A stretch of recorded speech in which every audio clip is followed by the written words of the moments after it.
Spider Tech. They should be quite good. They've got some good time trialists there. Brian Van Borg, an excellent time trialist. Lucas Huser, also good. Yeah, Van Borg just joined this team a bit late in the day. I think he didn't get a contract at the end of last season. Wasn't renewed by Saxo Bank, so he waited around, and Spider Tech took him on around a month or so ago. I think he's only done 4 races or so, 4 one-day races so far this season. Finished by the Colombia Col Deportes team. They are the first team to finish. And we'll get a time for them very shortly, we hope. Seen them a couple of times, seen them in the Italian races, the Strada Bianchi they were in. Quintero, one of their stronger riders. Luis Laverde, who we saw riding for Panaria for a number of years. He's also in the team. But, finishing with 5, a proper Colombian team. Olivier Rincon, you remember him? Is the director sportif. Fine rider in his own right there, Rincon. I think they'll be very pleased to have crossed the line in this team time trial. Not really the stage for them, but they'll be licking their lips at these 3 finishes we've got coming over the next 3 days. Yeah. Christophe Kern is the national champion of France, the time trial champion. There he is in 2nd spot in this line at the moment. The road captain's number on the back of Giovanni Bernardo.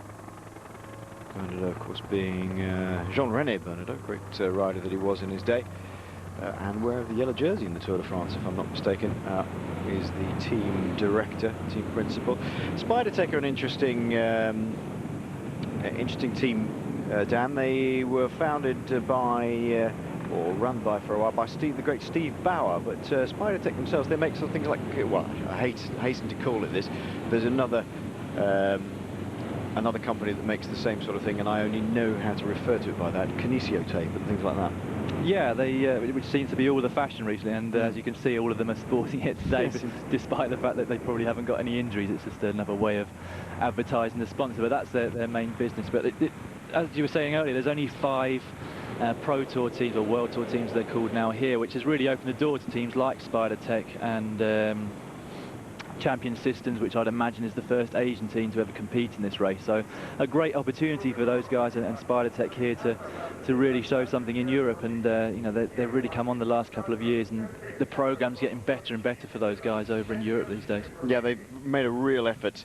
It all started maybe about nearly 10 years ago with the sort of Marco Polo project, trying to bring riders into Western style racing in Asia. As United Healthcare come over to finish their time. Colombia have already gone across. We haven't had a time for them, so United Healthcare coming over. 16:38.87. Wasn't on very long. I'm afraid I can't tell you how that compares with the others. The intermediate times are not being given to us so far, but I would suggest that is probably faster than the Colombian team. Yeah, judging by the Colombia Col Deportes team time trial at Tirreno Adriatico, which was poor to say the least. I'd imagine that United Healthcare are currently the best time. Interesting on this start ramp, it looks like it's not wide enough to take all 8 riders, so a couple of them having to start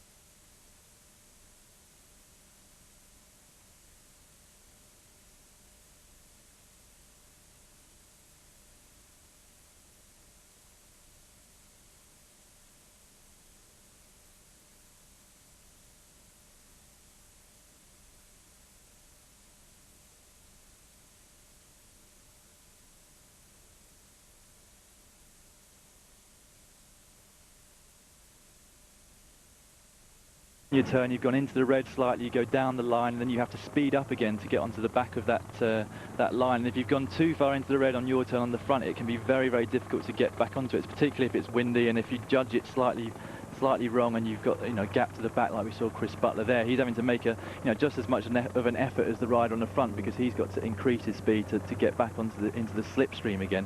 And so yeah, he'll be sitting out a few turns, I would imagine, if he manages to keep up this team. But gap already opening up in Team Idia. Yeah, before the first bend. That is the big problem, isn't it? When you get 2 or 3 strong riders, lead off, getting them into a good rhythm. But unfortunately, they leave everybody else behind. Here's the depleted Lamprey team with Adriano Malori, former European under 23 time trial champion on the front, and now Italian national champion. They're down to the minimum of 5 riders now. They've just dropped one of their other riders on the run into the finish just here. And they've got to stay together, and Scarponi and Cunego will both be in here because they will not want to be dropped at all. It's about, you'll get the time that you finish in if you are dropped out of these 5. And Mallory doing an enormous turn on the front. It's the 5th man that counts. 16:13 was that? Yeah, that's a good time, and I'd imagine United Healthcare wouldn't have gone too slow, so they're a reasonable distance in front of them. There is Scarponi at the front there.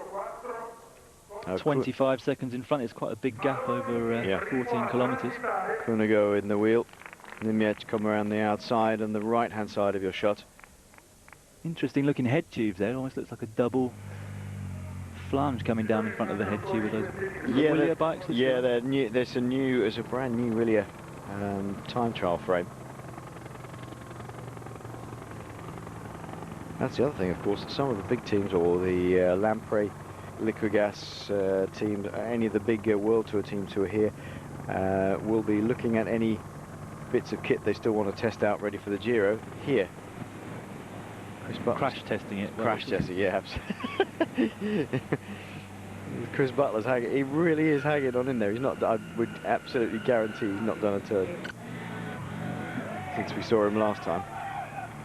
Butler, how shall we say it? More of a climber's build.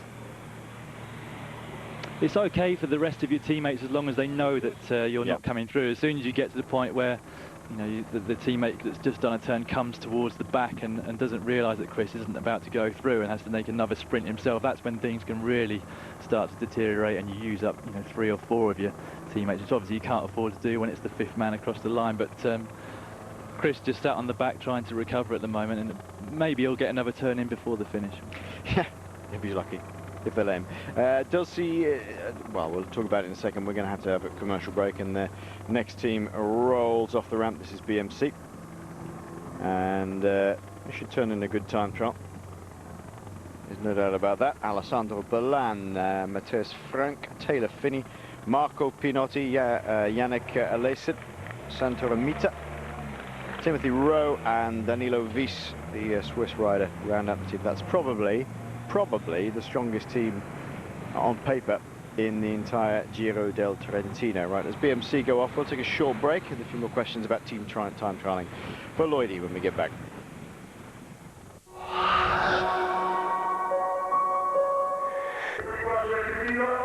Welcome back. This is the finish of Spider Tech. 16:33.39, so second fastest time so far for Team Spider Tech. Run by the, or was run by the Canadian Steve Bauer. Great rider. We never got round to discussing Steve Bauer's choice of bicycle geometry for the Paris-Roubaix years ago when we were doing Paris-Roubaix. I'm sure a lot of people remember that. The laid back, what they used to call the chopper bike. Really laid back. I vaguely remember seeing a picture of it. I wasn't sort of watching cycling at that point, but I do remember seeing him very laid back on a extraordinary thing, yeah, absolutely laid back. The seat angle was so far laid back. The theory being you could get loads of power through his lower back and so on and just power over the cobbles. Worked brilliantly over the cobbles. Used to go straight past loads of people on the cobbles, and of course on the road it handled like a dog. And then it's not all cobbles, Paris-Roubaix, so that was the problem with it. There we go. This is Astana out on the road. Roman Kreuziger and Paolo Tiralongo, along with Kevin Sildreyes, are really the climbing guys here. You've got Janis Brakovic as well, and Andrei Kasheshkin. A very strong team, Daniel, and just emphasising exactly what you'd said before, that they brought their best guys, best climbing guys here to see how they're going to fare for the Giro. Yeah, Martinelli, their team manager, actually took them on a sort of scouting trip actually of a couple of these stages here, and Kreuziger comparing Thursday's mountaintop finish to the Zoncolan, which just goes to show you how hard these riders are going to find it on that stage. But he looks very up for this race in terms of preparation for the Giro, and they, as you said, have come with a very strong team. Tiro Longo, who took out a stage win at the Giro last year, Steele Dreyer, who also was a young rider winner, I think, in the Giro a couple of years ago, and then Brakovic, who's lacking a few race days, so he's coming at the last minute. Well, no time for champion systems.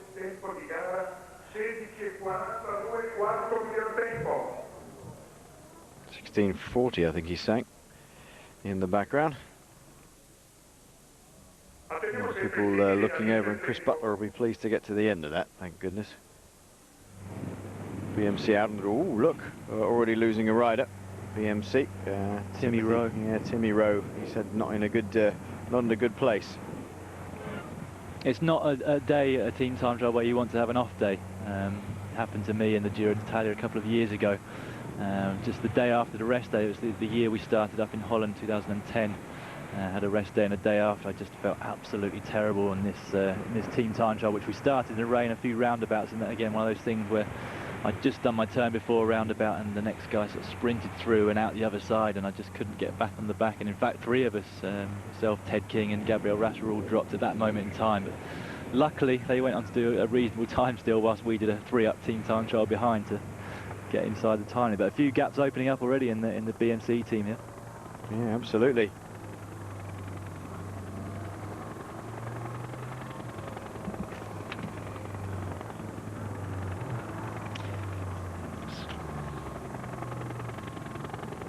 $16:52 we have now found out was the time for the Colombia Col Deportes team, so easily the slowest so far. But as Dan said, they're not really riders of the sort of caliber of some of these men, perhaps in team time trials. They should turn in a pretty good time, BMC. Alessandro Ballan, well, he's been a bit unlucky in the last week. He's looking forward to other things now as the Cobble Classics are over, and it's time for other priorities to come to the fore. Quite surprised to see Ballan here, actually. Normally the Cobble Classics riders all taking a well-earned rest at this point in the season after Roubaix finishes. Normally take a week sort of fairly easy, almost a few days off the bike, and then gradually come back. But he's come here to already start his preparation for the Giro, which he looks to be competing in this year. Ballan has won stage in the Giro before, in the fog. In fact, you may remember it if you're watching it on Eurosport. We sat, Sean and I, commentating on 2.5 hours of fog. It was great.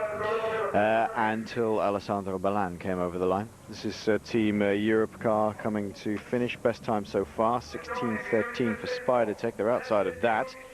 Lamprey, 16:13. Oh, sorry, 16:13 for Lamprey. That's a good time, actually, by Lamprey, especially considering they lost 2 men fairly early on. A fair way ahead of the rest of the riders that have come in so far. 16:37.09 for Team Europe car. The big thing here is for some of those favourites not to lose too much time on the team time trial. They all have to work pretty hard together. But the most interesting thing is to see which riders they will be protecting for the terrible sort of hit climbs we've got to say on Thursday. I mean, it is one of those races, a shortish race, Dan, shortish stage race, only 4 days or 4 or 5 days, and you are going to get the sort of situation where there may be 2 or 3 big favourites all bunched together at the top, but it's all going to come down to one day. Yeah, there's well, I mean, this team time trial is still important, although as we saw in Tirreno Adriatico, Liquigas lost a fair amount of time on that opening team time trial of a similar length to what we're seeing today, and Nibali still managed to claw back the time over the mountain stages and on that final individual time trial to eventually take the leader's jersey and win the race outright. So it's not the be-all and end-all, but it's certainly better to not lose any time if you can. Somebody like Colnago, CSF Inox will be a team that will be really looking to limit their losses and do a good time here today, because they've got my sort of tip for the race, Pozzovivo. These steep climbs, he's an absolutely tiny, small rider, and really suited to this kind of steep climb that we're going to see on Thursday. Yeah, there's a number of Italian-based teams who are, they have a really talented guy in one or other discipline, either a fairly talented sprinter, maybe not a Cavendish type sprinter, but a, you know, a very, very good sprinter. And then you may have other teams who have very, very good climbers. Pozzovivo is one of those from Colnago CSF Inox, but he's a bit inconsistent. That's the problem with Pozzovivo. When he's on really good form, he is very good indeed. The other team to watch out for, who are trying to do a really good ride here, will be the Androni team. They've got a very strong team actually. Jose Rujano heads up their team, which just goes to show how they think this race is going to pan out. Rujano, this sort of mercurial talent, who looks like a small elf with sort of large pointy ears. He's only about 4'9" or something. Fabulous climber when he's on song. When he's not, he's just total rubbish. And we'll just see what sort of good shape he's in. But they've got Jose Serpa, Emanuele Sella, Fabio Fellin, Ochoa, Rubiano, Jackson Rodriguez and Alessandro De Marchi as a team. Pretty strong team based around them. This is Utensil Nord for their time. That's not a bad time. Pretty good actually. 16:27.65. That's not a bad. That's not bad. Confirmation, thank you to our producers and so forth, for our confirmation of the Champion Systems team. 16:42 their time. So Lamprey fastest so far, 16:13, and the Utensil Nord team which has gone second fastest, Dan, 16:27.65. Yeah, they pulled out a good ride, and in fact United Healthcare, who I expected to do pretty well in today's team time trial, have lost a reasonable amount of time today, only actually 14 seconds in front of Columbia Calder Ports. Looking at who's still to come, as you said, BMC looking very strong for this team time trial, as long as Finney can kind of hold himself back and not put his teammates into the red. Androni, as you said, also very, very strong team on paper, but mainly for the climbs and not so much for the team time trial today. Liquigas, you can never ever count out of a team time trial. They always seem to put it out, even though they're never listed amongst the top favourites for the big races. I'm glad you've said that actually, because I'm always saying that, and everybody, you never really ever list them as favourites, and suddenly they're up there. It's often, the new kind of English-speaking teams that you always hear talked about. So, likes of HTC when they were around, Sky, Green Edge, obviously they pulled out an amazing team time trial over in Tirreno, and you never really hear Liquigas mentioned in the run-up to it. But like you said, they always seem to pull something out the bag. So they're again people to watch today. And then finally Team NetApp, who go off last today. I'm not sure how they've exactly decided the order, but yeah, they pulled out a great team time trial and an overall individual win as well at the Coppa Bartoli a couple of weeks ago. So they're on their run up to the first Giro for them, which I think raised a few eyebrows when they were very first selected as a wild card, but they've shown they justify their place in that race. Yeah, Team NetApp, the sprinter Daniel Shawn, but the overall winner for Coppa Bartoli, Jan Barta, also riding him, and he sort of they stole the race out from under the nose of other teams, really. Yeah, a lot of big names behind. I think Garzelli was around about 4th place. He's another guy that's not here actually, Garzelli. I think he's been suffering from the flu. So De Luca, really the kind of leader of Aquin Saponi, who we should see go off fairly shortly, along with Betancourt, number 71, the Colombian that went well in a race last week. I think it's Amelia or something that they've just... he's a good rider. Sorry. He's a good rider, Betancourt. He's got several... I mean, there is several times when you see him in a smaller group of riders. Very good climber. And suddenly he can be there right at the end. He's quite a strong chap, biggish chap for a climber, but pretty good. And we ride as we down to a Team Idea 6.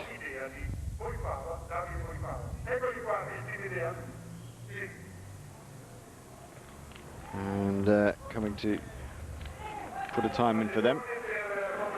Still a way to go, and they're going to be well outside of the top 3 times at the moment. Remember, fastest time so far is Lamprey.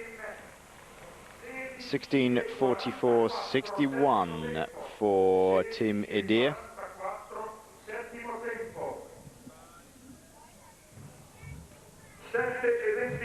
L'intertempo della hardware la mondiale, media 59,184, 16:40.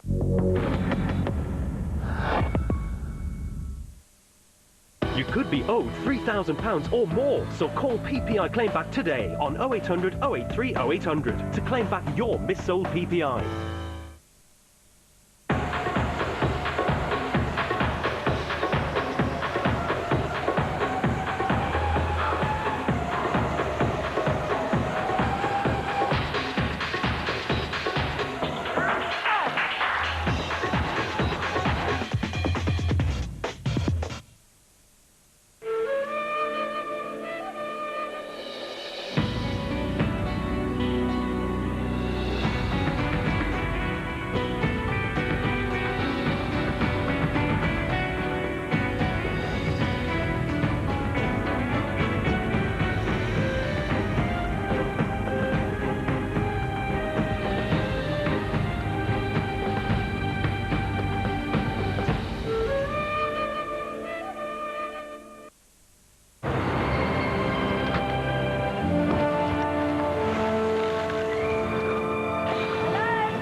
Favourite events from British Eurosport and British Eurosport 2 are also available on Eurosport Player.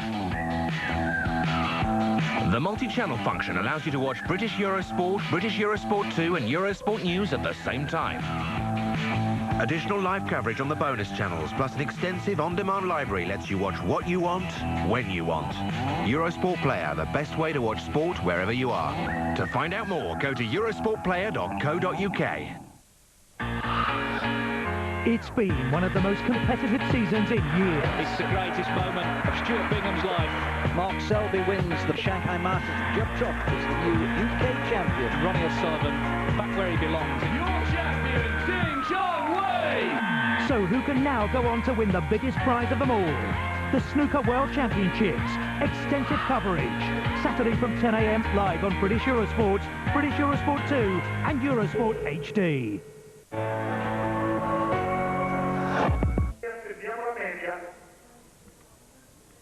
AG Tour La Mondiale, you have to wonder, because whether the bike is at that particular position, whether they're down to 5 men already. One would hope not. For AG Tour, Jean Gadret leading them. There he is, going through. Former national time trial champion of France. Silver medalist in the Beijing Olympics in, they are down to 5. Yeah, that's early to be down to 5 riders. Obviously can't afford to lose any more between now and the finish, and already going into 2 lines almost rather than 1, so they're obviously already close to their limit. So be a surprise to me if they manage to pull out a good time here today now. There's clearly a bit of a wind coming in from the left shoulder, not much of one, but a little bit. Just trying to get back on the pace. There's Guillaume Bonifant.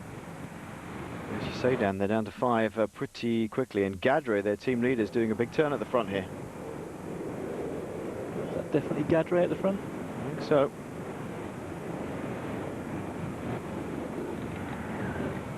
I think he might have already been dropped. I think he's had some problems recently with injuries on his preparation towards the Giro, but I didn't see him, I don't think, in that 5 that were with left. the stripes around his arm, being the former national champion. Of course, there could have been half a dozen of his former national champions. This is BMC. I would, if he's passing one of the guys from the Deer team. Little bit ragged on the run-in. It's 5 that count. I'd imagine that's Finney on the front, you know, so powerful over a distance like this especially. Wow, what a time. 15:50:54. Wow. That's enormously fast. Yeah, what can you say to that, really? I mean, that's, what, 23 seconds better than the best time that we'd had before they came across the line. So a fantastic ride there by BMC. We said they looked good on paper for this team time trial. A few non-climbers that are here, and you know, in sort of contrast to the other teams that have brought all climbers, and that's really shown through. And I'd imagine that that Taylor Phinney was a a big part of the power of that team on the Well, you can see him in the last 400 or 500 metres. He just strung everybody out. I mean, had Alessandro Ballan hanging on for grim death in his wheel, and everybody else being pushed off the back. It's a perfect kind of event for Finney. You know, it's a flat 14k, so not too long, and he really would have been powering around this course. Yeah, absolutely. That's Bettencourt with the number 71 there, not the most stylish of time trialists. Just swings and rocks around. Lots of effort goes into the bike. But hey, style doesn't always necessarily mean speed, does it? Also already down to 6 riders after midway point through the stage, and they've pulled out a couple of reasonable team time trials this year. I think they did okay themselves in the Coppa Bartoli team time trial, and certainly in Tirreno Adriatico they did much better than I was expecting to see them. They didn't lose much time at all. In fact, they came through quicker than a lot of the favourites, although we think that the wind might have got up towards the end of that stage. But already down to 6 riders. It depends on which way you want to play. I mean, it's almost too short to kind of use people up early and then just go down to 6 this early on, and AG2 are looking particularly ragged with only 5 left and one of them already struggling. So whether this is part of the plan or not, we'll wait and see when they cross the line and we see their time. Yeah, you have to assume that there's been a problem with AG2R, either 2 or 3 of the riders. I mean, you never know. It's early days, well, early doors in this race. It could be that they overshot a corner, they've lost contact, maybe they've had a crash, we haven't seen it. Maybe there's just 2 or 3 riders just not feeling good. They've got a bit of a bug or something similar, but to be down to 5 very early is difficult for them. Bettencourt, the ever-present Codol, seems to have made a career working for people like Garzelli and so forth in Italy.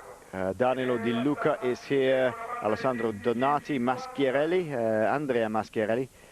Very good climber, Maschiarelli, although he wasn't quite as good last year as the year before. Vladimir Mihailovic, Francesco Reda and Fabio Tabor. They get mixed up with the Maschiarelli. There seem to be sort of 3 or 4 of them in the peloton. Yeah, there's 2 brothers, a cousin and the father, who's a director sportive. And this is the Astana team. It's another good time, but it's just going to be over the 16 mark. 16, almost 16 dead, 500s outside. Some seconds so far behind BMC's fantastic 15:50:54. Berkovic on the far right hand side comes over the line.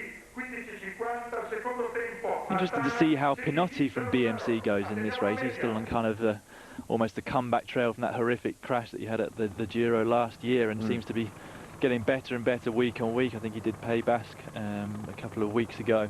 Managed to stay upright at Pays Basque, which is always a good thing. Pinotti is a vastly popular character both in Italy and around the world. I mean, he's just absolutely dead against any sort of doping. Very, very vocal. Has been for a long, long time. Just a nice guy, very popular and a superb time trialist.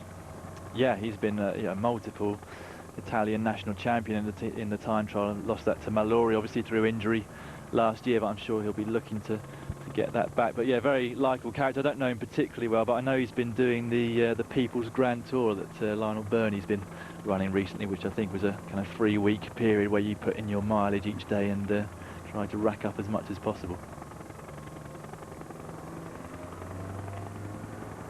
This is the Colnago CSF Inox team. Nice kit, easily recognised.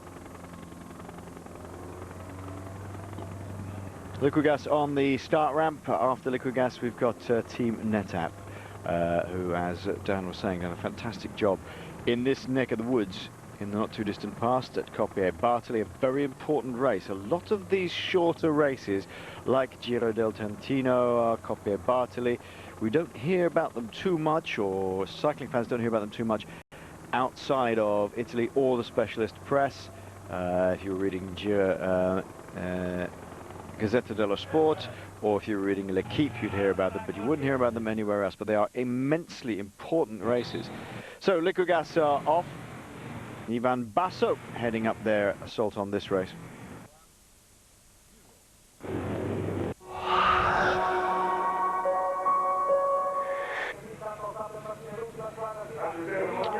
Welcome back. This is EG2R, Mondial. Just finishing. With 5 men. And look how ragged they were. 16:42 was the finish time for them. But all over the shop. I think they're just pleased to get to the finish, frankly. Last team off the start ran them, Team NetApp. As we said, Daniel Shawn and the winner of Krape Bata, Jan Bata. Ready to get going. This looks like the Androni team on the road. Yeah, poor time by AG2R. Obviously a World Tour team. You'd expect something much better than that from a World Tour team like that. Not really any excuses at this level to be that far down, almost a minute down over a 15-minute test. Away you go, NetApp. And this is Liquigas out on the road. Strong team. Some good team time trialists here as well. They're looking pretty fast at the moment. All 8 riders still up there, and an important 4 days here for Basso, who has had a pretty torrid season so far. I don't think Dreadful, he's actually finished a race yet. He had to pull none of out the big races. Paris-Nice, yeah. Catalonia he pulled out of also, I think. So he really needs to get his season back on track. He said recently that he won't start the Giro unless he thinks he can win it. So here and then Romandy in a week's time, very important test for his form and what his objectives are then going to be for the rest of the season. Well, we've seen other riders beginning to come around a little bit in terms of form. Things like riders like Philippe Gilbert and so forth are certainly in better shape than they were. This is Aqua and Sapone, 6 riders still around. Good time for Aqua Sapone. That's good, 16:07. Puts them just behind 16:07. Just behind, well, Lampre are at 16:13. They're just not too just far. In front of Lampre, just behind Astana. Yeah, just behind Astana. Fastest time so far, 15:50.54 by BMC. We'd be pleased with that, I would have thought, Aqua and Sapone. Yeah, poor old Ivan Basso, he's not come around at all yet. I mean, he's not as even as if we could see him riding through an improvement, as you do in some races. You know, starting particularly, like Thomas Fuchler, for example. We saw him absolutely appalling in Paris-Nice. He just didn't, he was pulling faces and not enjoying it whatsoever. And as the week got on, he started to get a little bit better. And now, of course, as we're going to the Ardennes Classics, he clearly had a go in Amstel. He's clearly got better form. Yeah, I think I've been impressed with the people that have come into form through racing. I think these days for me it's changed somewhat in the way that riders prepare. I mean, if you look at last year and who was going well at the start of the year, you know, Gilbert was winning straight away, Vockler straight away in Haute Var and Paris-Nice, and Evans winning in Tirreno, etc., etc. I mean, all the riders that were winning in February and March were still winning huge races. You know, at the Tour de France, obviously Evans in July, Gilbert winning sort of at will almost all the way through to August. Vockler sort of right up there in the Tour de France months later. If you start the season, you know, with good momentum, I think you carry that on through. And these races, they don't take so much out of you. They almost help your form because you're not going into the red, you're not going too deep. You're just, you know, you're finding it relatively easy in parts and not sort of on the limit on every stage. So I've been impressed to see Vockler coming through, and the same with Gilbert getting gradually better. But yeah, as you said, Basso not looking too good so far, and as we were saying earlier, an important few days for him here and also at Tour of Romandy. Yes, Arnesi Vini. They've had a good showing in the Cobble Classics. A good showing so far, full stop really. I mean, they've been up there except for the dreadfully disappointing Filippo Pozzato. He was the strongest man by far, certainly in my opinion, looking at him in the Tour of Flanders, and decided to go for the sprint. Again, he's got a reasonable sprint on him, but against Tom Bonen in such good form in the sprint, in a Flandrian race, nope, that was the wrong way to do it. Should have attacked a little further out, taking the fight to Bonen.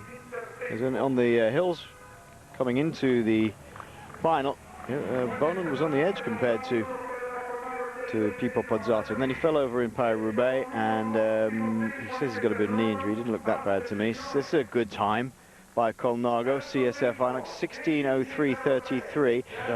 Yeah, very good. I wonder if the wind's picking up a little. The conditions may be changing, or dropping, should I say, in a different part of the circuit, because they're not particularly known for their time trialling ability. It'll be interesting to see how fast Liquigas come in, Daniel. Yeah, they've been looking very smooth to me out on the road. One long line, nobody kind of dropping off the back or opening any gaps anywhere, so I'm expecting to see a very good time from Liquigas when we see them coming over the line in another 6 minutes or so, or sorry, 9 minutes from Colnago. But yeah, very good time from Colnago. None of those pro-continental teams, the kind of second division teams from Italy, are particularly known for their prowess in an event like this, and more about, as I said earlier, limiting losses rather than really going all out for the stage win. And they've certainly done that. As I said, Pozzovivo, my kind of pick for this race, looking at the stages we've got to come, and he's ahead of the likes of Scarponi and Cunego after today's stage, and very close to every other favourite for the overall, so they'll be very pleased with themselves today. Yeah.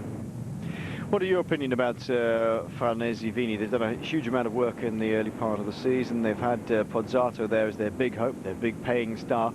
Hasn't delivered.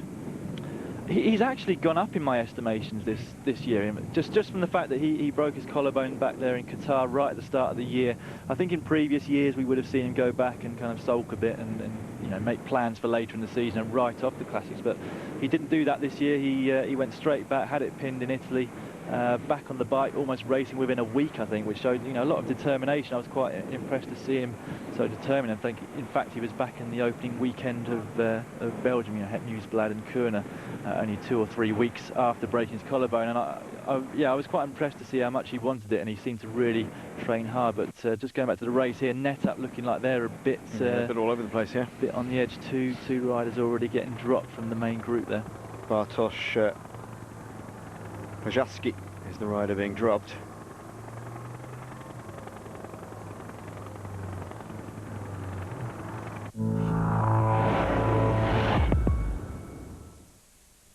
The Belgian Ardennes Classics, Flèche Wallonne and Liège-Bastogne-Liège.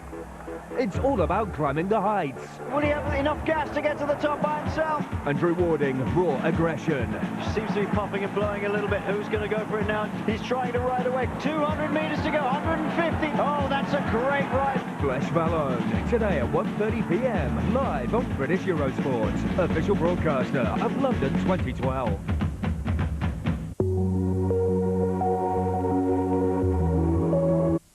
You could be owed £3,000 or more, so call PPI Claim Back today on 0800 083 0800 to claim back your missold PPI. All your favourite events from British Eurosport and British Eurosport 2 are also available on Eurosport Player. The multi-channel function allows you to watch British Eurosport, British Eurosport 2 and Eurosport News at the same time. Additional live coverage on the bonus channels, plus an extensive on-demand library lets you watch what you want, when you want. Eurosport Player, the best way to watch sport wherever you are. To find out more, go to eurosportplayer.co.uk. Over the last year, 500,000 Britons suddenly just upped sticks and decided to move somewhere new.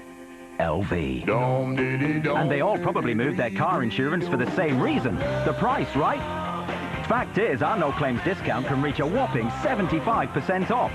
Over 1,000 people a day are joining LV. Join them and you could enjoy cheaper car insurance too. Call 0800 723 723 or go to lv.com.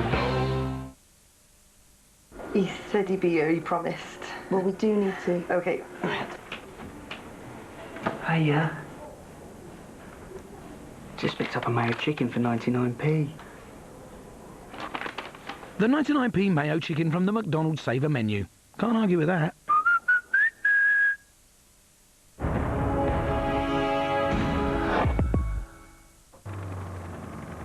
Still 6 men together for Farnese Vini. Not the same sort of... I think they only started with 7. Yeah, so pretty good going. 1. Ravotini, De Patra, Bertolini, Ascani, Giordani, Mazzanti and Adriato are the riders for Farnese Vini. No Kevin Holzmans this time around. He's been doing a lot of work in the classics, as has Oscar Gatto and the Fiali. They're all been working looking at a different program. Very expensive to run 2 programs for a smaller team. Horseman's has been going pretty well this year as well. He kind of almost seemed like career over when he went to that Donkers Coffee team, I think it was last year. He did. After being a quick step for so long, but he's kind of pulled things back a bit this year with the aims of helping put Zato at the Spring Classics. Another good time from a small Italian team there. 16.05 for Androni. Yep, 64. My guess is that the wind has dropped a little out on the course at the early part of the course. There's Jose Rojano. It's a good job he hasn't had a helmet on, because his ears would slow him down. I might buy a replica bike of his for my 9-year-old son. I'm sure if he doesn't have a very good season, that one may be available. He's an extraordinary character. I mean, he went to Quick Step, didn't he, years ago, and climbed off on one of the climbs on the Giro, saying it was too hard, and just threw his bike on the side of the road. And Patrick Lefevre had to go and give him a right good old telling off. Yeah. Tell him to get back on his bike again. Seems somewhat temperamental, I think you might say. Yes, I think so. Lugas still looking fairly well disciplined here.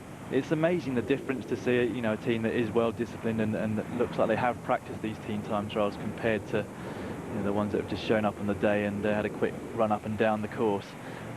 Liquigas looking very, very smooth. And as I said, it almost looks slower, but I'll bet anything that they come across the line with a very good time. Yeah, I would too.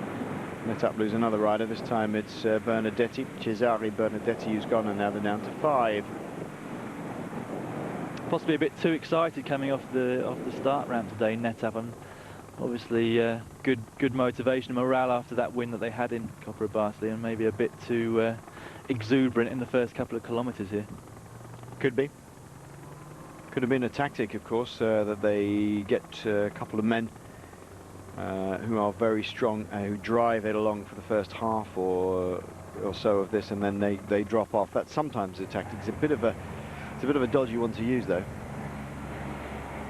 It's unfortunate we haven't got the intermediate time split so we can compare and see whether they've made a fast start or not. Whoa, whoa, whoa, whoa, well, that's... well, that was a good bunny hop over there. Well done. Oop, and the Liquigas car almost totals Paolo Longo Borghini. Well, just as I was saying how nice it is to see a well-drilled team, they fluff it up slightly on that corner. That was a very good last-minute... Yeah, managed to grab that one together nicely. Longo Borghini. They've got to go after the rest of the team, though. Here we go into this corner. Oh, it was in front of him. I think it was Saramento who lost the front end, the back end there. And Longo Borghini bunny hops the time trial bike over the traffic island there. Well, actually, I just wonder how much it would have affected the front 5 guys there. Well, I think we couldn't see from that camera angle, but I would imagine that the front guys went slightly too fast into that corner and decided to go through the centre of those 2 central reservations, which kind of put the rest of the team off. We couldn't see because the camera was kind of facing downwards slightly, but it looked like the guy just in front of Paolo Longo Borghini there was had to brake at the last minute. He locked his back wheel up, and I'd imagine it's because he saw the riders in front suddenly taking a different line than he was expecting, and it upset the whole line then. Was Gaetano Saramento and just ahead of him. Mind you, he managed to lock up nicely and recover as well. He only just missed the island. Going around the inside, here come Farnese Vini. Not too fast, boys. You've got to get another man up there. You've still got 4. Somebody's got to drive for the line 5th. 16:39.72.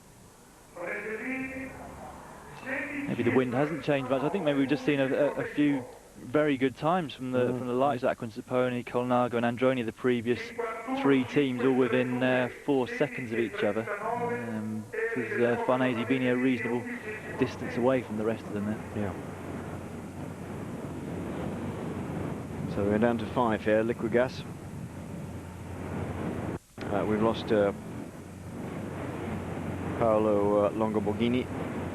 Probably looking at, yes, we certainly lost Gaetano Saramento out of this lineup. It'd be good to see Schmidt and Capecchi get their chances in this race if Basso's, he's obviously not on top form at the moment and just using this to get back into some form. And they're always a very well-drilled squad, Liquigas, during the road stages. You always see them together. They're always at the front of the race, whether they're doing well or not. and so it'd be good to see the others get a chance. Schmidt there coming through in second place, number 18. Yeah. Tell him from the overhead shot, he tilts his head slightly to the right-hand side all the time. Schmidt, the sort of great climbing domestique of the Liquigas squad, and they know they're up against it now. They look a little bit more nervous now. They know they're on for a good time, or they're hoping to get on for a good time, but it's really played, oh dear, look, it's all falling to bits a little bit here. I'm completely wrong. This is not going to be a great time at all. No. Still 1k to go, so even if they do 60k's now, they're going to be 16, 15 or beyond, so that's a big surprise to me. Well, we don't quite know how it's affected them losing the other riders. But they do look a bit panicky here, Dan. Yeah, but they looked so good early on. It's, you know, this is not a bad moment in time to look a bit ragged, because you want to get it all out by the finish. It's early on that you need to conserve a bit and not go flat out, so that you keep a few riders together. I mean, it would have upset them slightly, losing a couple of riders around that corner, but certainly wouldn't have taken huge chunks of time out of them. 200 metres to go. That was a quick last 800 metres.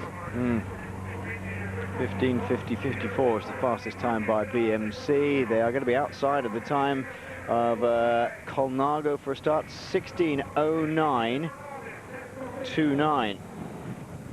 Just goes to show you the speed they were going at the finish. We came through a kilometre to go on 15:15 and came in 55 seconds later, so 65 k's an hour here on the flat.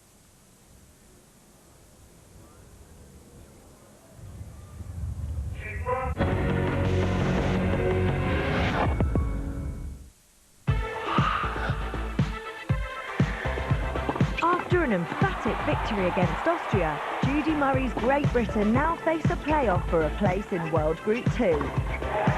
The Fed Cup, Sweden versus Great Britain, starts Saturday 1 p.m. live on British Eurosport 2. Discover this month's great sporting events available on the Eurosport Player mobile application. So you don't miss out on any of the action, the mobile app gives you full live streaming access to British Eurosport and British Eurosport 2. Watch your favourite sports and stay connected when you're on the move. Because sport never stops, Eurosport Player is also available on Mac and PC. Eurosport Player, all sports, all emotions.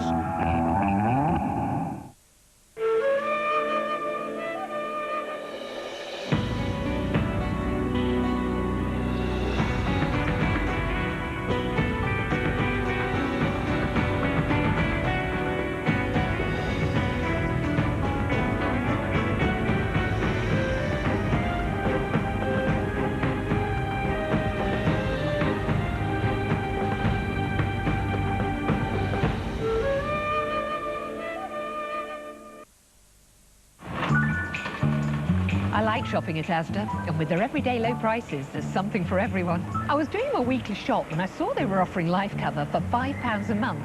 It's for everyone aged between 50 and 80 living in the UK. It means I can leave behind a cash lump sum for when I'm no longer around, and it'll pay out after just 1 year.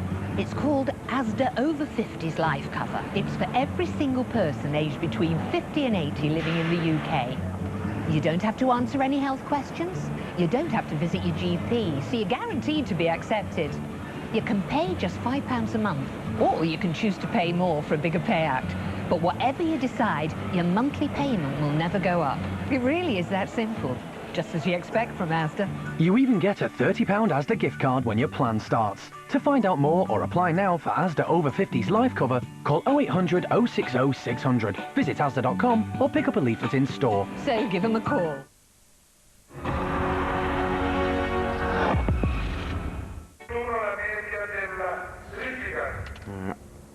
Vanotti shaking his head, not happy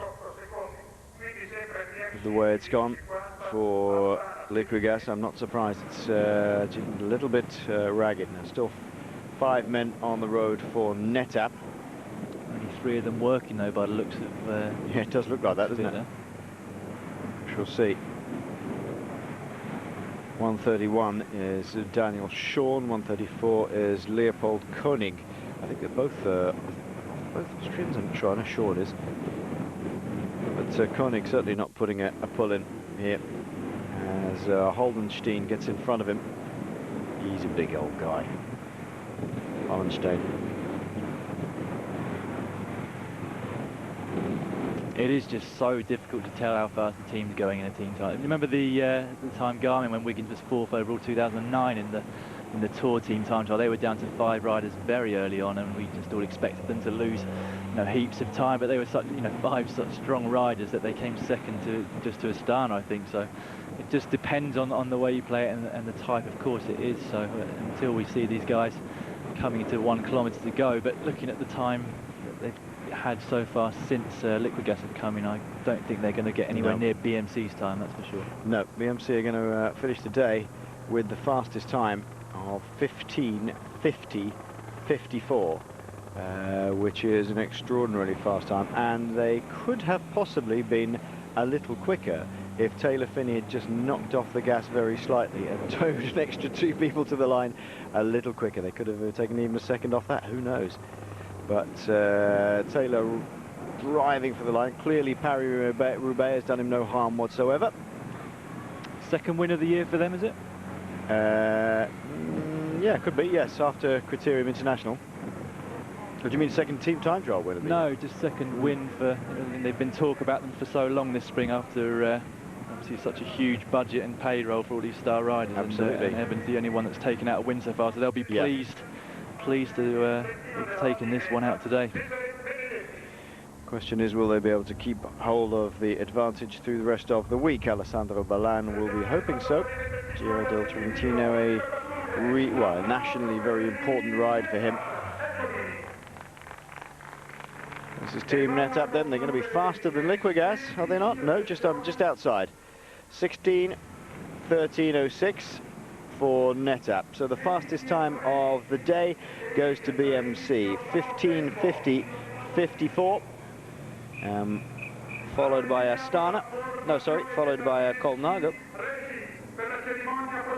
16:03:33. I think you're right, Astana second in 16 minutes almost dead. Oh yeah, 16 minutes almost dead, yeah. Astana second and Colnago third. Fantastic result for Colnago. Yeah, they'll be, as I said earlier, extremely pleased with that ride today. Setting Pozzovivo up for a very good 3 days coming up. So NetApp, we've had a good few weeks in the Italian peninsula. We'll be happy to have finished 16:13:06, a reasonable time, respectable. Vic Verbrugge giving a bit of a hug to everybody, Verbrugge, and then Max Giandri is the other director sportif there. Verbrugge, a fine rider, finished his career, I think, with Cofidis, did he not? Fabio Baldato right at the back as well. God, it's the old boys game there. And that was it's been a fantastic ride by them. I mean, that was so far ahead of everybody else as to be ridiculous, really. BMC driven home by Taylor Phinney, with Alessandro Ballan hanging in his wheel. Get the first stage here in Giro del Trentino. First time we've had it on Eurosport. 15:50:54 the time. Well, the weather's held out all right today anyway in Giro del Trentino. Daniel, tomorrow back out on the road, they'll be working hard to try and control that.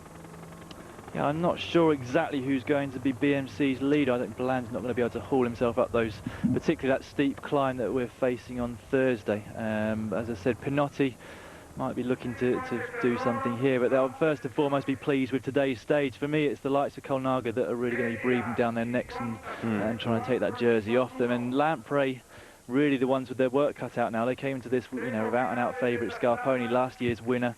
Cunego here as well. Lloyd, who we saw crash midway through the team time trial. So they've got some time to make up. They came in 23 seconds down on BMC, but almost more importantly, 10 to 15 seconds down on the likes of Astana, Colnago, Androni, and the other sort of favourite Italian teams. So yeah, that's going to be some good racing over the next 3 days. Astana probably the biggest team with in the best position with climbers, with Krosiger, Tiralongo, Brajkovic, Kasheshkin, Sildrez, a very strong climbing team, clearly targeting this one very well indeed. There we are. Giro del Trentino tomorrow, stage 2, 1300 CET.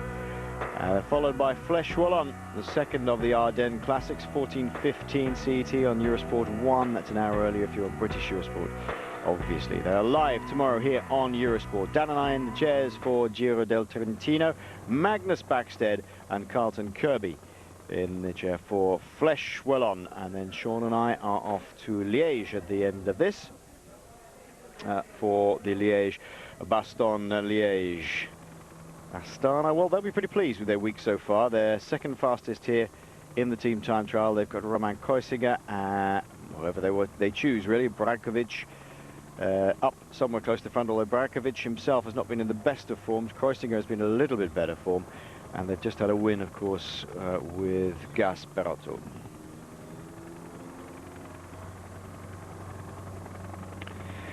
Lamprey, well, they set the early fastest time of 6:13 dead. Scarponi and Cunego coming over the line, but had a bit of a spill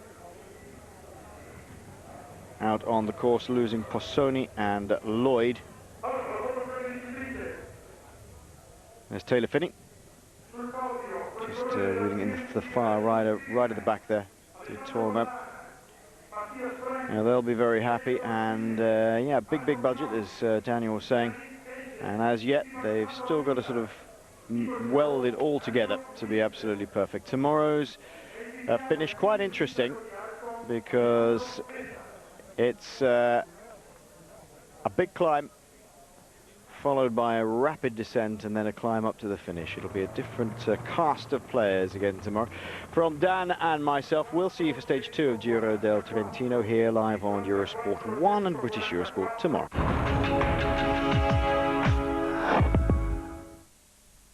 Want to get more from your laptop?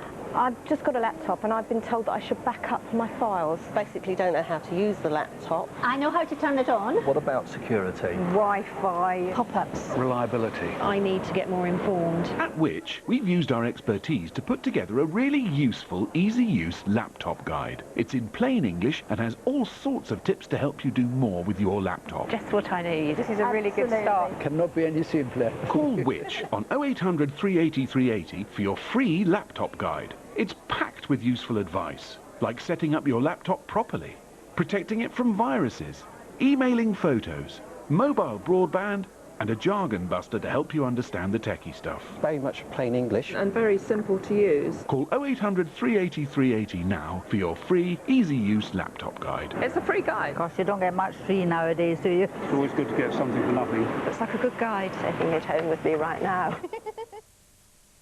All across Europe, it's time for action.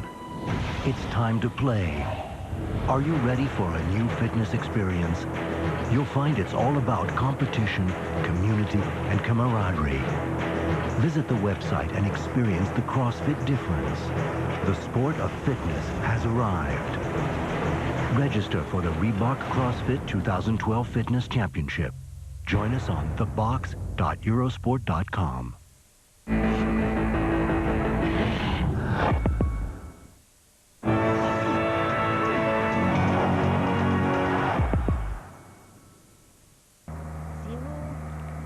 A very good afternoon to you. Here is the scene on stage 2 of the Giro del Trentino. Just hanging overcast skies, a little bit of drizzle here and there. And we are on stage 2 to Sant'Olosso Terme in the Trento region here.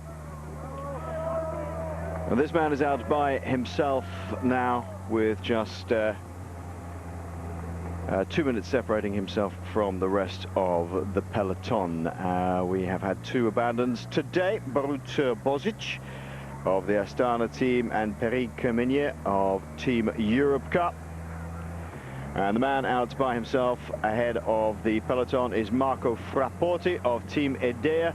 Good for them, getting somebody out in the limelight and in the cameras. It's Lamprey doing most of the pace setting with BMC, of course, on the front as well. Marco Pinotti, top boy there. and using this as a warm-up for the Giro d'Italia, as are most of the other big Italian stars who are here, and some non-Italian big stars. Daniel Lloyd in the commentary box alongside me again today. It's a big day of cycling here on Eurosport, not just Giro del Trentino, but coming up afterwards with Magnus Backstedt and Carlton Kirby, Flèche Wallonne, the Flèche Arrow, the Wallonne Arrow, there we are, coming up the second of the Ardennes Classic races, finishing with Liège, Bastogne-Liège at the weekend with myself and Sean Kelly. Lamprey setting the pace. They did have a maximum break. There was a breakaway.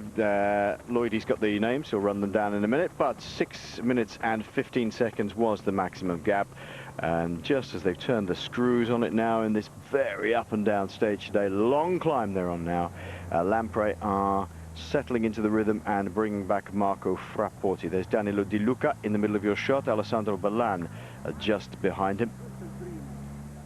And Sildrez sitting in the wheel of Danilo Di Luca. Daniel, we had 6 men go out early on. The weather's not particularly nice, as you can see, but only Marco Frapporti remains. Yeah, they got away after around about kilometre 15, I think we were reading online. 4 guys, Ferrero from Colombia, Frapporti, we can see here now on the screen from Idea, Friedemann from Champion Systems team, the German rider, and Mucelli from Utensil Nord Named team. As you said, maximum gap at kilometre 94, 6 minute 40. But yeah, the bunch really controlled by Lamprey, who's got some time to make up after yesterday's team time trial, where they were, I think, around 7th or 8th place and lost some time to some key rivals. So obviously here with Scarponi, last year's winner, and also Cunego, so a very strong team, but some time to make up, and part of that time could be made up on the last climb here to the finish, which rises up to 945 metres. Yeah, it's a day really where it's a classic breakaway day, isn't it, where you get 4 or 5 men go away for the first 2/3 essentially. Almost, if they're feeling strong, 3/4 of the stage. The profile today, it's 152 kilometres in length, which means, okay, it's a fairly short stage, but that often means it can be harder because they drive harder towards the end. A little lump about 37 kilometres in, but really the action comes at the back end of today's stage, with the climb up to Palo de Farsina, which is second category climb, followed by the Passo Redebus, which is a first category climb. Comes hot on the heels of the second cat climb. You really don't drop down much. The first of the climbs, the Farsina, is really a shoulder of the Passo Redebus, the first category climb. That climb comes after 121.5 kilometres. Then there's a long run down. You can see the sort of roads they're on here, as looks like Di Luca trying to push away. You can see the sort of roads they're on here. This is going to be a very tricky descent down towards the last climb of the day, and I reckon that they feel that there's a number of riders feel that they might be able to get away on the low or the higher slopes of the second category climb and onto the first category climb, Dan, and just sort of use their superior ability or their chance or their huge cajones, whichever way you want to say, and get down that descent towards the last climb of the day. Try and break up the race a bit. Well, we've seen Di Luca going off the front of the bunch. I wouldn't imagine that he's particularly attacking now, but we can see what the weather conditions are like, and I was mentioning it yesterday. The next, or today and the next 2 days, are looking to be sort of fairly incremental weather. You know, cold at the top of the mountains here. I think you said it was 14 degrees around about sea level, so of course up at this height it's going to be, you know, not far off freezing point. We can see the amount of kit that the riders have got on. They're really wrapped up. Yeah, it's not so much rain, it's almost sleeting here, isn't it? Yeah, so really horrible conditions, and of course on the climbs you're producing a lot of heat, you're going hard, and you know, so you're not too bad, but it's on the descents at this time of year, and it's still only April. It's quite a high altitude to go up at this time of year, and so those riders will really be suffering on the descents in the cold and trying to keep as warm as possible with clothing, but of course they've got to discard all of that when they start this final climb. But I think Di Luca just staying near the front, keeping out of trouble. Always the risk of crashes on these wet corners and on descents like this, particularly when you're feeling this cold.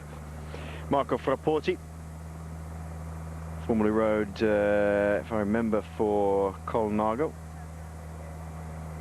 Got the big old winter gloves on today, as Frapporti, but bare-legged. There's not too many leg warmers around, but certainly as they rise up here, there's the profile of today's stage. You can see where those 2 climbs of the day come. The biggest spike in that profile are the back-to-back climbs, essentially, of the Farsina, Paolo De Fascina, which is the second category climb, comes after 113, well, actually comes off 118. It's a very long climb, nearly 18 kilometers. And then there's a little drop down until they rise again. This is essentially the first peak on this particular hill. And the weather, nasty, nasty, nasty weather here. Now, this plays into the hands of some riders and not in the hands of others. They're brave chaps. Maybe it's not that cold. Yeah. Yeah, or maybe, well, there certainly is a bit of dragon's breath coming out of them. I would imagine it is. Some riders can really deal with this sort of weather, as Sean would always say, can tolerate this sort of weather. And others simply can't, especially when you get into a descent. And they've been working hard on this. It might change the race around a little bit. Some guys may think, well, we've got a chance here to at least go for a stage win. Maybe some of the smaller teams? Well, there's a number of smaller teams here, as we were saying yesterday, only 5 World Tour teams, so plenty of the smaller ones have been invited to this race, particularly obviously the Italian pro-continental teams, and also we've got the likes of Spider-Tech and Champion Systems, although I haven't seen any of them in this front group. But yeah, I mean, the weather conditions are going to play a huge part of today's...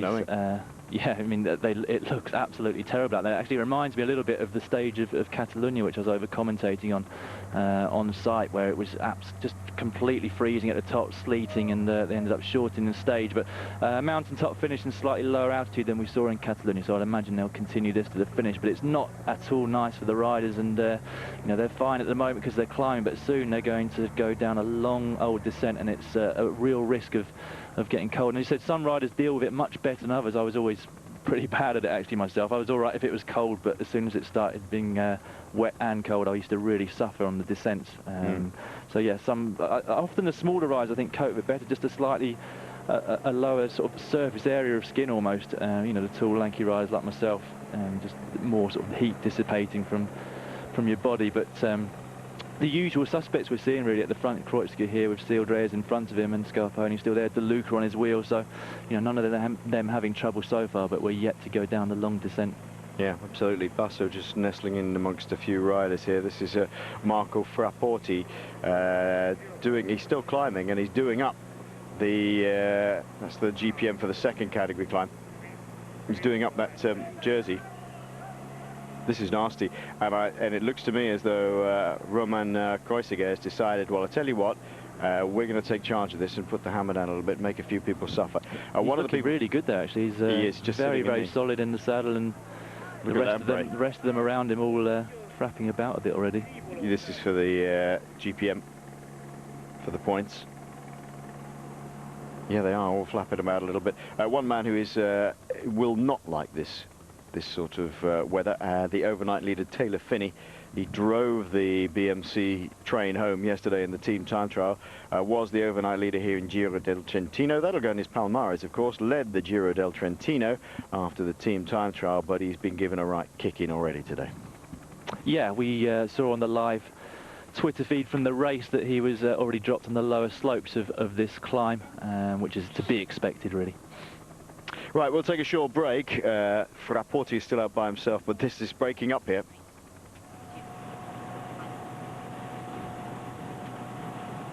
The Belgian Ardennes Classics, Flèche Wallonne and Liège-Bastogne-Liège. It's all about climbing the heights. Will he have enough gas to get to the top by himself? And rewarding raw aggression. Seems to be popping and blowing a little bit. Who's going to go for it now? He's trying to ride away. 200 meters to go, 150. Oh, that's a great ride. Flèche Wallonne, today at 1:30 p.m, live on British Eurosport, official broadcaster of London 2012.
an emphatic victory against Austria, Judy Murray's Great Britain now face a playoff for a place in World Group 2.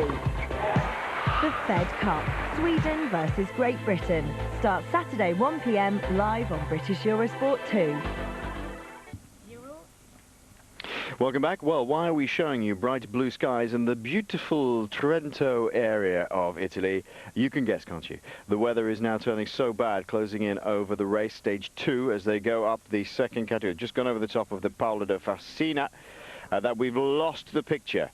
The live feed is breaking up, which looks like we're getting back. Here we go. Direct pictures as they begin this descent, but this is to be expected. It often happens when the weather is very bad. The satellite uplink is affected. Just as we went away to a break, Kevin Sildrez was putting the hammer down for his team leader, Roman Kreuziger.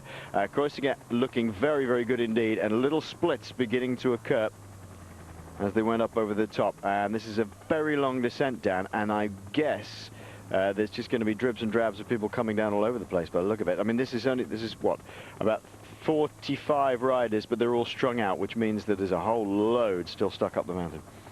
Yeah, well, there'll still be groups all coming over the top now, but as you said, quite a big group still. They didn't go flat out, obviously, on that penultimate climb there. But very, very important still to be at the front for this descent, which is why we saw all of the big favourites going over the top of that climb right near the front. It's steepest at the top in terms of descending. It's a total of 21 kilometres going downhill, so it's a long old way, especially when it's this cold. But we can see how tight and twisty it is at the top, and if somebody really decides to drill it on the descent, you can end up, you know, losing lengths and actually being dropped out of the corners where you just can't keep up anymore and sprinting out the other side. It's the same elastic effect that I was talking about in the team time trial yesterday.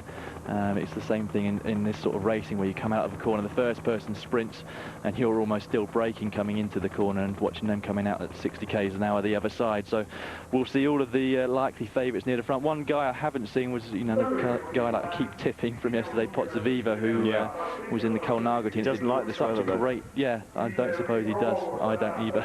No, you know, he really doesn't like this sort of weather. He gets a bit nervous, and his descending is really not that great. I mean, Pozzovivo, in many respects, it doesn't sound very charitable, but could be looked on as almost a one-trick pony. He's a very, very good climber, but he doesn't like the descending particularly, and he certainly doesn't like the nasty weather.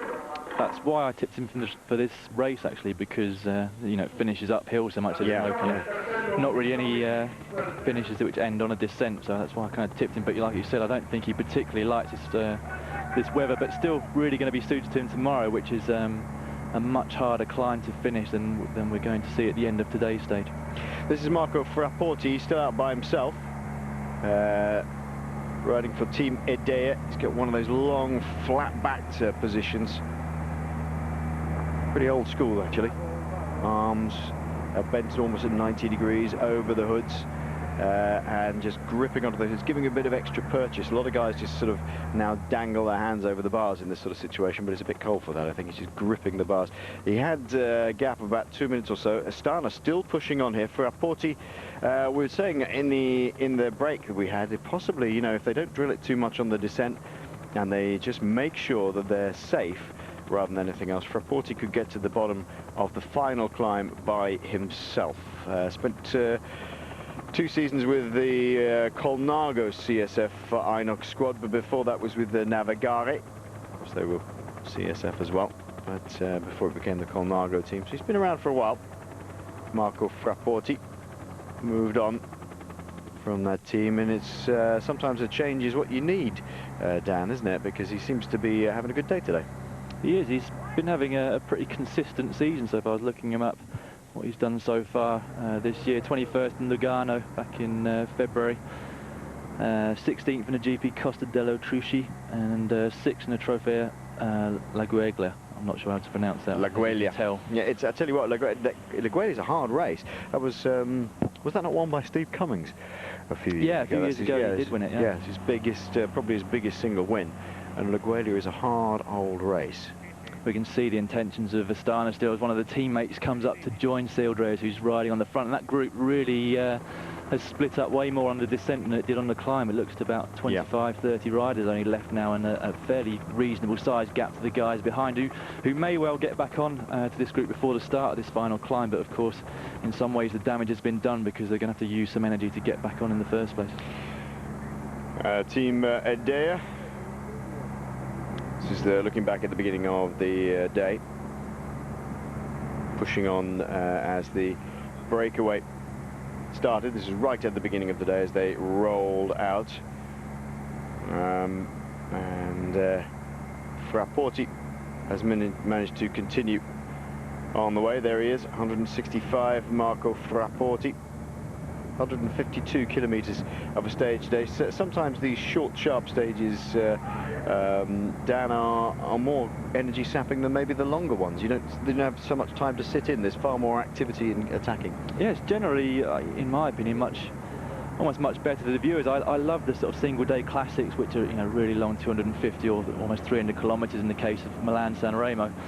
Just the build-up and just the general kind of act all the way through the day and the crescendo at the end. I love all that kind of thing. But sometimes during these stage races, particularly mountain stage, I just feel there's people are they're less conservative. They're not worried about what's coming up so much later, and it's particularly if all the stages are shorter, like you see in the Tour of Spain, they're not so worried about what's coming up over the next few days. Whereas, if you've got a lot of back-to-back long stages we've seen in the Giro the last few years, people are just trying to save energy for the next day or time off the next climb. And as you said, it's a bit more exciting for the viewers. And Forestana rides on the front. I think that's Brakovic that's also joining near the front there. So looks like him. Made it over that climb in the front group. Yeah, other people who made it over in the front group, you would guess that Jean Gadret must be in there. We have 1, 2, 3, 4 AG2R riders. As team leader, he's likely to be in there.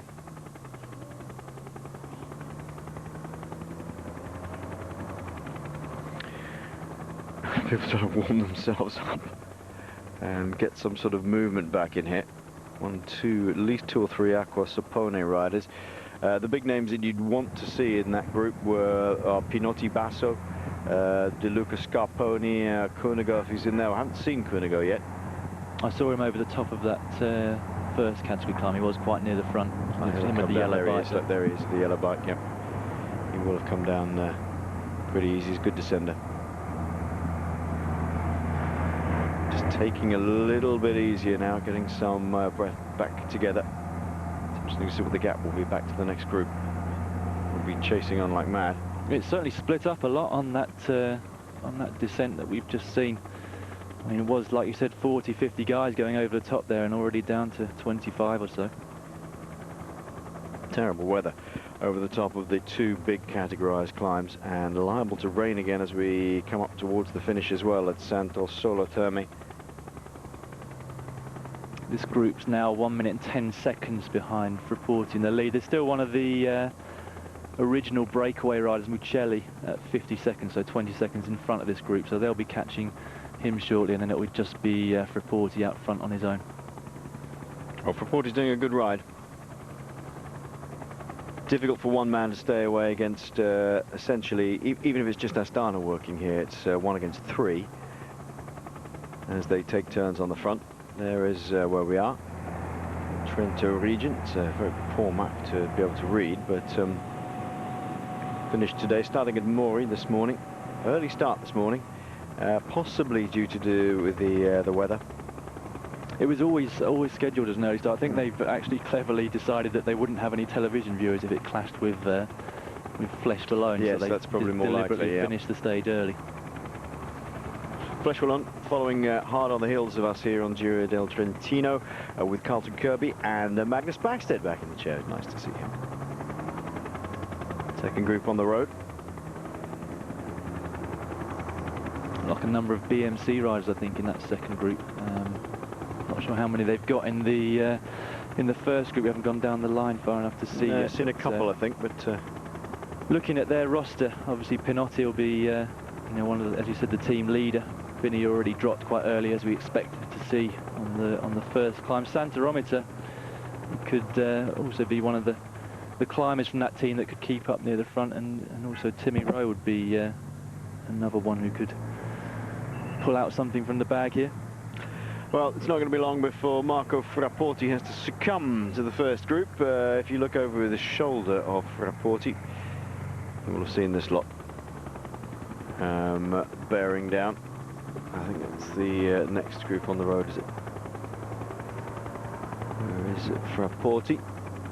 Yep, that's the second group on the road. There's the first group that we were looking at a little earlier with Romain Koisiger and his teammates drilling it along on the front, and they've certainly chopped that gap right down. Frapporti is within catching distance, 20 kilometers to go.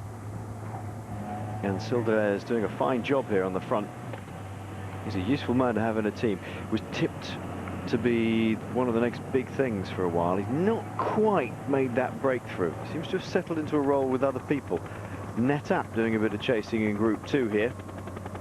Is that Basso on the front for liquid gas? That would not surprise me.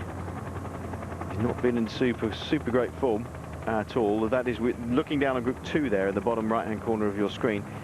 The first group are still ahead of them. Where are we? See if we can see them on the road. There they are. Still some distance to make up between those two groups, Daniel. I'm not sure that they're going to be able to make much contact there. No, that gap did seem to go out quite significantly over the last 5 or 6 kilometres, which actually is not surprised when you see the speed that Astana are riding on the front here. So unlikely that second group's going to make contact again. Look at the hurt in this group. There's little gaps appearing all over the place here as Brakovic and Silderez drill it.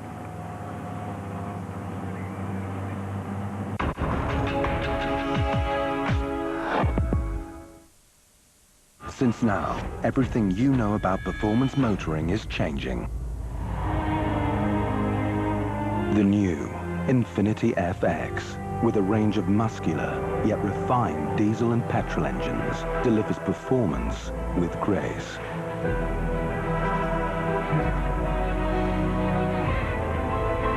Since now, the perfect line is a curve. Since now, there is Infiniti.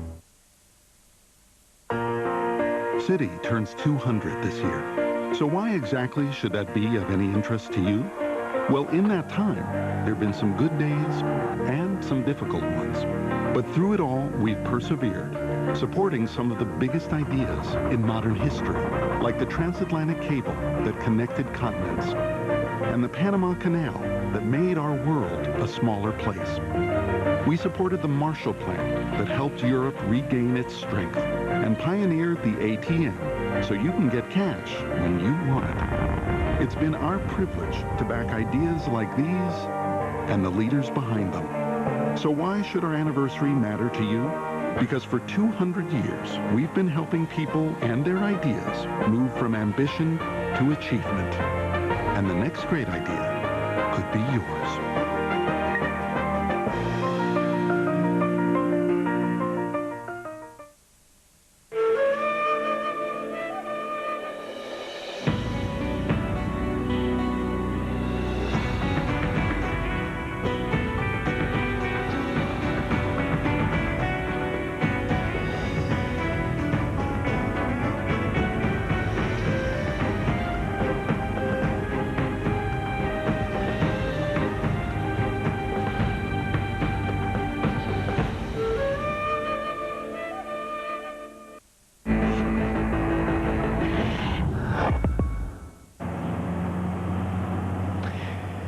Well, here we are. This is Marco Frapporti bidding farewell to the cameras. He's been out all day today, and his director sportive will be pretty happy, I would imagine, that he's spent so much time, but he's not going to hang on to these guys quite so much. It's Tanel Kanget, in fact, who's doing the riding on the front. Oh, my friend Lara Sav will be very pleased about that. Kanget, the Estonian, doing a job of work on the front with Kevin Silderez. And this little group at the front were putting a little bit of problem. As Race Radio now confirming, as Daniel suspected, that Ivan Basso in Group 2 chasing on the road here. And already little groups and splits beginning to occur all over the place. There we go, Basso in the Gilet, second back in this little liquid gas train. Not sure why the Aquans Saponi rider is going so hard behind, because pretty sure that De Luca's still in that front group. I might be wrong. No, I think he is. I think we've seen him. Astana are really ripping this to pieces, though. Yeah, they're doing a great ride. I mean, it's not the biggest climb we're going to see this race, but around about 5 kilometers long. I think its average is about 6%, but the start is 8%. So there could be some big gaps open up, particularly as it looks like it's been so hard already. Yeah, Canguet is just a little bit too quick for teammates Sildrez, Romain Koisiga.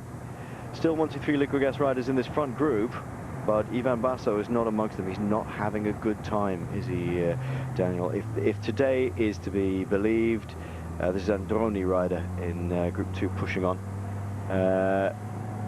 If Basso's predictions are to be believed, and today's weather is any indication of how he's going to suffer in the Giro if it's bad weather, I don't think he'd be lining up. No, it's certainly not looking good. We've been talking about him yesterday, and he hasn't actually finished a race for the entire season, so he really needs to plough on here and get some racing miles in his legs, actually finish something, and then go on to Romandy in a week's time or so. And then I think he'll make his decision there with the team.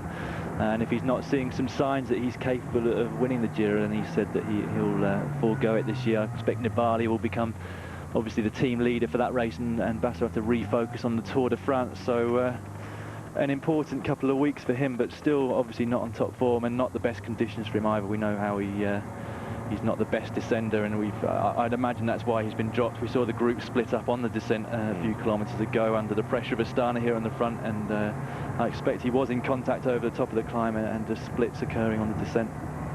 Yep, he's uncomfortable at speed going downhill, especially in rotten weather. The Estonian Daniel Canguet, he's quite happy with it. Seems to be perfectly happy, giving it big licks at the front. Ooh. Well, he's trying hard. He's committed. He's committed, yes, that's the word, yeah. Committed. Nicely done, though, just rebalancing the weight there. This is Jose Sabana, Fabio Fellini. Now Fellini is a pretty good climber and quite a good all-round rider, Fellini.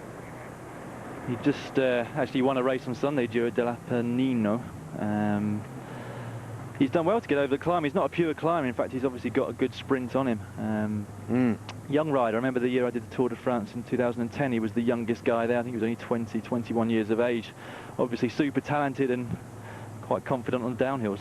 Yeah, that would be right. He can slightly disingenuous. I mean, he can climb reasonably well, Fabio Fellini. But again, he's certainly not a pure climber. He's not a sort of gangly, lanky, small guy. Who's your money on for the final climb here today? Today? Oh, well, some guys are looking very, very good indeed. I think De Luca will have a go. He looks as though he's up for it. He's pushed a little bit, tried out a few legs. He looks fairly comfortable.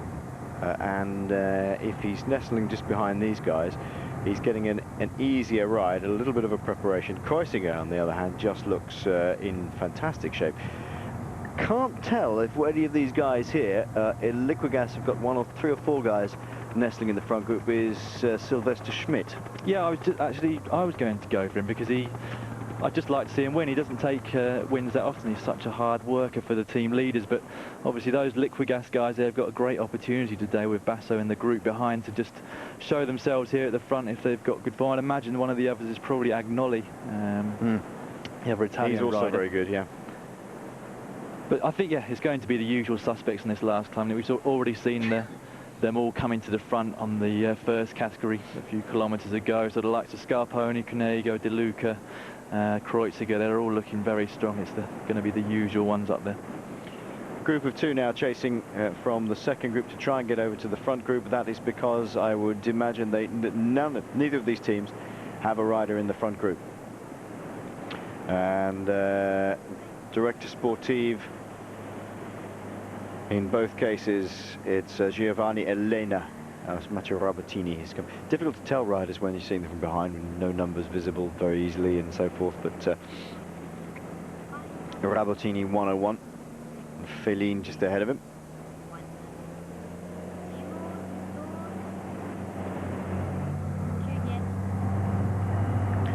Those two teams, Androni and Farnese Vini, probably lacking in firepower in the front group, and I would imagine the Director Sportives have said get across if you can.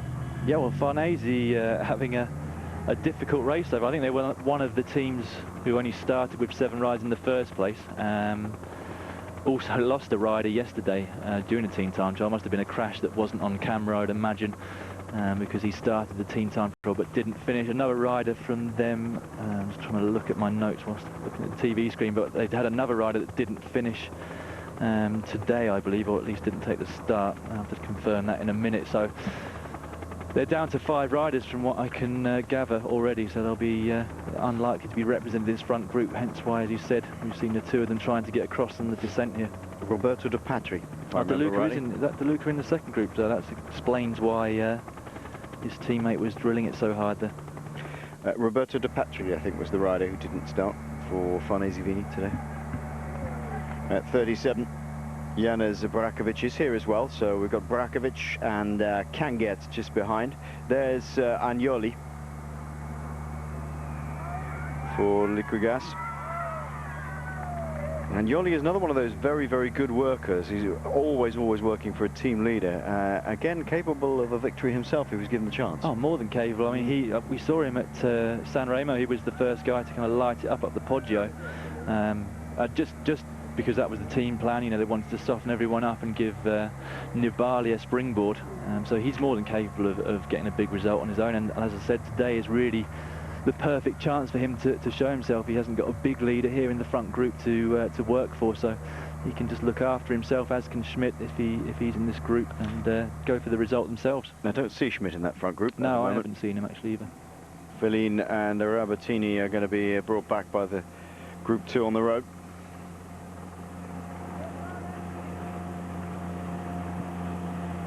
Clearly decided they're not going to make much more of a gap.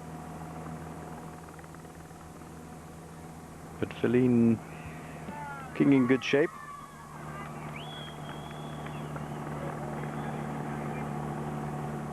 One of the riders who had to find a new team at the last minute last year after Geox. That's right, yep. That's where we saw him before. Getting some decent results in the Vuelta, actually. We saw Fabio Feline getting away and being in a couple of breaks. Not when he was just a year before, actually, because he's been with Geox a couple of years when it was Fuji Cerveto.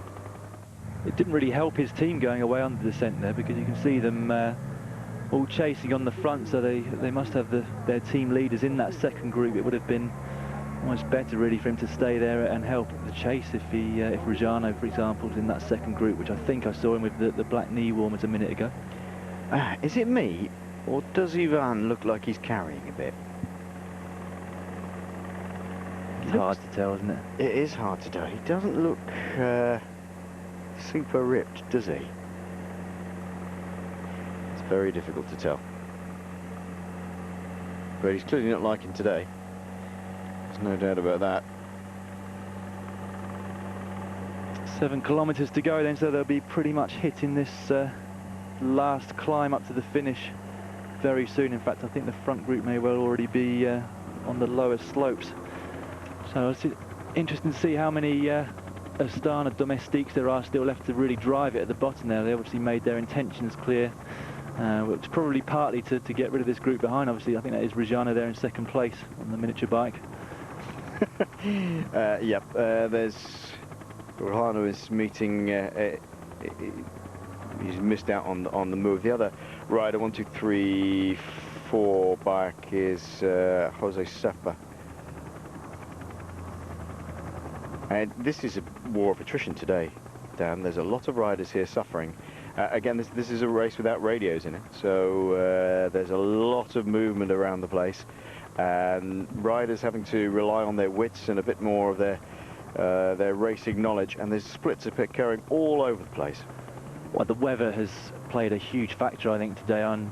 Under normal circumstances, you know, blue skies and slightly warmer temperatures, it could well have been a group of 60, 70 coming to the bottom here today, but Astana set their stalls out earlier and made sure they were all at the front for the top of that climb, ready for the descent, which is very technical, and they've split it down there and got rid of a lot of the favourites, so Kreuziger's got less people to watch out for on this final climb. But yeah, over the top of that, when there was an acceleration, somebody going for the GPM point, he was just sat in the saddle, accelerated in the saddle, and it's always a sign to me that you know, somebody's on top form when they don't even need to kind of get out of the saddle and sprint to keep up on an acceleration.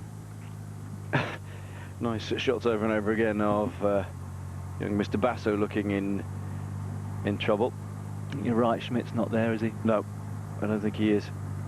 That looks like Bettencourt in the middle for Aqua Sapone, rather than, and we say De Luca has been dropped in the second group of the day. Interesting to know who they're going to, Liquid Gas will play for here. They've got a free hand totally. Salerno's there. Agnoli is there. You'd have to say it was one of those two who probably have a better chance today than anybody else. 1 minute and 5 seconds is the gap between Group 1 being driven on by Astana and the Group 2 on the road, containing 2 or 3 big favourites. De Luca also in there, Ivan Basso. This is Group 1 on the road. 4 from AG2R, I think, are counted. Yeah.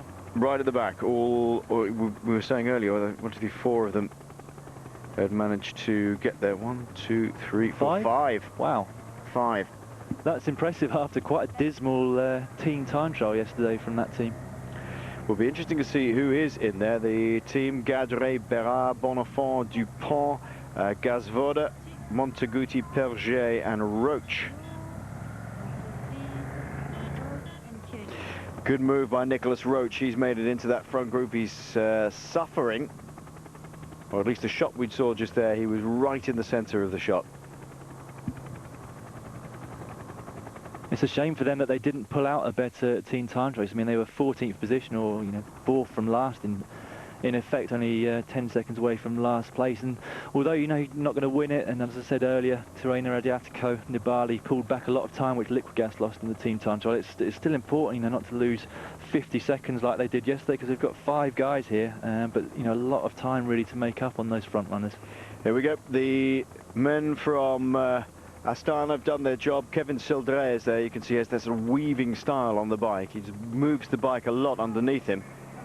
At the front, just the pushing second on. group, I guess, with Pozzovivo in second place, so they're pushing on, still trying to catch the front group. De Luca there. I'm surprised to see De Luca there. I am. Because, over the top of that first category, he was right near the front, and he's certainly not a bad descender. As you said, we saw him almost going off the front on the descent at the start, but they're really pushing on here.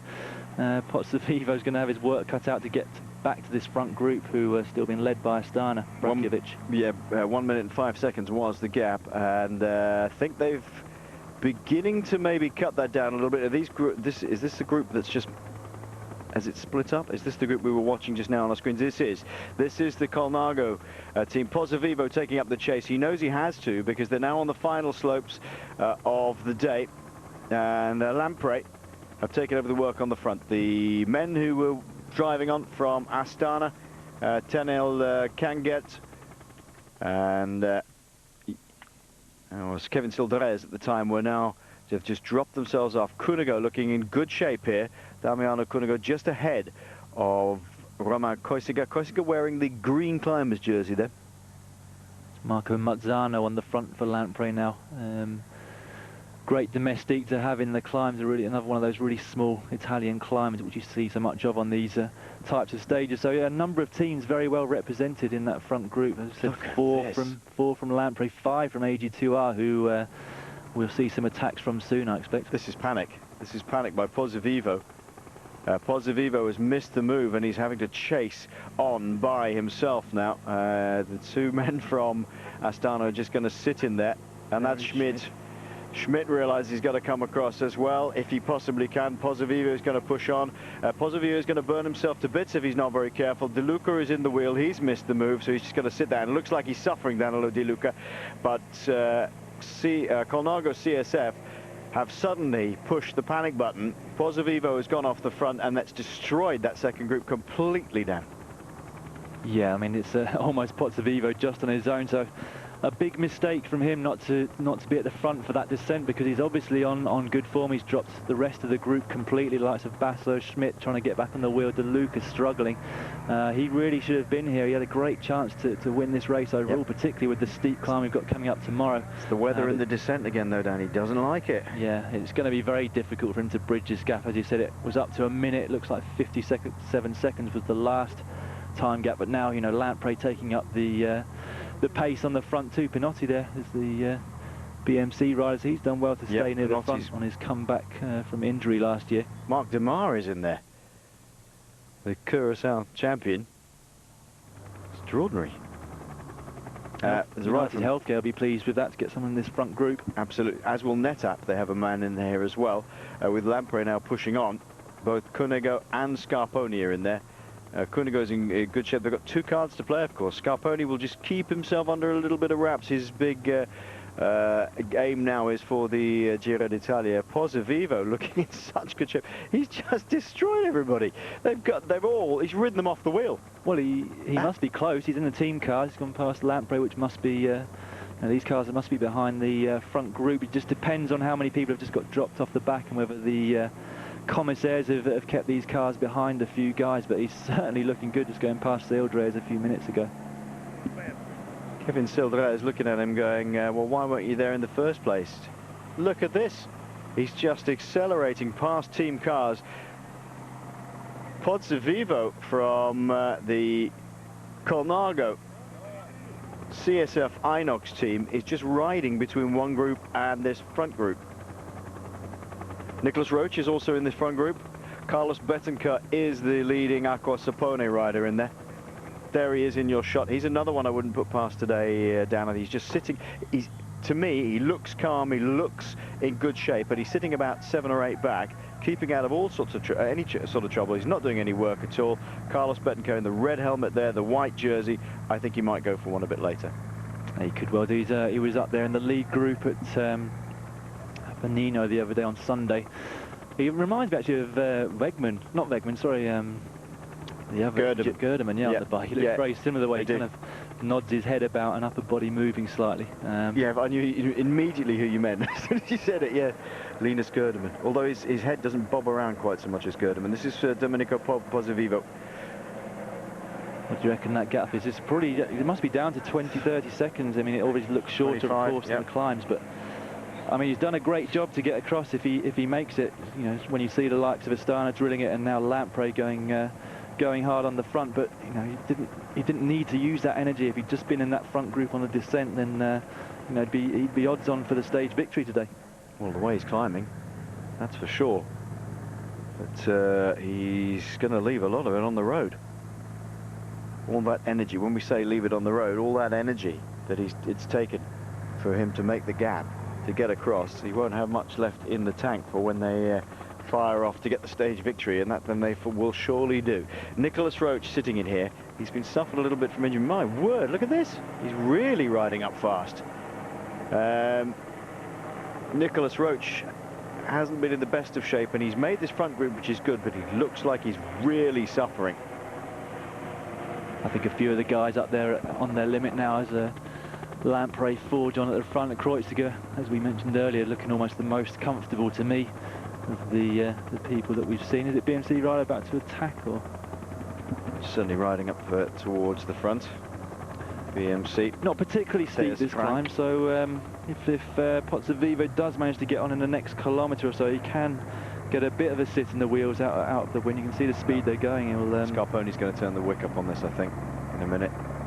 Pushing a lighter gear than he normally does, Michele Scarponi. Kreuziger looking absolutely with no problems at all, just sitting, and now you can see that Nico Roach is slipping towards the back of this group as the pace goes up a little bit, already looking as though he was on the edge, and now beginning to suffer.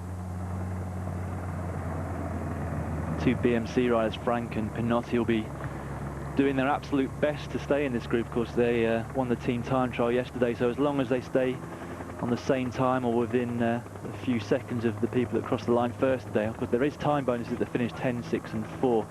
They'll go into the leader's jersey. But there's Frank is the BMC rider sitting in the wheel tracks of Liquigas there.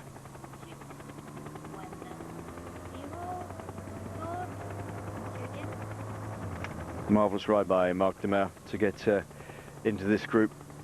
He's a pretty experienced rider and knows where he should be at the right time. He's managed to catch the record, but to cling on over that bad weather, he doesn't mind that sort of stuff though. He's a big, powerful rider, can tolerate that weather pretty well. Two net-up riders in the front here by the look of it. That's very good for the small German outfit. They've been invited to some nice races this year, this being one of them. They're at Milan-San Remo. Well, who are Liquigas actually working for here? Lamprey. I imagine it must be... I think it's going to be Capecchi. Yeah, number 13 there. Eros Capecchi, number 13, looks by far the most comfortable of the Liquigas men as Roche moves up once more towards the front. The Lamprey men are really trying hard out. There we go. Liquigas now taking up some pace setting at the front. That's going to string him out once again. Kreuziger just looks so comfortable. Mind you, you've got to say that Cunego looks good as well. It's just that they're so close together.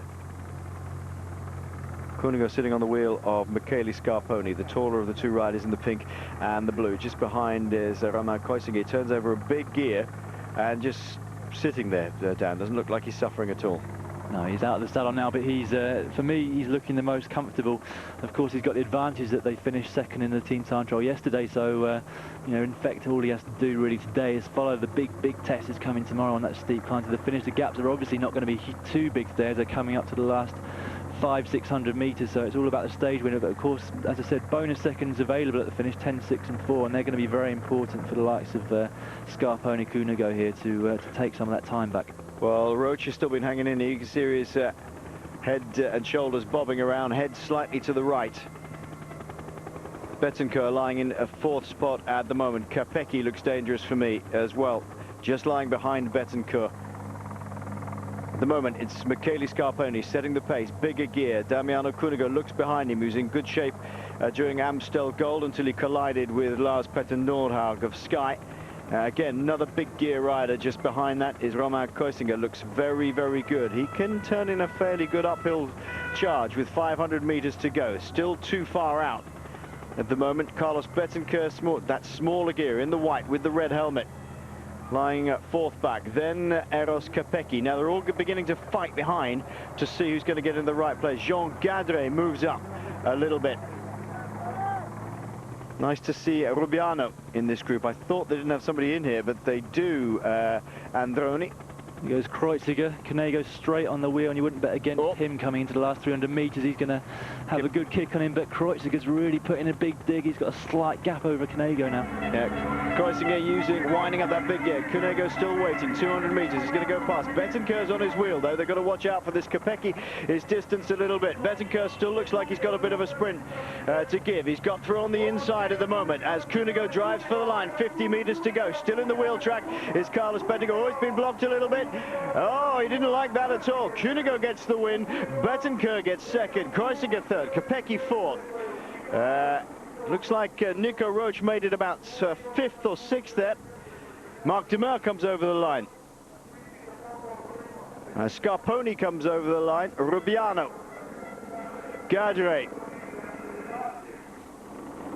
Well, it's Bettencourt didn't like that thing. He looked like he was, he felt he was being blocked in the line there.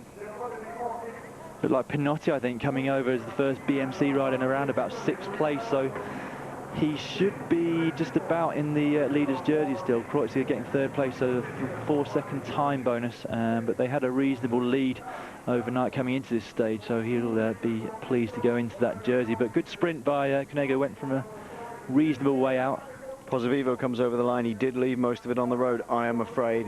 The energy went away from him towards the end. He was almost within striking distance, and he just couldn't make the charge up towards the top. Salerno has tacked onto this group of 3 Androni riders, including Jose Serpa's just come over the line. Didn't quite see if Rohanu was in there. They all look too big for Rohanu.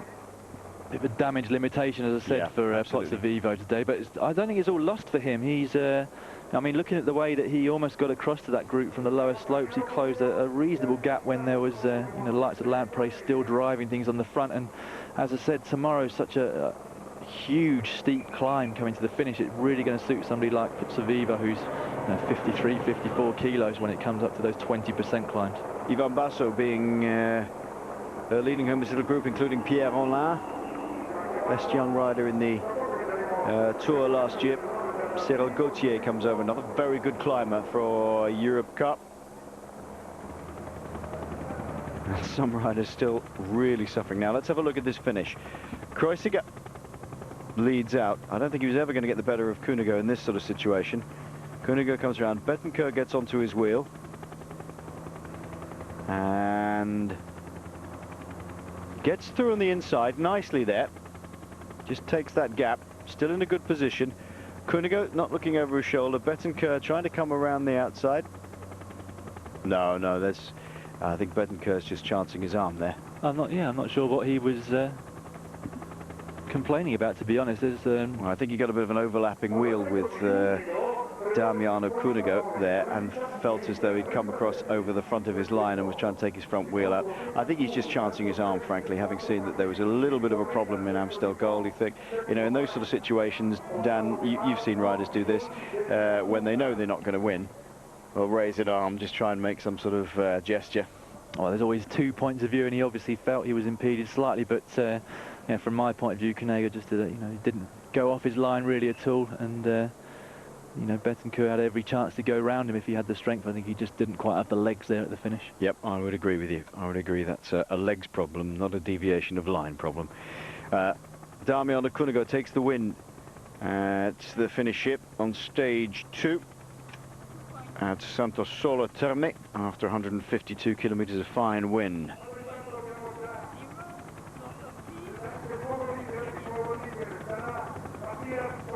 Here we go. Let's have a look at this overhead shot once more. The man who missed out there is Eros Capecchi on the right-hand side of your shot. He's just impeded a little bit by the progress of Damiano Cunego and Carlos Bettencourt, but didn't really have much of the legs. He's still in contact at this point. Pinotti, you can see fighting away just behind. Cunego goes around the outside of Romain Kreuziger. Bettencourt still looking good at this point, nicely committed, goes through the inside line there.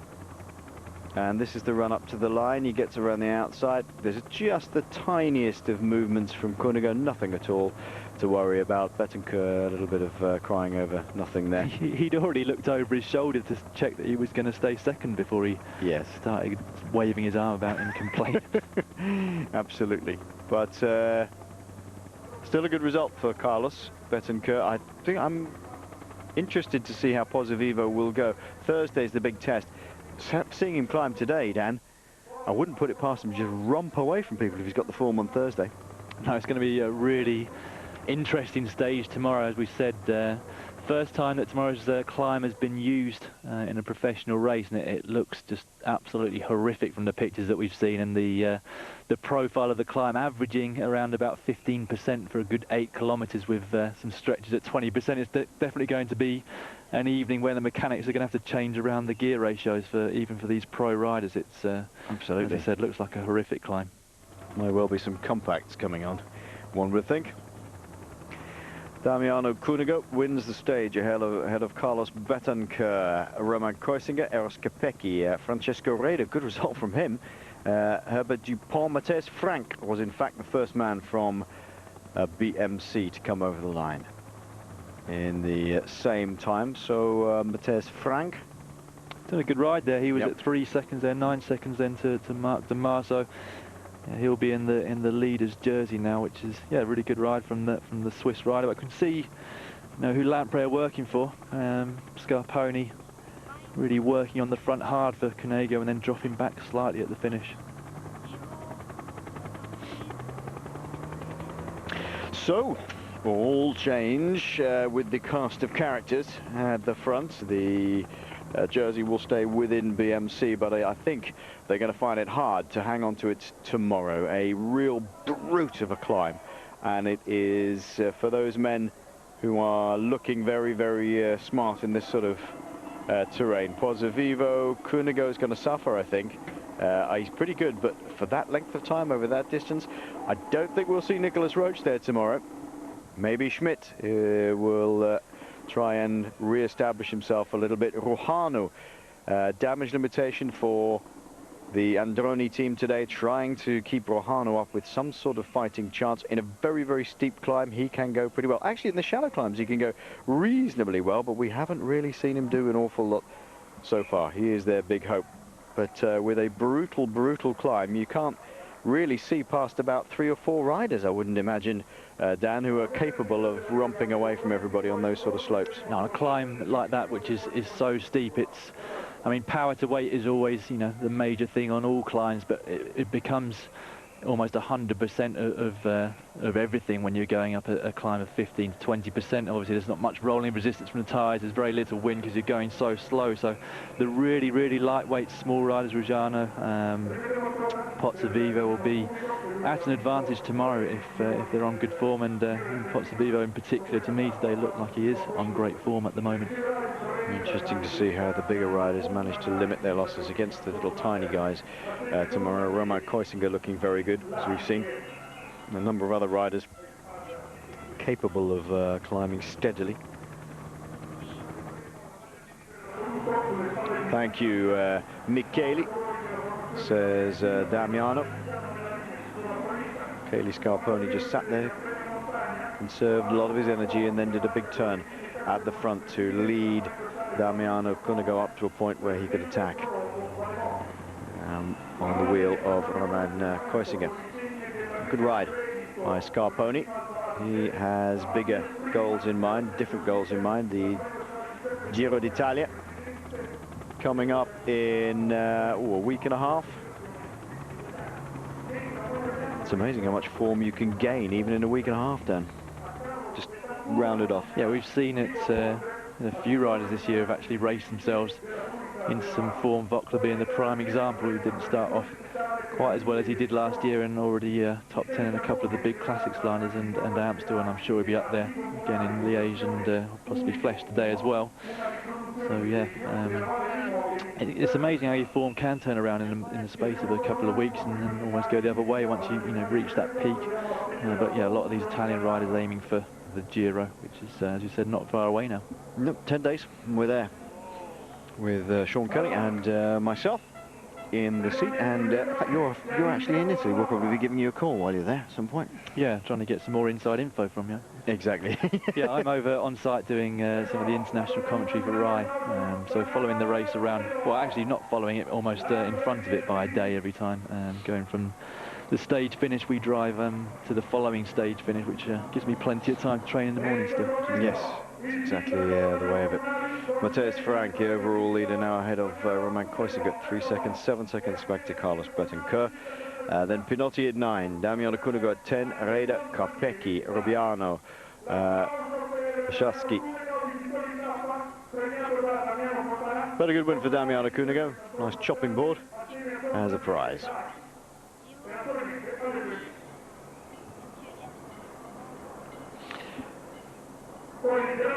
Well, it's brutal racing up in Trentino.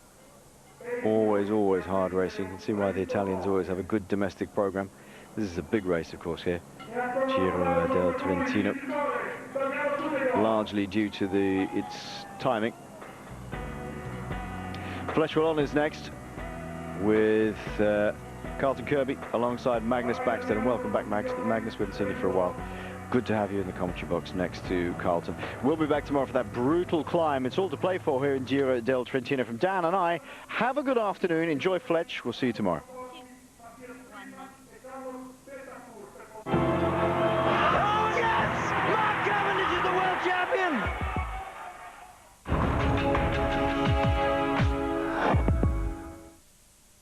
You could be owed £3,000 or more, so call PPI Claim Back today on 0800 083 0800 to claim back your missold PPI. 5 minutes, Miss Walters. In life, there are no retakes or rehearsals. We have just one chance to do the best we can for the people we love. The LV 50 Plus plan can help you do just that. It's especially for people aged between 50 and 80 living in the UK. With full cover after just 1 year, it'll pay out a cash lump sum when you're no longer around to help pay towards funeral costs and any other unpaid bills. Anyone can take out cover starting from £5 a month, but the more you pay, the greater the amount of life cover you'll get, and your monthly payment won't go up. You don't have to go to your GP, and you don't have to answer any health questions. You're guaranteed to be accepted, and there's a choice of free gift after your plan starts. LV have been looking after families for over 160 years, providing peace of mind for millions of people. Call LV today on 0800 163 153, that's 0800 163 153, or visit lv.com. And now you could get more cover for your money.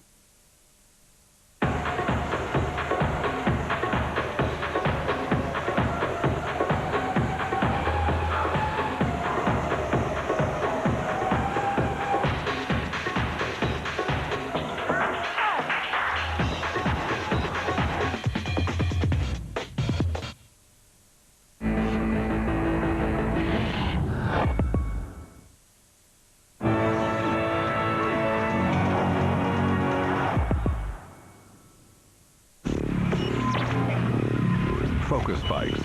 By professionals, for professionals.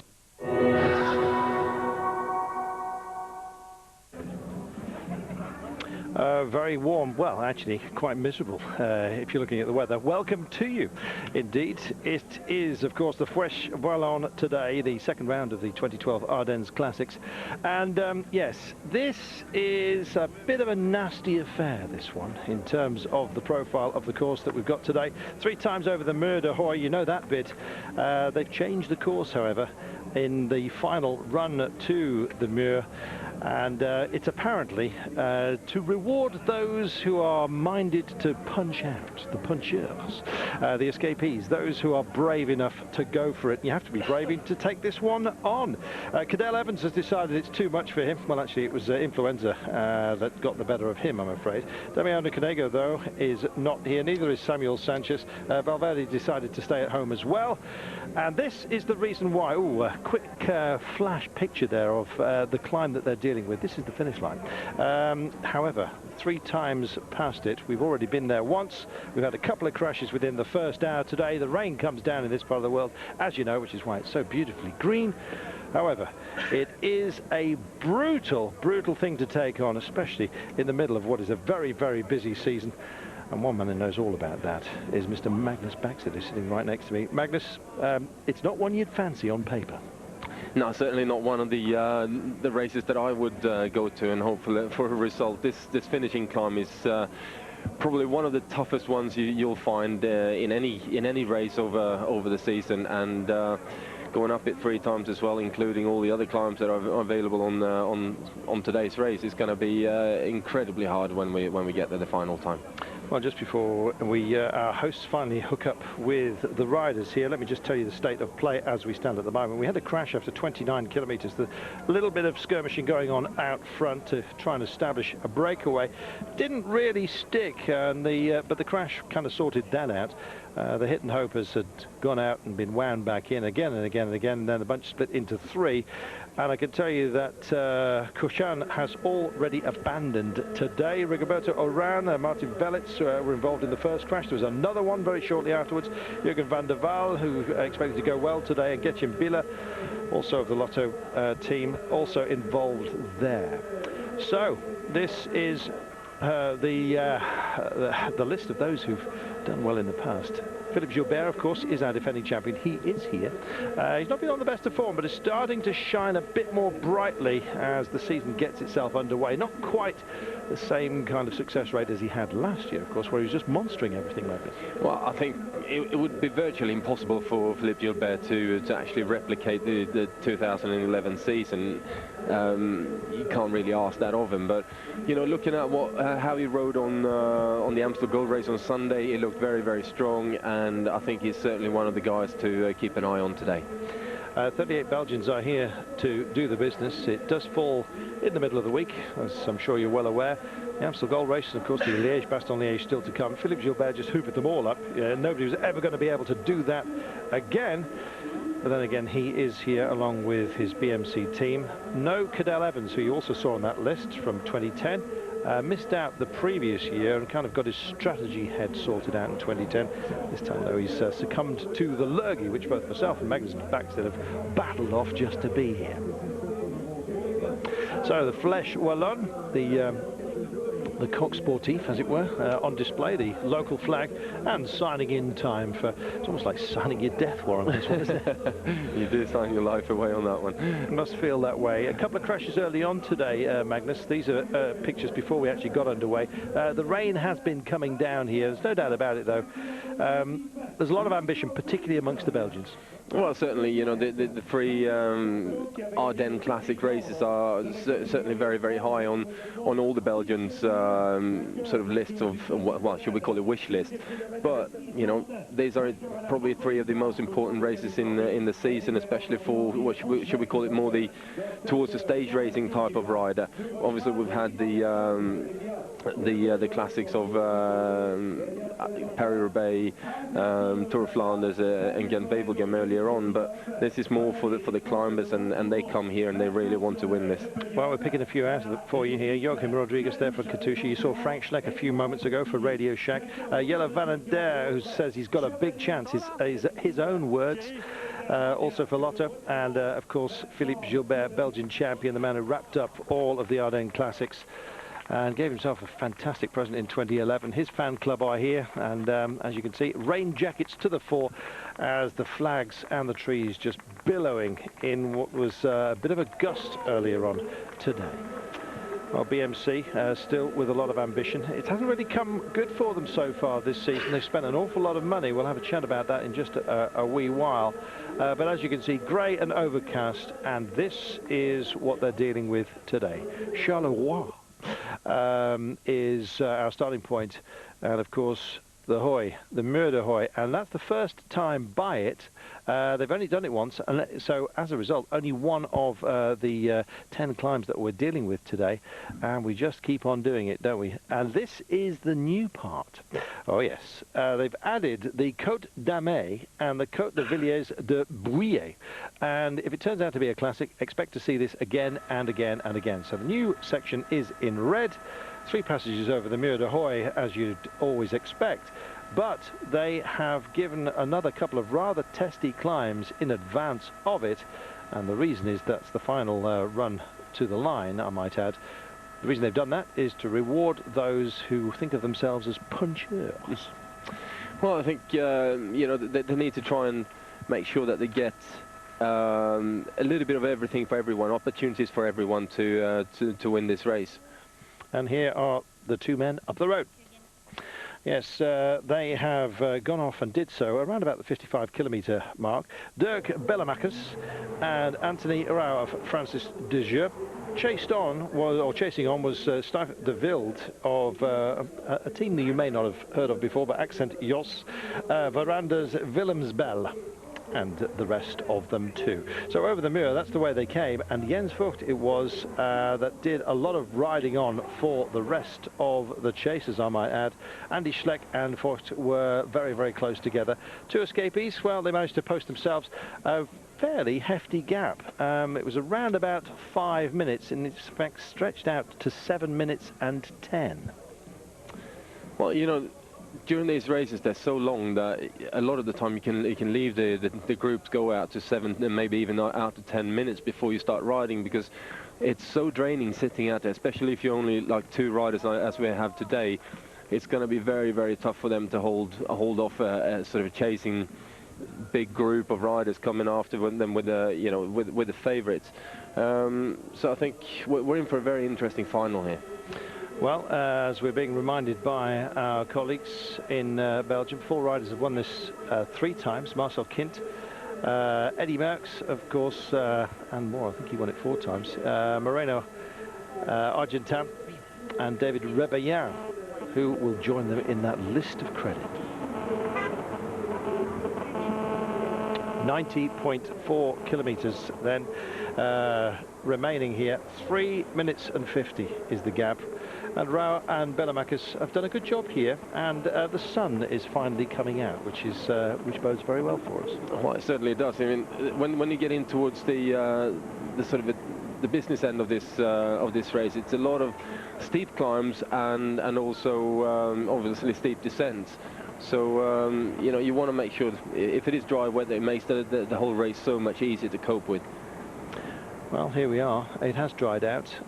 These roads, it is kind of agricultural area, although a lot of it, the works, I should say. It's a quiet time of year as we head into spring. Most of the digging has been done. Most of the harvesting, as you can see, is long gone, and as a result, the rain's probably washed the roads a bit clean here, which bodes well, especially for some of these descents. So with 89 kilometres remaining here, Magnus, that's still a huge ask, and we have an awful lot of strategy to be played out today, and I presume that is what we're going to be talking about today. When are the jumpers, the puncheurs, going to have a go? Well, it all depends, you know, on how long they're going to leave these guys out there in the front. I don't think we'll see the big favourites move anywhere before the sort of 30-kilometre mark, really. I think by the time we go over the Mur de Huy the second time, then a lot of the guys are going to start looking at, you know, what's sort of possible to do. Obviously, the weather forecast is going to be a big part of that, as we see the Lotto team getting on the front here and obviously starting to put a little bit of pace into it and test a few riders' legs as such. Obviously, they got Van Endert in there as well, who's been riding very, very well lately. Why not him today? Yeah, absolutely. Well, we're coming up to the Côte de Pau d'Eau. This is only the second climb of 10 today. It's in itself is quite a test. There are 10 climbs, and as a result, in this race, you do get a King of the Mountains, despite the fact that it is, of course, just over the one day, the classic. But yes, it was Preben van Hek last year who took, I'm just checking out on him actually, 7 of the 10 climbs. He was second on a further one of those. So yeah, there is something else to win here, and it's I haven't actually got the prize money list for it, but believe me, it's well worth having.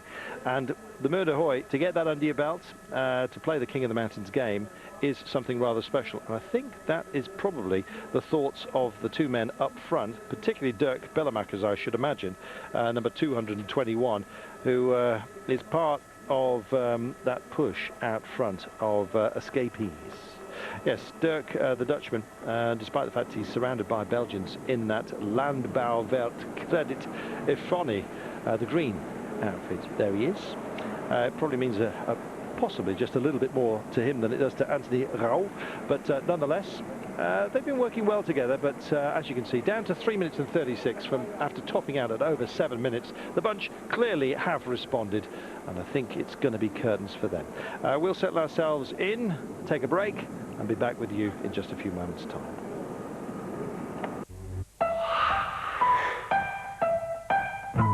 For pure class, you can't beat the Wednesday selection. Whether it's on the fairways with the major tours in golf, with the horses and riders in the best of equestrian sport, or battling the oceans with the most gifted names in sailing. It's all here on British Eurosport's Wednesday selection. Every Wednesday night, pure class. The Wednesday selection, brought to you by Rolex.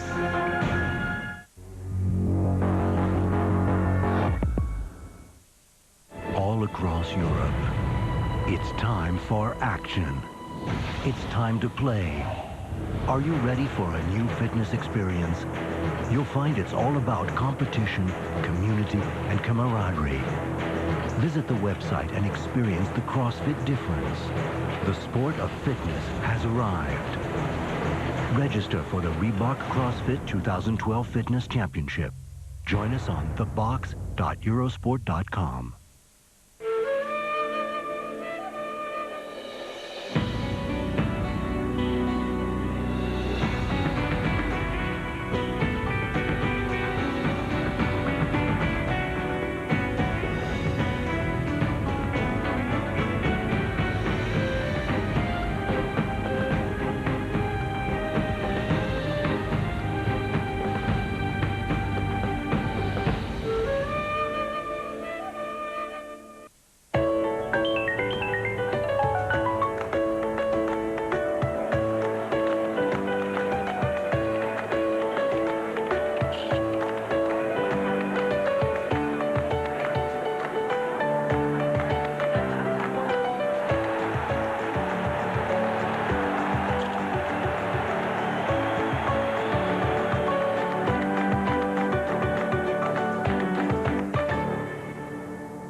Welcome back. Just over 86 kilometres remaining. The gap 3 minutes and 21 as we stand at the moment. Now, apologies for misreading of a graphic earlier on. Belgians have won this 38 times. That's clearly more than 38 Belgians running in this one. 38 times. The Italians 18. Denmark, Switzerland and Spain 2 apiece. America, Holland, Germany, Luxembourg and Australia. Lea Cadell have each won it one solitary time. So the chase is on at the moment, pace being kept high, and it is Lotto Belisol who are doing a lot of the work here, and the reason is Jelle Valendert. He reckons he's got a terrific chance at this one. Had a super run at the weekend, second in the Amstel, almost caught Gasparotto of Astana, who's also here, and as a result they've got their proper ambitions here. Lotto Belisol, that looked a bit shaky, rather just stopping for a comfort break, and I don't know whether the camera actually managed to tangle with him there, but nonetheless, let's hope not. Strung out, sun's out, not bad. No, definitely not bad. You know, they're starting to move, and the time gaps are coming down ever so slowly. It's now they're going to have to start setting the final up, and Lotto seeming very, very keen on doing that. So I think we're in for something good here. Yes, top sport. It's Armé, in fact, who is 3 minutes and 19 back. The bunch a little bit further back than that at the moment. We'll get a proper reckoning for you in just a moment's time. I'm hoping they're going to give us a breakdown. There is Armé. He's the man that's closing down on the escapees, and we've got some conflicting news at the moment. 6:35 apparently is the gap back to the main bunch, but we'll get confirmation on that in a few moments' time. As far as the favourites go here, let's just talk about Philippe Gilbert and BMC while we're watching Mr. Armé do his work here, all on his lonesome. It's not been the same year as last year. You would expect that to be the case. Repeating that feat would just be near inhuman, and you know, he's proving that he's as fallible as some other top sportsmen out there. He's having to have a reassessment of his capabilities, I think, for this year at least. Well, he started out the season very well and was going quite strongly, but then he did also have a minor sort of health issue going on about a month and a half ago or something like that, and you know, that takes it out of you, and if you miss a couple of weeks of training, or you have to sort of back off in your training, all of a sudden you're on the back foot a bit, and you're going to have to chase and sort of work extra hard to get yourself back in shape again. And if you do that, you either get it right or you can miss horribly. I think Gilbert has actually done it right. He's coming good in time for the Ardennes Classics. You know, it was certainly strong on Sunday in the Amstel Gold Race, and the way he went up the Cowberg on Sunday was, as far as I'm concerned, as spectacular as he rode last year. Just the only difference was that he wasn't capable of maybe making the difference that he did in last year's race. But then again, you know, I still think he's not far off the same shape. Well, Van Aert won the Tour de France stage into Plateau de Bay as well last year, you might remember. He's a pretty handy climber, and he may well just take that extra step forward. This man is doing an awful lot of work at the moment on his lonesome, and it's a hard one to do, to conjure up that kind of enthusiasm. And Sander, our mate, is doing exactly that. He is effectively team leader of Topsport Vlaanderen Mercantebel. Some unfamiliar teams, you might think, along the way here. The Belgians have handed out lowland passes, you might say, to a couple of teams. Accent is one of those. We won't read the full name yet again. And Landbau Credit is another. So some unfamiliar names of teams for you to conjure with. But no doubt about it, you'll become very familiar with these two boys. They've been doing an awful lot of work out there, and it's clicking down rather slowly, still with 83.9 kilometres to go. There's a lot of time in the cellar remaining. It's a long old way left to go for them, but and obviously now we're getting to the tough part of the race as well, where the climbs are coming thick and fast, and you know, two guys out there. It's going to be a tough old job to stay away to the final climb of Mur de Huy. There it is. Bellemakers then takes the second climb of the day, and we've rather kindly been handed the information. Here it is, that first over you get €2,000, second place 750, so that was rather nice of Val.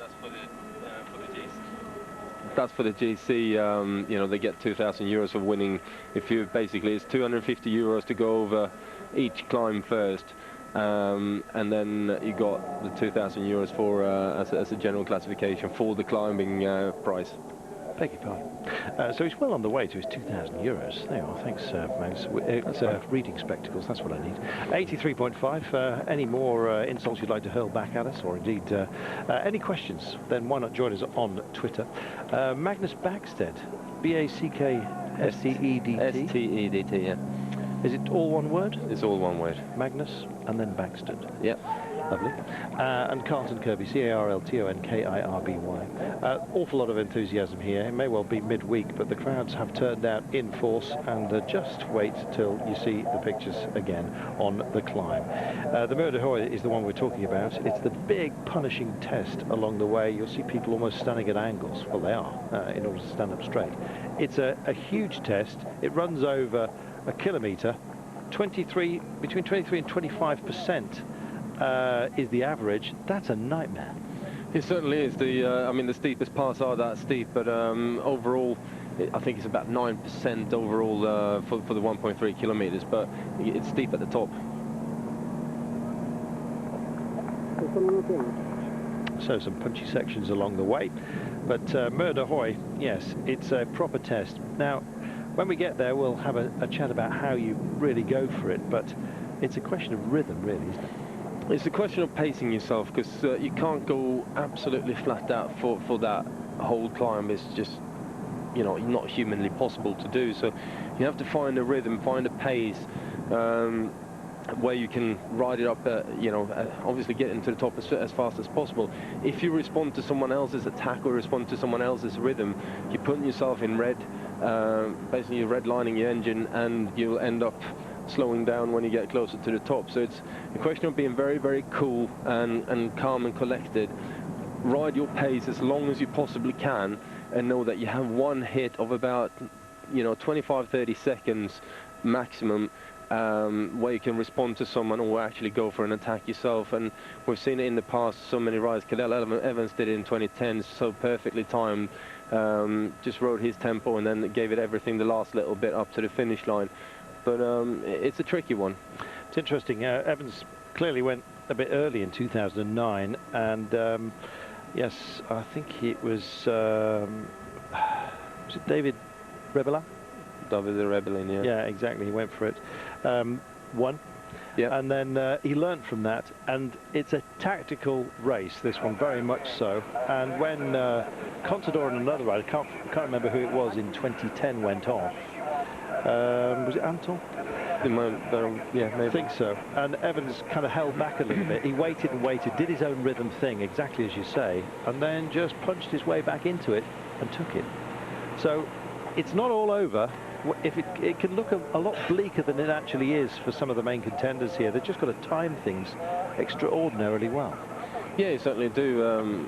And it's all about how much you got left in your legs, obviously, because it's not an easy day by any stretch of imagination before you get to that final climb. So you have to ride intelligently, use as small a gears as you possibly can to save the power, and then just unleash everything in one big hit up to the top of the Mur. So just over 80 to go, and it is the second climb of the day, the Côte de Peu d'eau, the mountain of the little water. Yeah, exactly. Well, not much. And thankfully, the water's staying in the clouds at the moment. You can see, though, from the pictures, or maybe you can't, it is rather overcast here today. Big grey sky, not a hint of blue in it, I'm afraid, for the time being. We've had our moments of sunshine, but for these boys, thinking about anything other than the weather at the moment, they're just heads down and going for it. Some of the rain jackets just starting to get unzipped here, just to get some coolness, as the fatigue presumably already setting in. 80.7 kilometres to go. They've been in the saddle for an awful long time. They started off this morning, got on the move around about 11:30 local time. So they've been in the saddle for what, 3 hours already? They've only done 2 of the day's climbs. There's 8 more to go. No wonder we've had some who've decided not to do this one. Yeah. No, I mean, it suits certain riders and it doesn't suit others, and there's also obviously other races going on the calendar. So, you know, if this is not your cup of tea 100%, then, you know, certain riders choose to not go here, maybe go and do a smaller race or a slightly easier race in the week, and then come back again for Sunday's Liège-Bastogne-Liège.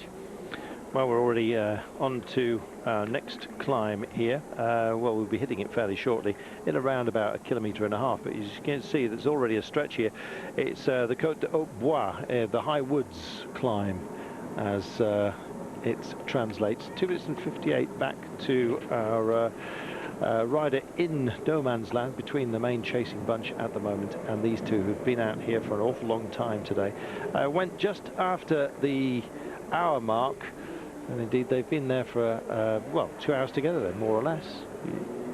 Funnily enough, a lot of these races, the break actually doesn't go until after about an hour's worth of racing, because there's so many riders who wants to try and get into a break like this. And it's kind of a selection process. All of a sudden, you've got to time it right and get basically everyone else to be a little bit tired, and you get that final good jump, and you get a good little gap. And then all of a sudden you're away. You can try maybe 10-15 times in those first 50 kilometers and not make it, and then that one where you time it just perfectly, that goes, and you end up in being away in a breakaway. And you know, at certain points, I would have obviously liked it to be a little bit of a bigger group than this, but if you end up on a course like this where you got maybe a sort of 6, 7, 8 man group, it can actually be easier being up there in the breakaway than it will be sitting in the peloton, because the peloton slows down, you know, doesn't ride too fast on the flat, but then it goes a lot faster up the hills, and it just becomes a little bit more difficult to ride. And also, obviously, you've got the problems with having, you know, another 180 riders around you. Exactly, especially on some of these very, very narrow roads. You see that problem here right now. Yeah, exactly, and if it's wet, then it becomes another stress factor. So actually sitting in the main group can be a rather stressful situation. Yes, probably around about 4 wide maximum on this road to do it safely. And as it starts to twist just a little bit, and it fractures this road towards the edges, as you find in country roads in any country in the world. They're not overly maintained. They do back into farmland. They've got quite a high crown as well, which helps them to shed water, but it doesn't make life the most pleasant. It's okay if you're riding the crest of the wave dead centre of the road, but if you're down towards the edge, it can get a little bit nasty. There you are. Well, they're doing 5 wide, 4 and 6 in the main bunch, but nobody wants to get caught out, and you can just start to slide back here, and you find yourself expending energy by jostling for position. At long last, here we go, 4 minutes and 35 back to the peloton. It's Arme, who's the intermediate time, which is shown on your screen of 3 minutes and 6. Yeah, holding on to that position can be a real sapper, can't it? Well, it certainly can, especially when you're coming in towards the climbs. Everyone wants to move to the front and try and stay at the front. So what you find is a rider going up on the side, on the edge of the road, trying to slot in behind each other near the front. So you get basically like a two lines. You go up on the outside and down in the middle again, which and then you got these kind of issues going on. Yeah, bit of cross country just to stay safe by one of the movie star boys.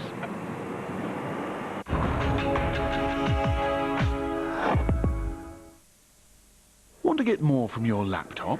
I've just got a laptop and I've been told that I should back up my files. Basically don't know how to use the laptop. I know how to turn it on. What about security? Wi-Fi, pop-ups. Reliability. I need to get more informed. At which, we've used our expertise to put together a really useful, easy-use laptop guide. It's in plain English and has all sorts of tips to help you do more with your laptop. Just what I need. This is a really good start. Cannot be any simpler. Call Which on 0800 380 380 for your free laptop guide. It's packed with useful advice, like setting up your laptop properly, protecting it from viruses, emailing photos, mobile broadband, and a jargon buster to help you understand the techie stuff. Very much plain English. And very simple to use. Call 0800 380 380 now for your free, easy-use laptop guide. It's a free guide. Gosh, you don't get much free nowadays, do you? It's always good to get something for nothing. Looks like a good guide. Taking it home with me right now.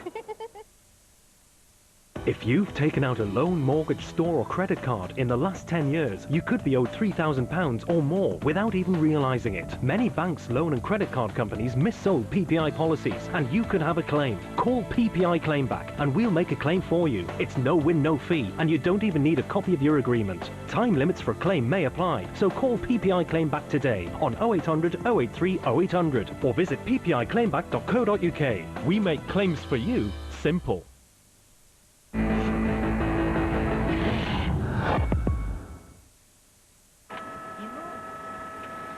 Welcome back, the Flèche Wallonne, and we have some dappled sunshine as we head into the woodland areas here.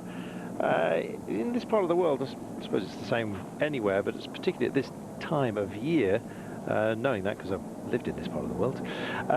Yes, it does, you do kind of get air shock as you go into some of these woodland areas. They really do hold on to the cold. At night they kind of hold on to the warm of the day, but during the day they hold on to the cool, and it can be, if you are busy unzipping your weather gear, you suddenly go into one of these wooded areas and it's got a nip about it.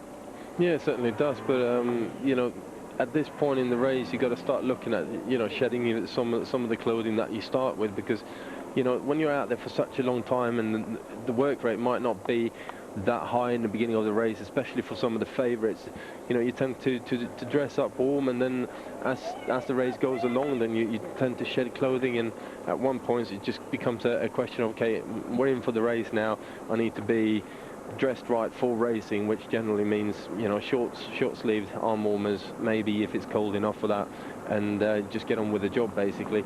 But you can still see a few of the riders here because you can't see the numbers, so there's obviously still got the gilets on, and sort of kind of a windproof type of material rather than raincoats, etc. So yeah, still some way to go before the finish though. Xander Arme here for Top Sport is the intermediate rider between the charging bunch and those up front. 4 minutes and 45, probably a little bit less than that now, the peloton from of our leaders. Here they are, but he's closing the gap, Arme. I don't know how much help he's going to offer up by the time he gets to them, but we will see if he makes it along the way. So we have been over the Haute de Bois.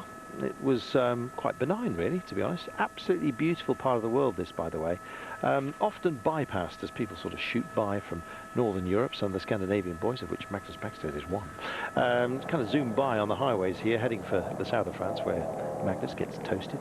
But yes, well worth staying and just enjoying. The Ardennes is a beautiful part of the world, isn't it? It is a very, very nice part of the world, yeah. Didn't you live here for a while? I lived out in the West Country, I did. There you are. Time to take on provisions. Absolutely crucial here. This is Cabaret Florencio, Xavier Florencio, just doing a job for Katusha. Now, they've been busy. There were some escapees went off early on. A lot were wound in, and Katusha did their fair share. They're thinking Joaquim Rodriguez, and so are we. Well, I think Rodriguez should be in with a shout on this one. It's certainly steep enough, and he does like those kind of finishes. So We'll just have to wait and see whether he's got the legs or not. It didn't look too good on at the Amstel Gold Race. 24th, I think. Yeah, I was probably expecting a little bit more of him than that, but you never know the circumstances. Something may have gone wrong reasonably close to the finish for him, and you know, it just didn't end up in the right position by the time they hit the cowberg. Exactly. Second in the last couple of years, Rodriguez, in this race, so he could well be a feature. Gilbert, Het Nieuwsblad, said they actually timed him. That's the local paper here. They timed him over the Coburg this year compared to last year. The difference, 7 seconds. Faster or slower? Slower. Yeah, I mean, it's still close enough as far as I'm concerned. 7 seconds on Cowberg isn't an awful lot. And you know, he obviously had to bring Oscar Freire back, and no one else was willing to take up that chase, and he was down to Gilbert to do so. By the time he gets to the last couple of 100 meters, you know, he would have spent pretty much all of his energy. If I remember right, Gilbert didn't actually go until a little bit later last year on the Cowberg. That's right. So you know, yeah, obviously you can time it, but at the same time, different running to the Cowberg, and so on and so on. So 6th place in the Amstel is not bad, and I think if it hadn't been for last year, we'd have kind of been flagging him up as, hey, he's on form, he's going for it. Yeah, definitely. So never ever count Philippe Gilbert from BMC. They're familiar black and red. Incidentally, the man in white and blue out front is Anthony Roux, and he's celebrating his 25th birthday, so I'm sure you're going to start singing that at home. Magnus is busy lighting candles as we speak. 2 minutes and 52 back to Zander Armé and the chasing bunch. It's just starting to close that gap ever so slightly. They're closing on Armé, and we still have a number of climbs to come. The Côte de Groin is next. And I think they're on that climb now. Grenier. It's not that difficult to climb. It's 2 kilometers at 3.5%. So it's one of those climbs where you can ride up it. A lot of the climbs which we're seeing in this particular race, and the next one coming up after this climb is a lot steeper. It's 7.6%. All of a sudden, then you basically have to do the whole climb out of your seat if you're going to go fast up it. This is intermediate rider Zander Armé. And it looks like Dirk Bellemarcus is going to be allowed to take this next climb as well by the birthday boy, Anthony Roux. We'll see in a few moments' time. 74.7 to go and 2 minutes and 48. Thanks, incidentally, to those of you who have been in on Twitter. It's always a delight. Nice to know how far we're going as well. Tony Anderson, down in Perth, Western Australia. Beautiful pond. Remember Jim Gill on radio? ABC, I think he was. He used to do the morning programme. Lives in that part of the world. Big mate of mine. So if you see his shiny baldy pate, give it a slap from me. You're allowed to, because I've got one, and so has Magnus Maxted. 74.4 kilometres to go, but Tony says he's enjoying it. What about the boys from Green Edge? Probably your best hope, I'd have said, Tony, would be Michael Albercini. Looking through them, Wes Sulzberger is here, Travis Meyer and Simon Clark of your Aussies. You've got Beppu, the Japanese rider, the Canadian Christian Meyer is also here. Christian Meyer and Travis Meyer, spelled differently, no relation. Heavy pregnant clouds here. You just feel that one of them is about to burst at any moment. It could happen. Using the gutters, always a good idea if you want to give yourself a little bit of space, and indeed just tell everybody else that in fact you're just heading off for a tinkle, as they say in some parts of the world. A comfort break, I think, is how it's referred to elsewhere. That's what we're using, yeah. 74 kilometres. A lot of people have actually written and said, in fact, Cole Elliott says, what is a comfort break? Well, now you know. That's why we highlighted it for you.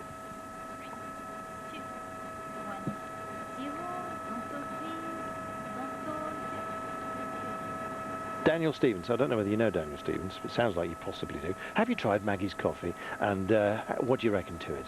It's fantastic, slightly chocolatey. You're able to drink an awful lot of it, and as a result, you just go fizz-bang all day, which I think is the idea. That is the idea, yeah, definitely. A good 2 or 3 cups of that in the morning before I head out on my bike, you know, and it keeps me going for the first 2 hours. Yeah, exactly. Well, and while we're on it, all for a good cause. Yeah, definitely. You know, we're putting Pretty much all of the profits back into to cancer research and to young cyclists around the country and around the world, actually. And where can people find out more about it? If you log on to bigmaggies.com, you will be able to order it from there, and we ship it directly to your front door. So, in aid of cancer research and cancer sufferers and cancer survivors, and indeed youthful development of cycling. Maggie's involved with both of those. Of course, personally speaking, you are a cancer survivor yourself. Yep. And looking rather fit and gorgeous, I might add. Thank you very much, Carlton. As far as the youthful cycling side of things, I know you're involved with UK Youth, but I think you've left those days behind. Yeah, I've obviously left my youth days behind, but you know, the team that I'm running at the moment is not actually a youth team. It's for the charity UK Youth, who work with young people around the UK and trying to help and inspire them to achieve the best that they can possibly be. John Lewis writes in and says, can you explain, please, why Eurosport has stopped covering the Grand Tour of Turkey cycling race? I think you mean the presidential tour, John, and I've got some news for you. It starts at the weekend, and I'll be going over there with Ryan Smith Saturday. In fact, it starts. Look forward to your company then, John. So I can hear the sides of his mouth turning up as we speak. Hey, some blue sky. That's not every day you see in Belgium. It's not. It's what drives you into the cafes to get cosy and try out some of the spectacular beers. 72.4. If you can't get on the bike, why not enjoy yourself elsewhere, perhaps? Of course, those over 18 only. 72.3 kilometres to go. 2 minutes and 47 back to Zander Armé. They've done a lot, these guys out front. All credit to them. Yeah, definitely. They're working well together, and you know, they're still keeping a half-decent gap to the peloton. You know, like we said, the climbs are starting to come here now, and it's just a question of how much they got left in the tank to be able to hold off the charging peloton. What are your plans for UK Youth this season, says Fraser Wildman? Well, the plans are, obviously, our big aim and goal is to do the Premier calendars here in the UK and the Tour Series events, which starts on the 15th of May. That is one of our biggest goals. But we're starting to venture out into Europe a little bit as well to get some international experience with the guys that I got on the team. And we're actually heading off to Holland on Friday morning to do 2 races over there on the weekend. So you know, we're building on the team, and we're trying to sort of build a structure around things so we can grow the team into something much bigger as well. Well, best of luck with that. No, it's an ongoing project, and it's gathering pace. It certainly is, yeah, definitely, and it's you know, nice to have you know, to be able to ride to promote the work of a charity as well. So it's not just a corporate sort of sponsor that we have, but obviously, if we manage to pick up a corporate sponsor together with the charity, then I think that would be a fantastic way forward. So, you know, we'll keep on working on it, and best of all, I'm loving being back on the bike again. I'm feeling absolutely fantastic on the bike. Yeah, he's a happy man, I can tell you. 71.3 kilometres, and the pace has been picked up. It may not look like it just for at this very moment, but they're on one of the other little kicks here today. They're trailing the main bunch, our escapees out there, right around about 4 minutes. The lady on the Lotto-sponsored bike just giving them a chalkboard as we speak. Yeah, it's just starting to string out a little bit as the pace does pick up here. When do you think we're going to see some movement out here? Well, the movement you can certainly see at any given point here, because you know, there's a bit of crosswind coming in. There's quite a, well, very open, I should probably put it out. I saw just Chris Horner being back to his car, and he was having to work a little bit to get himself back into the peloton again. With Lotto riding up there near the front, you can see the red shorts on the left-hand side. You know, they're in a position where if they get a bit of crosswind, they can just open up the throttle a little bit and actually put the hurt on a lot of teams further down, or a lot of riders sitting further back into the peloton. So you saw some of that fracturing just a moment ago. Yeah, you did. It doesn't look like much up here near the front, but when you're sitting a bit further back, it certainly can hurt. Yeah, spread wide across the road here. Looks like that's rather nasty little bit of central overbanding. rode in good nick though, and so is Steve Guy. And Steve, oh, you have little faith. He says, will you be sitting in the commentary box in London during the Tour of Turkey? No, I'll be toasting myself. Heading out there, got the bike bag sorted out as well. The whole lot. I'll be taking out my rather gorgeous Vitus. I've been given for testing. A lovely dark plasma machine, 20 gears. I don't know what to do with it. Yeah, exactly. just stick it in the highest one and go, Carlton. That's the idea. And Brian Smith says we're going to do the last 30 kilometres of every single day. Thank you, Brian. Thankfully, a couple of stages are downhill. 70.5, and there's your gap. And it's Roux, the birthday boy, and Bellemakers, who's been given the present of the climbs so far. According to my little sketches here, he's taken all of them to this point. And with 70.4 kilometres to go, there are still 1, 2, 3, 4, 5, 6, 7 climbs remaining, and twice over the murder, says David Appleton. He says it's not a typo. You're absolutely right, it is murder. Well, pretty close to it. By the time you get to the top there, if you do going flat out, then yeah, it's not, you're not far off falling off the pin. Callum says he's looking forward to Magnus coming forward and coming to Kirkcaldy for the first Tour Series on 15th of May. Will you be there? I will certainly be there. Kirkcaldy, nice part of the world. Very nice part of the world. Never actually been there before, so I'm really looking forward to that. And obviously get going with the Tour Series as well. It's going to be quite nice. It's five weeks of racing, you know, every Tuesday and Thursday night. So it's going to be good. They love their riding up there. And it'll be a warm welcome for you. Lovely. There you go. There's your gaps. 4:40 to the main bunch and 2:51 to this poor chap. So he's busy doing the maths while he's trying to wind in the two escapees. They're working together, relaying each other, and he's got a big job on his hands here. And he's just starting to chug a little bit. He's they've kind of been holding station on him, those boys out front, which is Anthony Rowe, 25 years of age today, and Dirk Bellemakers. There was Schaef de Wilde was also part of he was out there along with Zander Arme, but sat up, he'd had enough. So he was wound in by the chasers here. Katusha, we've mentioned, been doing a lot of work here. Let's talk about Lotto Belizol. We mentioned Yellow Van den Dert. He's full of confidence coming into this one. Says he's got a big chance. I think he does have a big chance. He looked good on Sunday in Amstel, and you know, you can certainly see the whole team is there to ride for him. Why not? You gotta try and set it up in the best way possible for the team. And you know, although it's quite a long way out that they're starting to ride and kind of showing their hands on what they're planning to do, but if you got the legs, hey, I'm all for it. Jürgen van der Broek has got the legs, and as you can see, they're busy doing plenty of work out front. It's the dark blue and white accented outfit with the red flash on the thigh. There. Hope that one sorted you out. They and Katusha. Lamprey also just starting to think about things. Now, Scarponi's not here.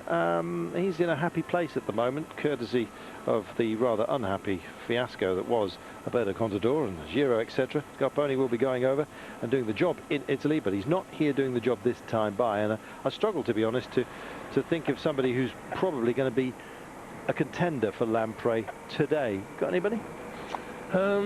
Not really anyone there who's kind of jumps out at me. You know, they obviously got a strong team there, but with Kunigo not here, he would have been my bet for you know, doing a result on this climb. But like I said, you don't necessarily have to have the strongest riders in there, as long as you get it right and get the, you know, maybe send a couple of guys up in a breakaway and create something out of that.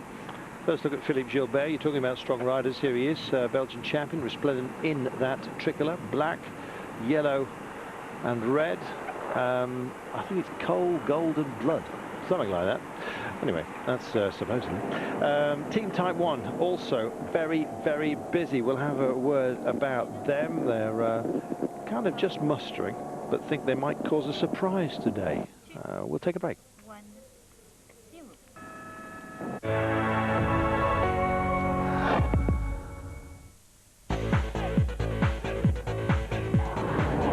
Salice, made from sport.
Welcome back. 2 men up the road is the Flèche Wallonne. It's a bit of a grey day. We've had bursts of sunshine, but also bursts of rain today. They started off looking very, very wet and rather down at the mouth. It's Anthony Roux, and there is Dirk Bellemakers from the Landbouwwerkcredit Euphonie team of Belgium. We have a number of Belgian teams that have got the special invite today, and he leads the King of the Mountains for the time being because Roux has let him take the climbs so far. 10 in total today, and if you're only just joining us, we've been over the mighty Mur de Huy once, and it wasn't pretty. 31-kilometre mark is where we'll go by it for a second time, and then we will go by it for a third and final time, finishing on it at the end of 194 kilometres today. The organisers, we always refer to them as they, have gone and thrown in a couple of extra climbs here today, or a different test, let's put it that way. They're usually around about 10 climbs, there are here. But Côte d'Armée and Côte de Villiers de Bouillet are our penultimate 2 climbs. If you can have 2 penultimates. Anyway, they will be climbs 3, 2, before the final 1, as it were, of the 10 today.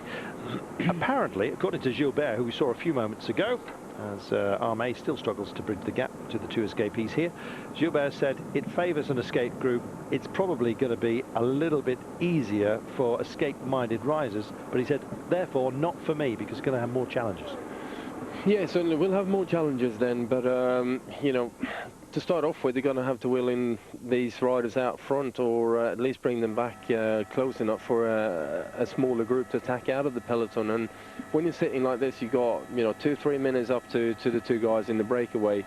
Then that kind of it's too big a gap to bridge on in the group of maybe 4 or 5 riders. It's an awful lot of sort of time to bring back.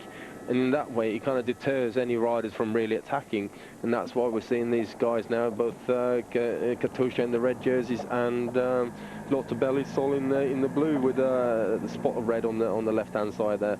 They put the teams on the front, and they're trying to bring back as much time as possible. Probably within the last sort of 30 Ks, they want to make sure that everything is back to square one, and they can sort of send a few guys on the attack again. Just catching sight of Team Type 1, Sanofi, who we mentioned just before the break. They're first timers here, and they have got a couple of riders who could do something today. They've lost Yuri Kuchan, by the way, the Slovenian. He fell and indeed withdrew after that opening crash which came at the 29-kilometre mark. And as a result, they're a man down, but Julien Alferez won the Tour of the Haute Var. He's only 26, he can go, he's kind of in peak form at the moment as well. And Alexander Femkin can never be counted out here. No, Femkin, I mean, if he's on good form, then he's certainly a rider who can climb this. But another man you got there is Greg van Avermaet. He's certainly, changed his riding style in the last 2 years, and he climbs very, very well. He did an awful lot of work for Gilbert on Sunday. So that's another, should we call it wild card? Yeah, perhaps. Talking about wild cards, a few of you have written in Kirkcaldy. You don't pronounce the last L. Thanks to Steve Green for that. Pronounce Kirkcaldy. I'll remember that. 63.6 to go with 2 minutes and 30 to this poor soul, Sander Armée. He's actually managed to close the gap here, but sadly for him, rushing up behind is a very feisty looking peloton being led on by Katusha and indeed by Lotte Bellisol, who are working for Rodriguez and Van den Der respectively. I haven't really spoken about Radio Shack.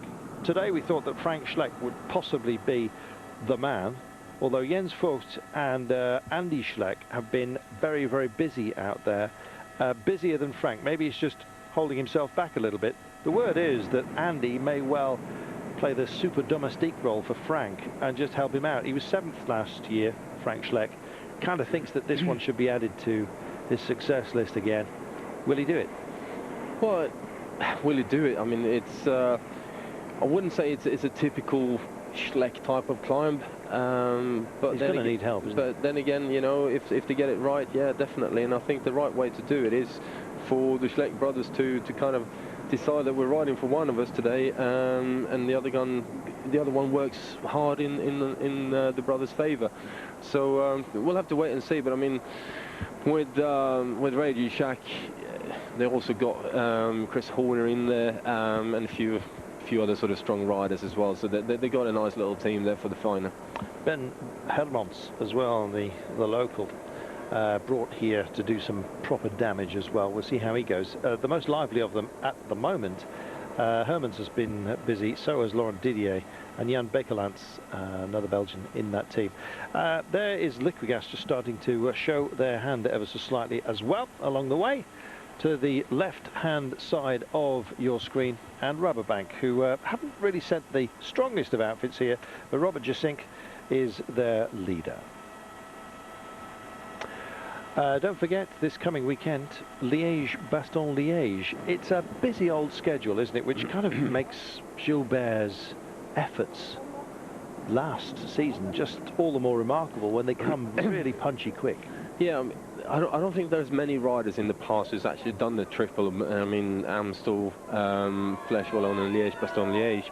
So what he did last year was pretty phenomenal. And yeah, I think we'll have to wait another couple of years before someone is capable of doing it. I think the last person before Gilbert was actually Rebellin. And I think that might have been back in 2004, actually, he did a triple. Well, there we are. You, I'm sure, will tell us on Twitter. If you're going to watch Liège-Bastogne-Liège, by the way, you have a number of options at the weekend. On Sunday, 14:15 Central European Time. That's 1:15 in the afternoon. It's live on Eurosport 1. For British Eurosport, we will join it, what would that be, 45 minutes later, at 2 p.m. UK time on British Eurosport. This is Sunday we're talking about, Liège-Bastogne-Liège. However, from 1:15, you can watch it on Eurosport HD. So those of you lucky enough to have an HD television, HD service, can go and enjoy the HD experience for 45 minutes before the rest of the viewers in Britain on British Eurosport, who will be picking up coverage from 2 p.m. UK time. So, just to remind you, 14:15 Central European Time is Eurosport 1. British Eurosport joins 45 minutes later, which is 2 p.m. UK time. And although from 1:15 UK time, you can watch it on Eurosport HD. So Liège-Bastogne-Liège as a grand finale, I think, for Ardennes. Beautiful. Why is it so green? A lot of rain. A lot of rain, yes, we got that at the beginning of the day. We also got crashes aplenty out there. We've only had one withdrawal, although Jürgen van der Waal and Gaten Biller were involved in a crash. So was Rigoberto Urán and Martin Velits. Velits and Urán possibly could have thought about something today. Yeah, I mean, Velits definitely, you know, and I think Rigoberto Urán, I don't know how heavily he crashed, but he's a tough little rider, and, you know, Sky's got, they've got a good team here. We're looking at that Amstel Gold, Lars Petter Nordhaug. He rode really well until he hooked up with Koenigo on the final climb of Kouberg. You know, interestingly enough as well, you know, we've got a young British rider in Luke Rowe, who is coming from my neck of the woods where I live now, out in Wales, and it'd be interesting to see how Luke get on this particular course. It's a tough old climb, and you know, he certainly has the pedigree to do well here in the future, I think. Just approaching the Côte de Grain. I think we may have called on a little bit early. Yeah, they'll be coming to that at the 53-kilometre mark. We went through the Haute Bois. Actually, just double checking. No, it is our... there we are. Shuffle of paper. Yeah, the Peu d'Eau we've been over, the Haute Bois, the High Woods, and now we're coming over the Côte de Groin. You translate. Then it's Boiseau, Buzal, the Mur de Huy for a second passage at 31 kilometres. It's been a long old day, and it is a real tortuous event, this. It's not called a classic for nothing, and despite the fact it sits in the middle of the week, some would say this is possibly the nastiest of all the tests. I don't think they're wrong. They?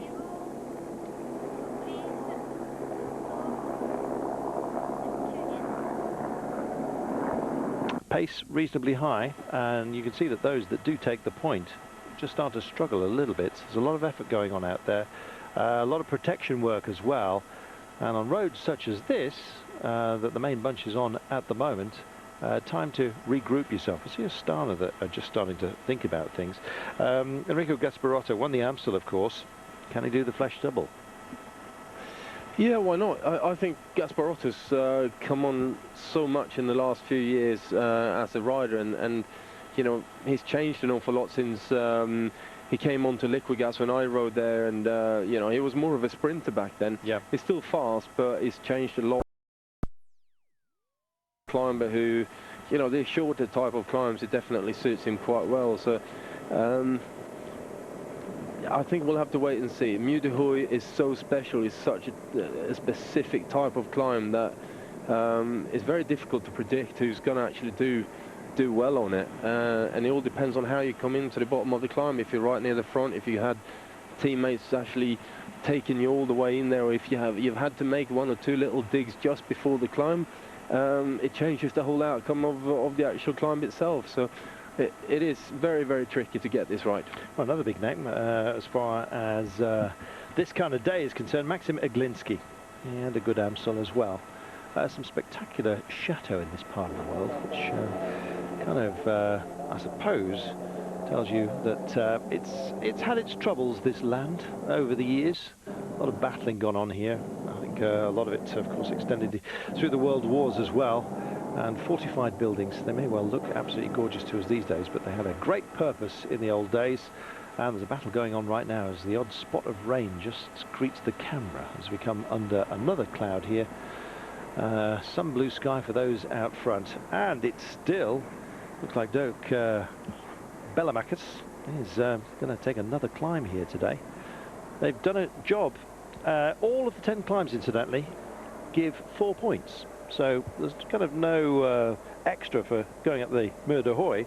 So they made the break at the right time, and they haven't exactly shared the points because Dirk Bellemakers has been taking the hatful of them again and again at the behest or as the gift of Anthony Roux, which is nice of him.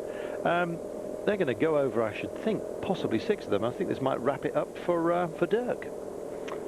Yeah, it should just about be wrapped up for him then, eh? Yeah, exactly. He's done a terrific job. Resplendent in the green of the Landbouwcredit Euphony. I don't know what the euphony is, but the Landbouwcredit is obviously the land bank. 56.6 kilometres to go, and 2 minutes and 36 back to the poor old struggling Sander Armé, who really does need an army at the moment. Sadly for him, he's got one charging right up his backside as we speak, and the pace has risen out there. We'll get a full one on it for you, but they did 47 kilometres an hour in the opening hour. As you said, hell for leather, just trying to figure themselves out. I think we're in this holding station position as we speak. Yeah, we certainly are. Bellemakers then will be 2 minutes and 25 back to this man who's rocking and rolling, as you can see. And Evelyn Stevens has taken the women's Flèche Wallonne after a big duel with Marianne Vos, who I think has won it 4 times. I think she has, yeah. Yeah. Lot of credit here. So just news for you on the women's race, which has come to a close here. Yes, it's the bunch 4 minutes and 30 adrift, probably a little bit less than that. They're kind of holding station. Not exactly playing with these boys, but it doesn't suit anyone to do too much too soon. And I think the King of the Mountains prize is probably going to get taken by Dirk Bellemakers anyway, so there's not even that to fight for. They're holding back. Where would you jump? Well, I wouldn't necessarily jump anywhere until, you know, if I was going to go on the attack, probably on the Côte d'Armée, with about 15 so kilometers to go. That is probably the right time to do something. But at the moment, I would just tuck into the peloton, sit and try and conserve my energy. 55 kilometers to go. If you're going to make a move here, you need to make a move in the crosswind and try and split the whole peloton up, create, you know, a 25-30 man sort of strong group. But it doesn't seem like that there's an awful lot of wind about. As you see, Philippe Gilbert just sitting in there with his teammates, trying to do exactly what you said. Do exactly what I said, yeah. absolutely.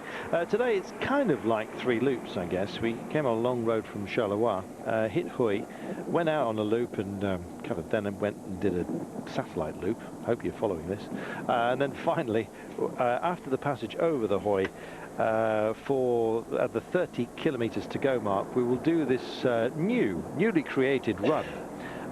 It's a loop to the north of the climb, which includes the Côte d'Armée and the Côte de Villiers de Bouillet. So watch out for that. It'll be on you before you know it. Just under 25 kilometers time, we'll be on that final circuit. And there is the Côte de Groin, which they're coming up to right now. And I didn't see if they actually passed under it with Bellemakers there, but I suspect we did. I think they've just come into the start of that climb now. So, yeah. Beg your pardon. Yes, yes, indeed. It peaks out at 53, so they've just got 1.7 to go. And if they get a hold position as they did, Dirk Bellemakers will just roll in front of Anthony Roux as he does. Anthony's been very nice about this. Yeah, I mean, why not? I suppose it's bigger Anthony Roux just obviously got something bigger in mind for later on, conserving his energy, but.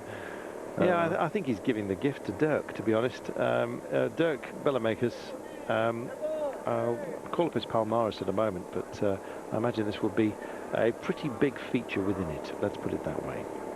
54.4 kilometres to go. Thanks to all of you who've been on Twitter, by the way. You've been extraordinarily busy, and we'll do our best to catch up with more than a few of you in just a few moments' time. Got anything there, Maggie? Well, while you're waiting, Nathan Fernandez says no Valverde or Sammy or Igor Anton. So, what about pick? Oh, Igor Anton is his pick for the win. It's a long, long way out. So to start picking, 3 minutes and 35. There we are, at long last. I don't know why we can't have that intermediate time at the top of our screen rolling on a permanent basis, as in the Tour de France. That would be rather nice. We will, of course, be covering the Tour de France. The Giro d'Italia comes in the intervening period, and of course, an awful lot more cycling besides. It really is your cycling destination. If this is your game, if it's the thing that you enjoy, then there's no better place to watch it than on Eurosport. And indeed, in the hands of Magnus Baxter, it can feel a little bit cosy, which we like. 53.9 kilometres to go.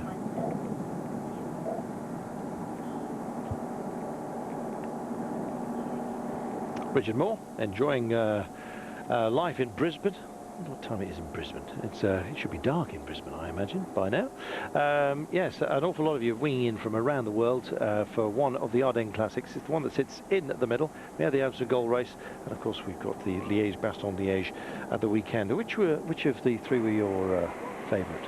Well, the only one that I really went into with any kind of, should we call it, emphasis on would be the Amstel Gold.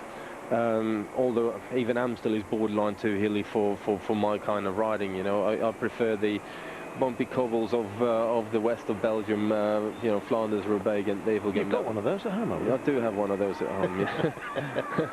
I dug it up one year when I rode it, you know. Good luck. Yeah, a number of you are coming in with some rather techie questions. We'll get to some of those perhaps in just a moment's time. But this is one of the pinch points that you get. If you come into these villages, it's not nice. You've got to have reasonable bike handling skills, and you've got to trust those around you. Let's put it that way. When you've got this kind of thing towards the end of a stage, we're nowhere near that right now. There can be a little bit of finger pointing, especially at some of those less experienced riders who don't handle some of these narrow road sections terribly well. Well, I was going to say, crashes, you know, obviously they happen, but they generally only happen when someone breaks the rhythm of, or the movement of the peloton.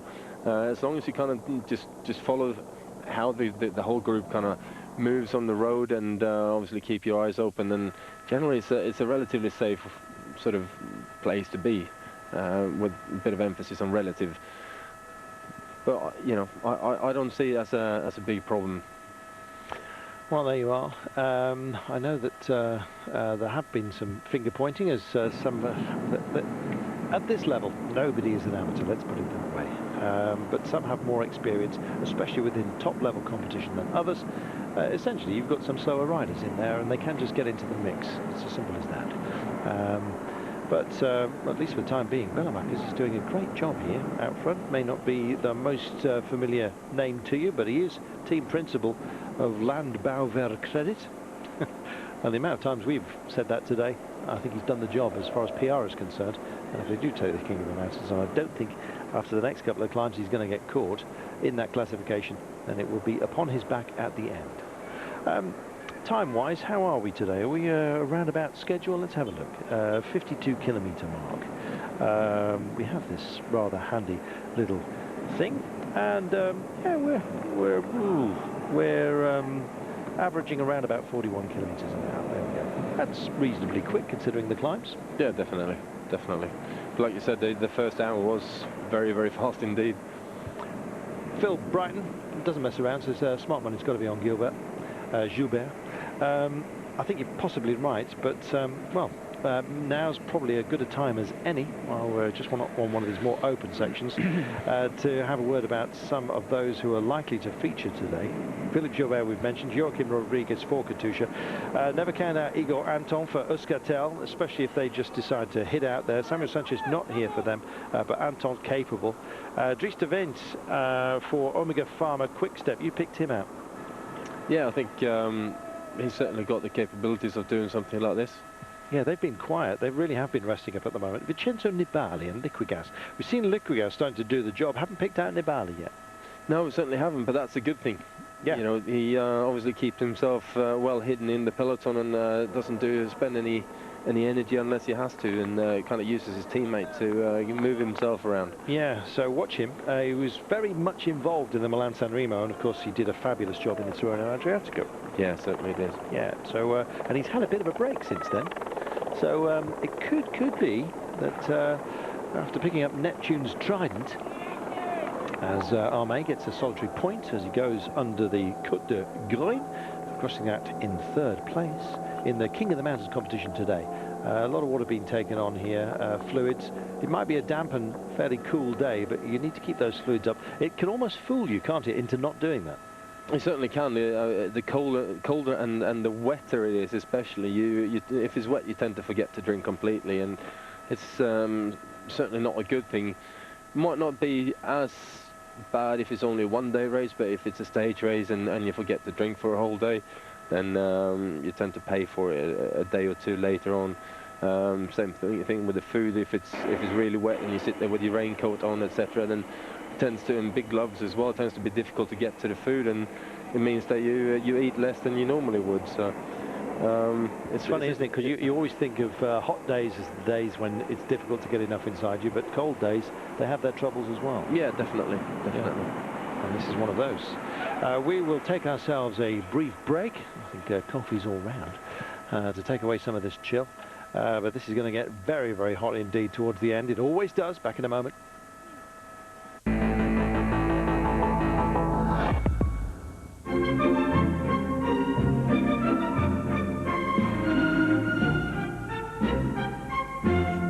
CD cycling shoes.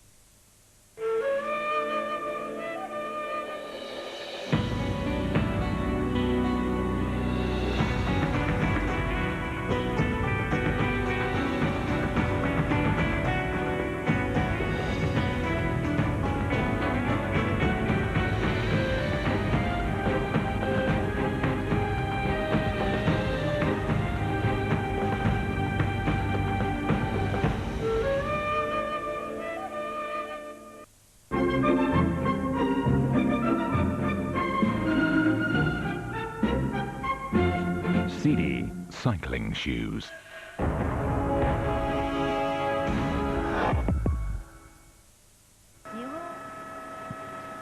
Welcome back. It is pacey down there, as you can see. This gives you a proper view of it, to be honest. A lot of freewheeling going on within the bunch. It's a downhill section, but yeah, they've been averaging around about 41 kilometres per hour. Not as quick as they perhaps could be, but I think you'd be hard pushed to get over 43s as an average for this race, to be honest. It is a sapper. It's designed to be so. And the organisers this year have decided just to throw in something else, a little spanner into the works of of those who thought that this was perhaps getting a bit predictable. You're never going to be allowed to plan for this race, and the organisers have made sure of that by throwing in a couple of different climbs towards the end. A lot of teams, though, have been here and done some previews. They've been on the road. Of course they have. You know, the Amstel Gold Race is not too far from where the finish is, so, you know, they all stay here in between the races, and you know, even if you've just raced the day before on Sunday, Monday and Tuesday, you still go out on the bike and ride, so you might as well go out and check out the new climbs and the sort of final in run to the Mur de Huy, and maybe even go up the Mur once or twice to sort of get a feel for it. As we come around Ardennes, the town in the Ardennes region, a bit like Norfolk and Norwich, I think, sort of county town, region centre. There we are. You get my drift, like it or not. Garmin Barracuda, they have ridden the finish twice. Eric van Lanker decided that the boys needed a proper look at the new course. They've got Ryder Hagedal and Lemavelle as well, Christian Lemavelle, 9th last year, so top 10 for him. Had a tough time, Lemavelle, in Paris-Nice. Back from that, though. Yeah, it did have a bit of a tough time down there, but, you know, the riders bounce back very quickly, and you know, crashes and things happen. You get sick, but you get back on the bike again. As long as you're not off the bike for any lengthy period of time, then it generally takes a week or so, and you're back to relatively good form, and a couple of weeks of training, and you're back to where you were again. So it's one of them things that you have to cope with as a bike rider. Bit of fracturing in the pictures there, sorry about that. Nothing we can do. It's just a microwave link from the camera on the bike back to the aircraft and back to base and back to you. Up the Côte de Beauzieux is where we are right now. In fact, we've actually been through it, and once again Dirk, yes, there he is, Captain Bellamacus in the green, has taken it. Become thick and fast at the moment. The Bouzal is next, and then we've got a break before the Mur de Huy itself with 31 to go. It's spinning around rather nicely, this. They're riding well together so far, and you know, they're still keeping the pace relatively high, and it doesn't look like the peloton is making that much progress on them. But obviously, looking at the composition of the peloton is still relatively wide, which means that the pace is not that high. They're probably just holding back a little bit further, maybe to see what they can do on the next climb time up the Mur de Huy.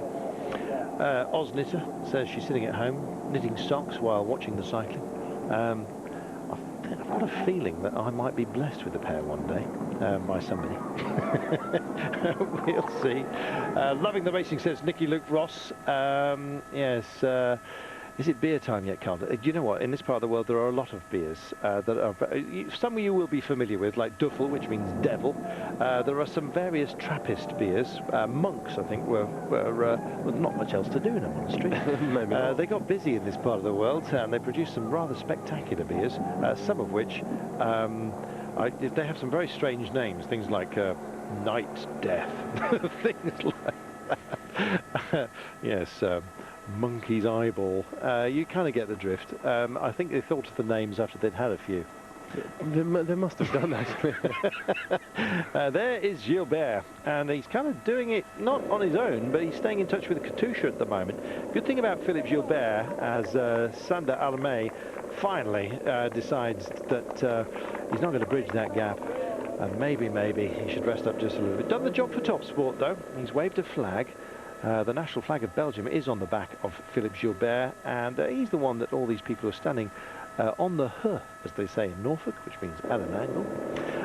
Yes, they're the one. He is the one who is the apple of their eye, I think you might say. Frank Schleck, let's not count him out. We've mentioned him as well. For Green Edge, we think Albacini, but yes, Arme, his day is just about done, and some are just starting to struggle more than a little bit, I think, towards the rear here. That's Christophe Riblon. Yeah, you know, the pace, like I said, is getting a little bit higher, and these climbs are starting to take their tolls on a few riders. We just saw Lozada, incidentally, who'd done a lot of work for Katusha to help just wind in some of those who had a bit more ambition within Katusha, Rodriguez we mentioned, Alejandro Valverde from Movistar. Only seen Movistar going a bit cross-country earlier on today, but Giovanni Visconti could well be a bit of a surprise today. Yeah, Visconti, I think he should be capable of going up the Mur de Huy with the best guys, but looking at how he rode on Sunday, didn't look that great to me. So, you know, we'll just have to wait and see whether he's got the legs or not. Il Soigneur says no Sky. Yes, Sky are here. Lars Peter Nordhaug is perhaps, he had a good Amstel, the Norwegian. Perhaps their best hope here, but we've got the youngster, Luke Rowe, he's here. He's certainly here, yeah, but yeah, Sky's got a good lineup of riders, and I certainly want to see what Nordhaug can do, because the way he looked on Amstel Gold coming up the Kalberg, you know, he was on for a good finish there. Unfortunately, hooked himself together with Kunigo, and that was the end of it. So hopefully he's recovered from that little crash, and you know, he's going to be in the mix here. Kunigo not here, incidentally, and in fact he's riding Trentino, isn't he? Yeah, busy elsewhere, I think. Yes, he took a fall in the Amstel. Is he on the Trentino? I'm not sure. Fairly certain he is. I think you're possibly right. Frank Schleck, we mentioned, along with Ben Hermans, Chris Horner, and of course Andy Schleck, but he's likely to work for Frank today, we reckon, although Andy's been busier than Frank. That's possibly a good thing. And yes, that's Apollino of Sky. Is chugging just a little bit, well, more than a little bit, the Italian, as we speak. Thomas Lofquist perhaps will be helping out Nordhaug along the way, keeping it very Scandinavian, as you understand it. Rigoberto Urán is here for Sky, as well as their team principal. Enrico Gasparotto, we mentioned him earlier for Astana. We've spoken about Team Type 1. Garmin Barracuda, Ryder Heijadal, Thomas Dekker, Alex Howes, who had a good escape on the Amstel as well, showing his ambition, the American. Christophe Lemavel as well, perhaps may well feature. He got a top tenner here. Top Sports, well, as you've seen, Sander Armé was their top man, and he's kind of done, I think, the max today, to be honest. AG2R, Dindo Nocentini, I don't know. Christophe Redblon's here as well. Does like to wave the flag just more than a little bit. As far as Francis de Jeux is concerned, well, you know about Anthony Roux. There he is. He's been doing a lot of work, and indeed helping Dirk Billemakers to that King of the Mountains title here. As far as the remainders are concerned, Saxo Bank, Chris Anker Sorensen's here, and Sergio Paulinho they brought along as well. And for Colombia, Col Deportes, Fabio Andres Duarte, yeah, under 23 world champion. Watch out for him. He was fourth in the Flèche Wallonne, so he kind of functions well in this zone. Yeah, it certainly does, yeah. He and maybe Victor Hugo Pena, US Postal boy, formerly. Yeah, Pena's been around for a long old time. Yeah, and, in fact, we've got the oldies here. I think he's, in fact, here he is, third oldest behind Chris Horner, who's 40. You won't like me reminding him. And Jens Vogt, who is also here. Jens, no, he didn't take a tumble. He's in the mix as well. Yeah. So they're still letting Sander Armé just suffer a bit, aren't they? Why does he just back in? I was going to say, I don't quite know what his thought process is here, of just kind of hovering there at 50 metres ahead of the peloton. You know, it's break away over, mate, back in there and try and recover and help your teammates a little bit. Maybe those wiggling elbows are him saying, come on, somebody catch me up. Vacon Soleil, I haven't really picked anyone out for them. They've got a man up front. Walter Pauls is here. Anyone else? Big sigh from Magnus. Yeah, big sigh. Do some research. Deniful, maybe. Lagutin, maybe. But yeah, it's not really the team that kind of jumps out at this given point. But you know, they've been on such a high from the start of the season this year, and you know, they've been sort of putting out results left, right, and centre. So it's not a team to forget about, definitely. Mark Savory says, I've never heard the Belgian tricolour discovered as coal, gold, and blood before. Well, you have now, Mark. 43.5 kilometres to go. And why not? There is a lot of coal in this part of the world. Yes, coal comes from compressed trees, and there's still a lot of trees in this part of the world as well. The Ardennes offering shade in the summer and damp air in the winter. I never know whether damp air is good for breathing or bad for breathing. It depends on how well you are. You've not been well, have you? No, I haven't been well for about a month and a half now, but finally back on the bike, so going racing again on Saturday, Sunday in Holland. So looking forward to that. Get back in with the boys and, you know, pin a number on. Yeah, time to shake it out for Anthony Roux, getting his birthday legs in. Did he just change them? I think he would if he could today. Yes. Hello. Have we got a bit of a shack attack going on? Yeah, 2 Radio Shacks putting a bit of pressure on here. Well, we said that we possibly could... Andy Schleck, that is. Yeah, they possibly could have a bit of a punch. Now, I've written on here, at the Côte de Bozal, what's that word? Yes. The big jump. Yes, exactly. And I was wondering whether somebody might have a crack at this point.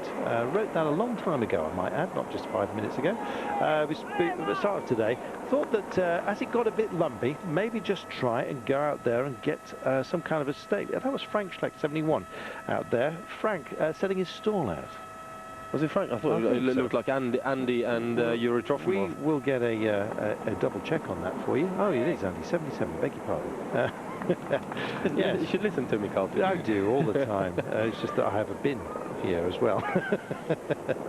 So, touted today as a domestique de luxe. Yeah, at this point he's doing exactly that job. He's putting pressure on a lot of other teams because obviously Andy's capable of going all the way to the finish. And with a rider like Trofimov with him, it's not a bad little breakaway, but it's definitely going to sort of frighten a few teams back there, and they're going to have to start scrambling and put the pressure on to bring him back. Ultimately, that means that you know, a lot of the other teams are sacrificing their teammates and isolating the big guys in those particular teams, which should set things up nicer for, you know, Chris Horner and Frank Schleck. Justin Barry's miffed. He says apparently Green Edge aren't riding this race, according to Carlton Kirby. We have actually been through the team. We picked out some favourites just a few moments ago, so Justin, you should have been with us earlier. Michael Albacini, we reckon, is probably their biggest challenge today, but you know, we could well be proved wrong.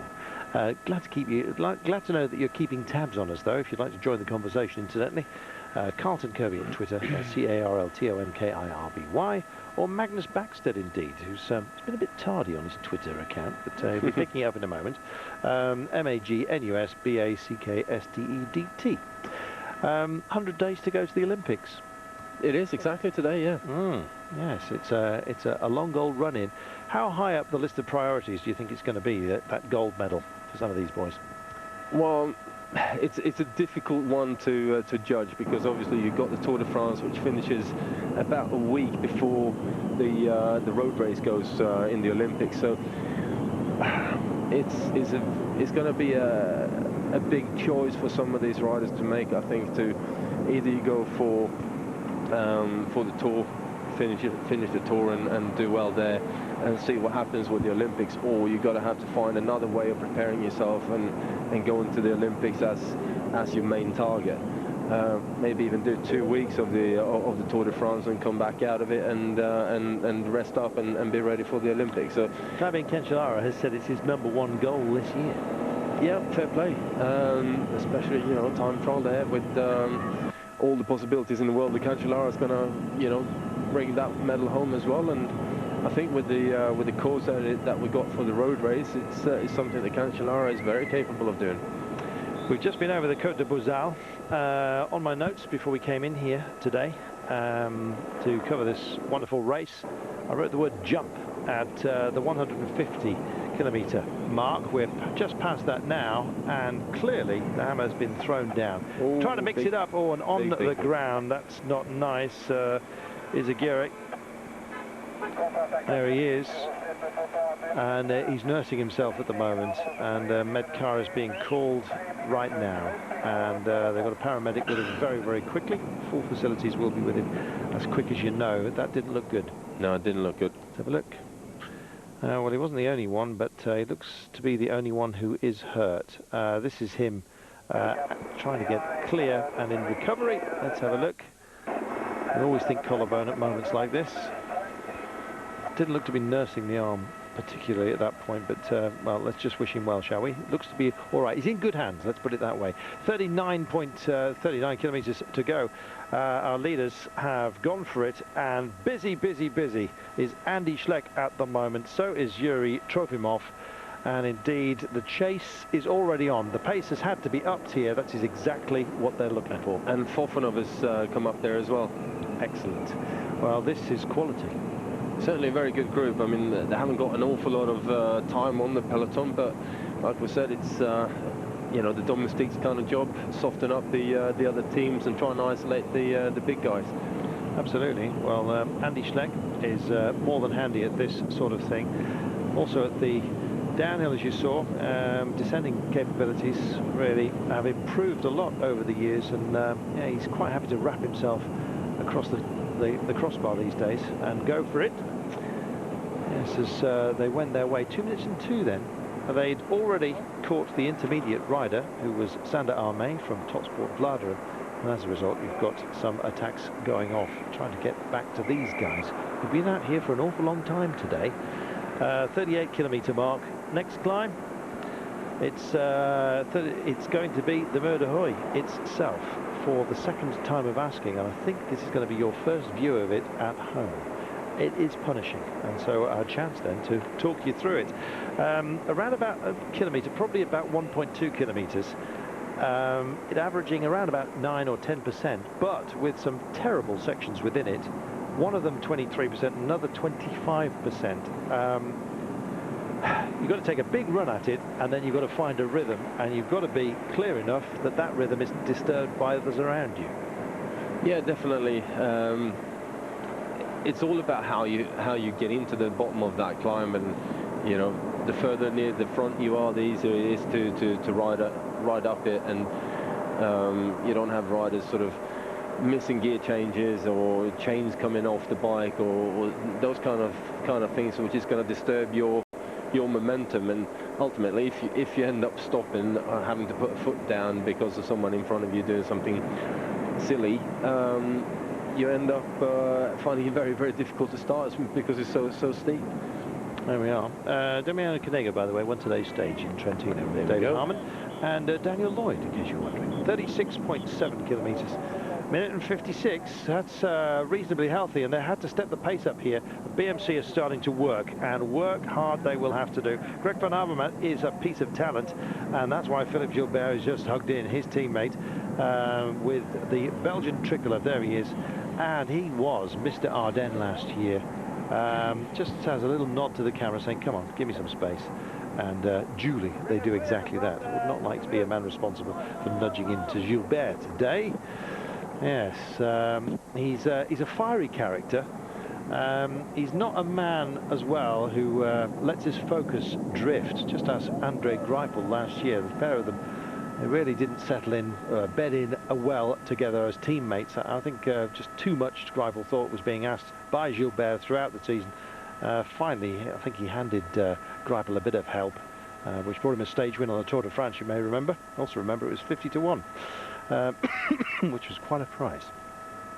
Mark Cavendish expected to hoover up all in front of him during the Tour de France, and it left some long odds for some of the sprinters behind. Talk about long odds. Who would be an outsider today for you? My outsider today is probably going to... I would put some money on Gasparotto again. I think it's done good, and I'd actually throw Albacini in there. You'll have to throw him as well. That's a nice one. Jurgen van den Broek? Why not? Yeah. But I think Van den Broek is going to be busy trying to get Van Endert into the mix of things. Clearly. Oh, an outsider. I've gone and done it now, haven't I? Ryder Huijsner. There we are. As for a favourite? Well, the favourite to me there is Philippe Gilbert. Yep, I think absolutely. I think Gilbert is your man today. I think he looks up for it. He's got the protection of Greg Van Avermaet alongside him. I'd love to see Frank Schleck actually step out as well and do something today, but I think it is Gilbert's there. Yellow Valendet thinks that he's got it today. I always think if you talk yourself up too much, you're possibly trying to encourage yourself. You never bigged yourself up overly, did you? Not not outwards. Not outwards, no, but what goes on in your head is something different. Yes, exactly. 34.6 kilometers to go, and we are approaching, yes, the big test of today. The Mur de Huy, the murder of Huy, as one of you so rightly pointed out earlier on. Trofimov, Andy Schleck and Fofanov here. That's quality, and 1 minute and 44 is not bad. It's coming down quickly though. It's ticking down now. Well, you can see there's certainly a little bit more pressure on in the peloton.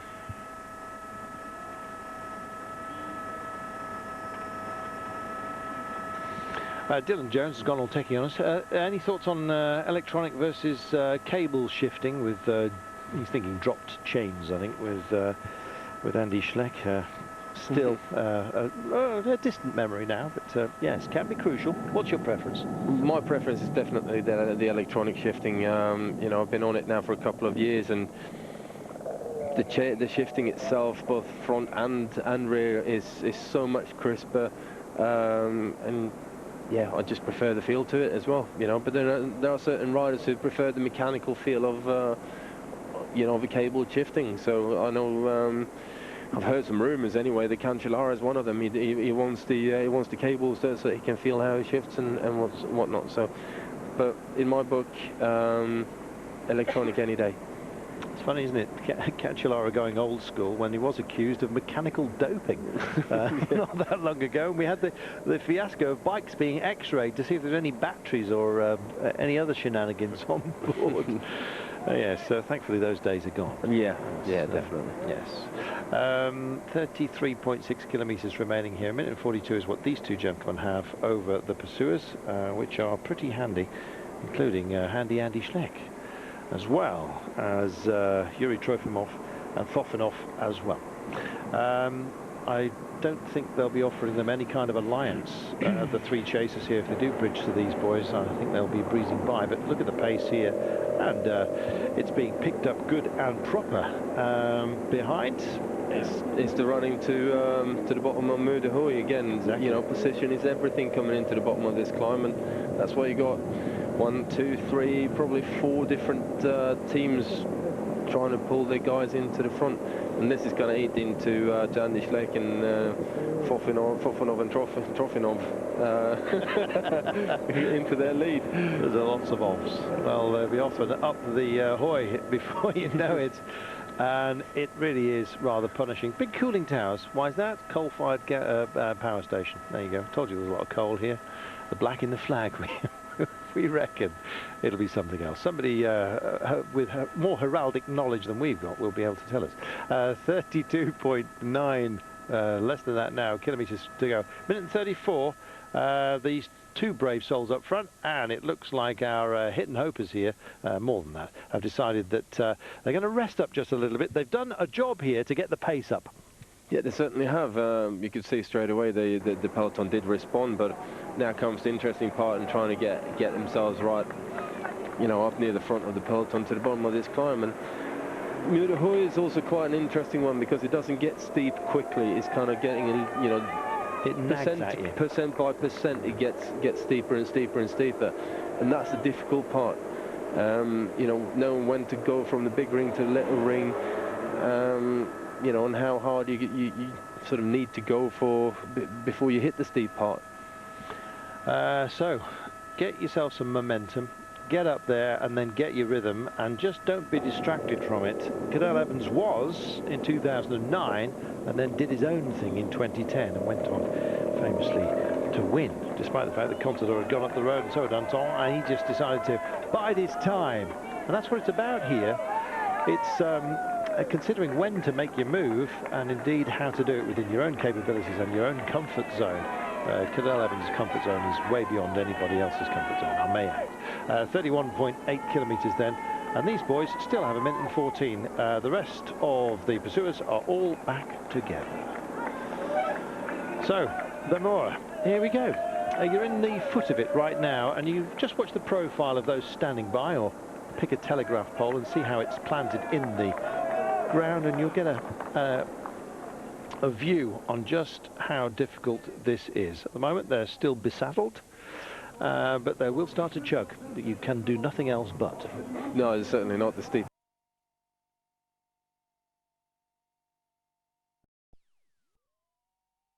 Absolutely, and just in case you didn't know where you were, they've kindly written it about every 5 metres here.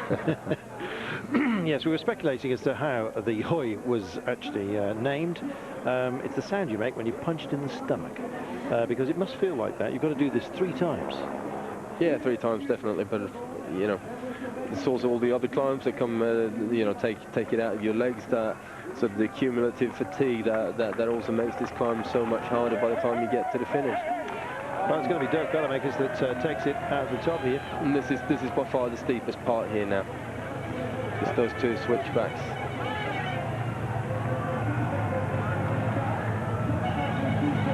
As you get around that corner, it starts flattening out a little bit. It's still not flat by any stretch of imagination, but just those 2 corners are probably the steepest part of the climb.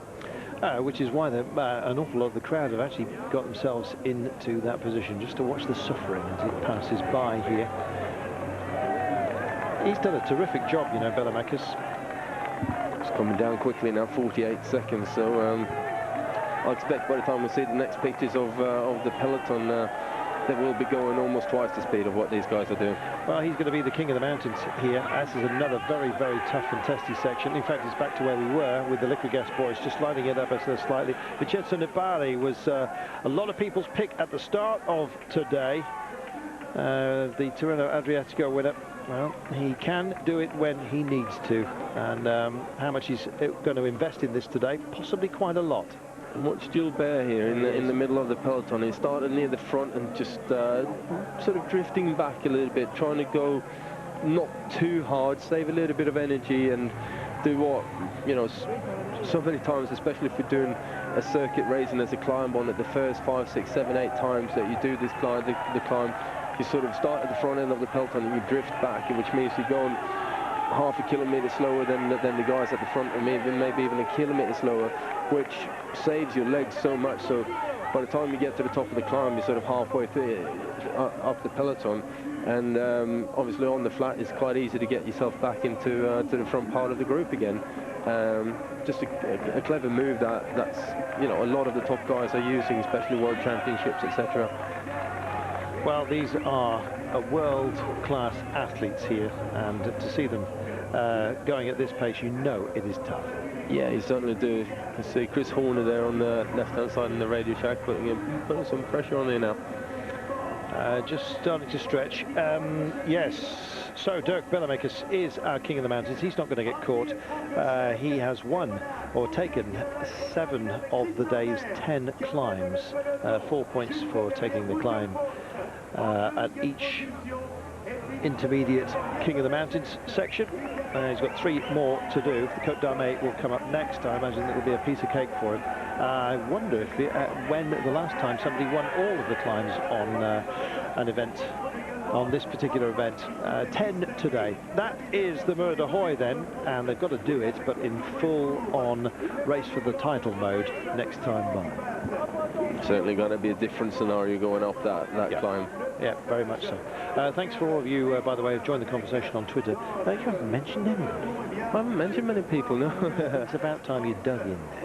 As are these riders having to do exactly that right now. Yes, just a reminder, it's Carlton Kirby, CarltonKirby. Probably more chance of getting read out if you send it there. Or you can go to MAGNUSBACKSTEDT. He's just enjoying his cycling, and that's the way it should be. 30.8 then for our leaders. And we'll next have the Côte d'Armée. A little bit of respite. They've got sort of 15 kilometres to get their legs back together, and I think they've done a job, these boys out front. 36 seconds to go. The chase is going to be on. The cat and mouse stuff will really start. Yeah, I don't think they're going to be staying clear for that much longer if the pressure is kept on the way it is.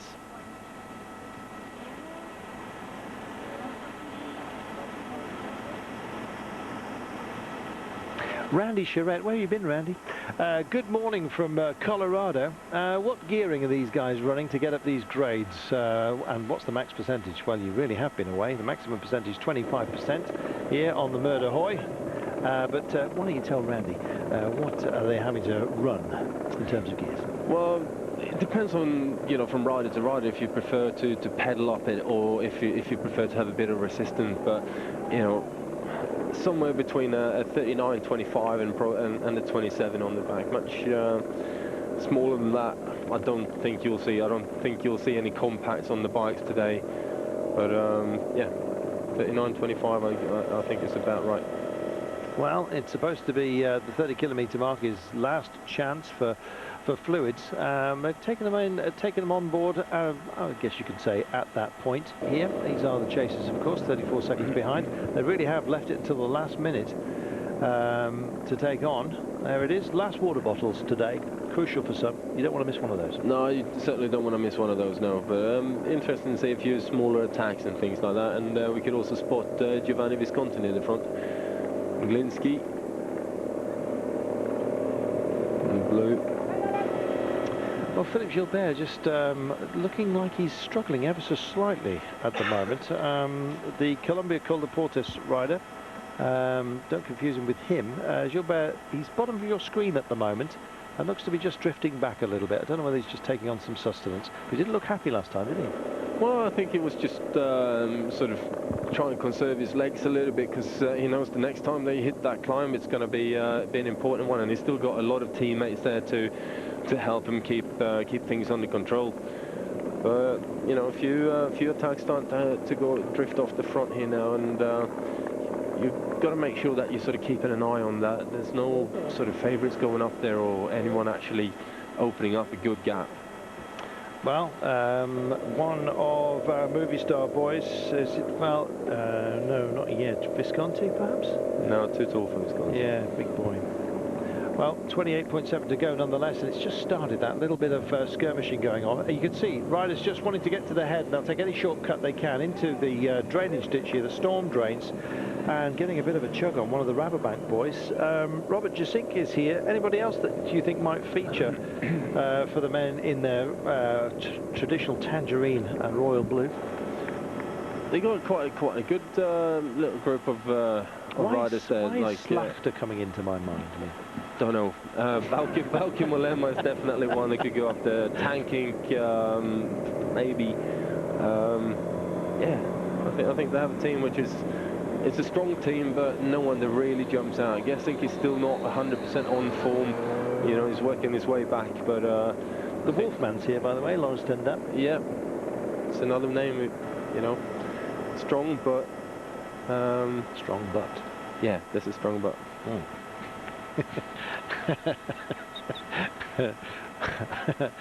Yes, we'll move on. 28 kilometres to go, and 26 seconds the gap here. And yes, some have kind of held on to their wet weather gear rather longer than they might. But Togliatti, one of those we just saw a few moments ago. And as you look further down the order here, yes, it doesn't look overly pretty for some of these riders. They certainly know they've had something of a test today, and there's more to come. Certainly there's more to come. Kevin Burton says, can I ask Magnus, oh, can you ask Magnus, because he's not looking at his Twitter. You're absolutely right, Kevin. Who was the hardest, or what was the hardest or toughest opponent that you ever came across out there? Oh, that's a very difficult. I guess in what regard, I suppose? Yeah, I mean, you can see the race is certainly splitting up here now. Yeah, it's breaking down for those whose legs are a little bit spent today. Still early part of the season, let's not forget. Do you want to have a quick? Do you want to have a dwell on opponents? Well, I'll have a think about the opponents, but it's so difficult to kind of line specific opponents up because it depends on the race and depends on the day, and the conditions, etc., etc. But you know, there's so many good, hard bike riders out there, and the bike riders that I do respect in a big way. So it's difficult to mention, you know, one or a few of them. You know, ultimately, all the guys out here are pretty tough cookies when it comes to riding a bike. A few of you out there have gone flagtastic. Kieran Mitchell, we were speculating as to the colours of the Belgian flag, suggesting coal, gold and blood. You haven't really offered me up much. Kieran Mitchell says, yes, it's based on the regional flag of the Low Countries back in the 12th century. I know, but what was that based on? Yes. That's what we need. 26.5 kilometres and just 21 seconds now. Nothing. And in fact, I think it's less than that. Look at the pace and look how it's stringing out. This is a danger time, really, and woe betide you if you get caught out with 14.5 to go, which is going to come round rather quickly at this pace. It certainly is, but this is an interesting part of the Mur de Huy as well, because you climb up that very, very steep climb and then you go over the top and it stays flat. So there isn't a sort of a good descent where you get to recover a little bit. So you stay on it, stay on the flat, and you still have to push on with the lactic acid in your legs from doing the actual climb. And it's not until probably about another 4 or 5 kilometers that you start descending a little bit. And at that point, the guys that have got it in their legs to put down an attack is a very good opportunity to do so. So all that investment of staying fresh and within the bunch earlier on, it's going to pay dividends around about now. It could very well do, and some local showers been going on there as well. So now finally, you know, on damp roads again, it's going to be even more vital to stay near the front and keep yourself out of trouble. Very much so. Rain is in the area. It's absolutely obvious to all of us here as we look back with the reverse bike shot, and you saw a rather ominous looking cloud hanging around the locale. If that bursts, then all hell could break loose, not least on perhaps the descent of the Côte d'Armée. I'm not familiar with it. I'm not particularly familiar with that one either, but you're looking at 6.7% over 1.5 kilometers, so it's not the steepest of climbs as such, but you know, it's still hard enough to at this point, you know, make the boys feel it. 14 seconds, 13 seconds back from these two riders back to the peloton.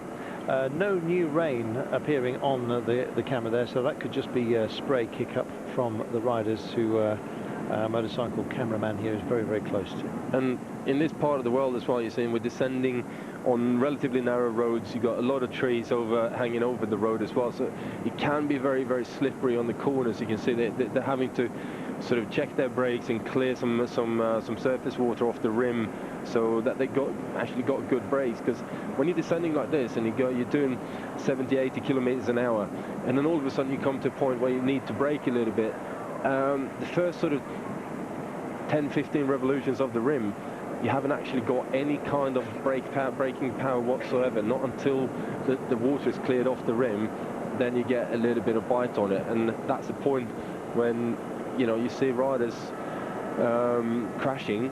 Is because the surface water's been cleaned off the rim, and all of a sudden the brake grabs and it locks up the wheel. Clever riders, you hear this as you come down, pre-cleaning the brakes as they're coming into corners. You hear the little chaffing, the squealing as they go into it beforehand. It's actually just getting them dry so that when they need the brake, it can work properly for them. Slachter, yes. On a big kick-off here, 23.6 to go. There's going to be a lot of ambition displayed here. You may think not much debris on the road as far as the trees are concerned because it's not autumn. Well, tree pollen counts for an awful lot, tree sap as well, and if that washes off the buds here, it can make the road surface a little bit nasty, and if it's been relaid, which this road looks like it has been, you're going to get a lot of tarmac sweat as well. It carries a lot of oil as they wash it, and that just tends to bead on the top of the surface, and it can cause you all kinds of problems, can't it? Yeah, certainly. You're looking at Visconti on the front of that group of chasers. He's committed and taking all the risks necessary to try and bridge. 23.1 to go.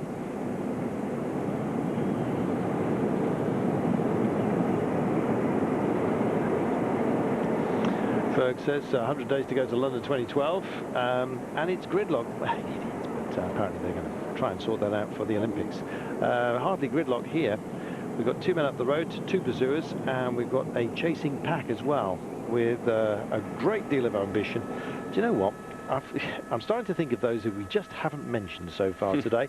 Lotto Belisol did a lot of work early on today, and they've gone a bit quiet on behalf of Van Der.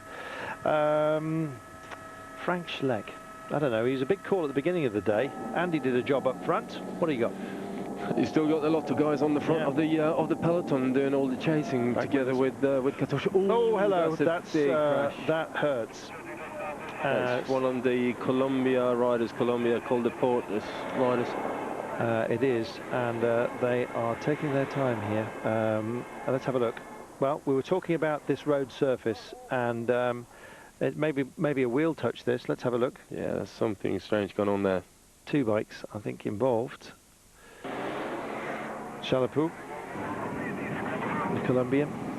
Well, he was in no hurry to get up there, and the bike rider who'd actually seen it was treating him with a great deal of respect and care at that point. Let's just hope he's okay. Yes, well, there we are, prophetic then perhaps, that we were just talking about the rather liquid surface here, if you have relayed it. Trouble is, organisers generally want their region to look the best, and they do go and relay the roads quite often just before an event rolls through, and it's not exactly what you want as a bike rider. Not necessarily, no, but you know, at this point it's just a question of going into the corners with the right speed and making sure that you keep yourself aware of the road surface and conditions. So 21 to go at the moment for our leaders. We're essentially all together here, but Lotto, just as we were accusing them of being a little bit quiet, suddenly pick it up. Yeah.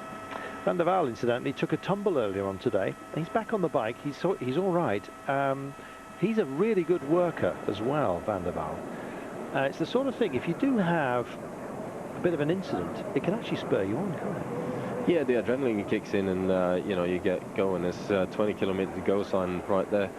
So we've got these guys up the front, and then 15 seconds back you got the Visconti Slachter group, and then another 15 seconds back is the peloton. So it's all to ride for right now. All to ride for indeed, and yes, if you have anything left in the tank, maybe now is time to deliver. Visconti and Slachter, I don't think they're doing this for themselves. But we can always be proved wrong. You never know, if there's an incident behind them, some of these satellite boys can go on. Yeah, I mean, Visconti is certainly a rider of the capability of winning this race, but you know, it's still a long way, 20 kilometres to go. You've still got another 2 climbs before we hit the bottom of Huy again. It's a tough old task to sort of stay clear of the peloton here. So, under 20 to go. You see the stature of the various riders. I always think when you've got Dumoulin in front of you, if you're a monster like yourself, he offers you no protection whatsoever. Well, yes, and vice versa. Yeah, it's not easy to get any draft there. Oh dear, yes. Diminutive figures are not what you want if you're a big boy. Katusha at the moment, and Lotto doing most of the work, but Astana also just helping out, or maybe at least keeping tabs on those out front. And Gilbert, despite the declamation, I think, or defamation perhaps, over the Mur de Huy last time by, is very much still within the main bunch here. Although I'm never quite sure, to be honest, how much he's keeping under a bushel in terms of his own form, because he is a clever rider. Yeah, it certainly is, but you know, you got to try and play your cards as tightly to your chest as you can, and use them in the right way. And this is certainly one of those races where the less you do, and you know, up until the final 10 kilometers, the better it's going to be for you towards it, sort of in the actual finish. Steve has come in and he said, Belgian flag, this is the last we'll do on it today, because I think this sounds like the right answer. He said they're all based on lions, the 3 lions, the lion of Eno, the Limburg and Luxembourg, yellow line of Brabant, and the black line of Flanders and Limburg. There you go, 3 lions. Thank you, sorted that one out. Just over 18 kilometres to go, and the road really does look like black ice at the moment. We've had a couple of tumbles. Still no word on Charleroi, I might add. But I'll just switch over to Radio Tour and we'll see if we have anything more for you. Yes, the wet descent, catching a few out, still no condition report on him, which actually bodes well, thankfully. So usually we start talking about ambulances and air ambulances, that kind of thing, very, very quickly, should they be needed. Not this time, it seems. Let's hope that's the case. So, Roux and Bellemakers. You know, Bellemakers has done a super job today. Roux as well has done the gentlemanly thing and let Dirk take it on behalf of the Low Countries, and why not? I think he was probably thinking about the birthday cake later on. It is his birthday. No gift today from Bellemakers, none offered. There we are, horrible cloud ahead of them. We are on a loop here, and this loop, I think they're turning towards the cloud. Yeah, I think they are actually, which it's a bit worrying coming into the final, but well, what's been your most miserable day on the bike? Oh, I mean, weather-wise, and you know, just where you thought, why am I doing this every Thursday? I can only I can remember one day, and this is back in 1998, and I know Stuart O'Grady, you're listening to this at home there. Going over the Col de Galibier, and I was in a box literally after a couple of kilometers on that climb, and Stewie and Eros Poli had to basically try and hand sling me, push me up the Galibier. We got to the top of there, it was snowing, wet, just miserably cold, and as we descended down the Galibier, actually the Rabobank car came up with some hot tea for me, and I looked at it and I thought, should I drink it? No, I just popped the lid and poured all the hot tea all over the top of me. Ouch. To get, no, it was, it actually warmed me up a little bit and got myself going again. And as we hit the bottom of the final climb to Les Deux Alpes, Stewie ends up being about 100 meters off the back of the Gruppetto, and I didn't dare to drop back to get him. I was just sat there, basically rode the whole climb looking back at Stewie to say, come on, get back up there. And I think we finished around about 20-30 seconds inside the time limit. And it was by far the most horrible day I've had on a bike ever. There you are, beautifully described, and hot. I hope it wasn't that hot. No, it was proper hot. That's probably why I haven't got any hair left. There you are. Now you know the reasons why. Yeah, another breed, I think, these cyclists. Unbelievable. There we are, Côte d'Armée, 6.7% at a max. That's for a kilometre and a half. That is a test. Well, they put this one in to give these are the organisers, to give riders with ambition a chance to do something spectacular. Wow. We're asking the question. Yeah, we're asking the question, yeah, definitely. I mean, the attacks are on the move, and we'll see now in the peloton if anyone's decided that this is time to put it down. 15.9 to go. Lotta still on the front together with Katusha. Obviously they're going fast enough to sort of deter anyone from actually wanting to make an attack, which is, I guess, you know, all's going on here. Hello, is this Frank with a puncture? It's one of the shacks anyway. Back to that in a moment. Clearly a problem. Lotto, Belizol have done an awful lot of work today. Katusha as well have been extraordinarily busy here. I think we're going to have a look, see? Didn't quite... Frank Schleck. There we are. And... Marie will puncture. Yep. Not a good moment to have that. Not auspicious. Up the Côte d'Armée. Just hitting the base of that. And quickly... back to it, Frank Schleck. Just explain to people what we talked about rhythm all day. This, maybe to a lesser rider, would really have knocked him. How much is he going to suffer as a result of that at this point? Well, there's going to be an awful lot of suffering at this point. It just, yeah, I mean, it's a question of trying to sort of dig through it, really.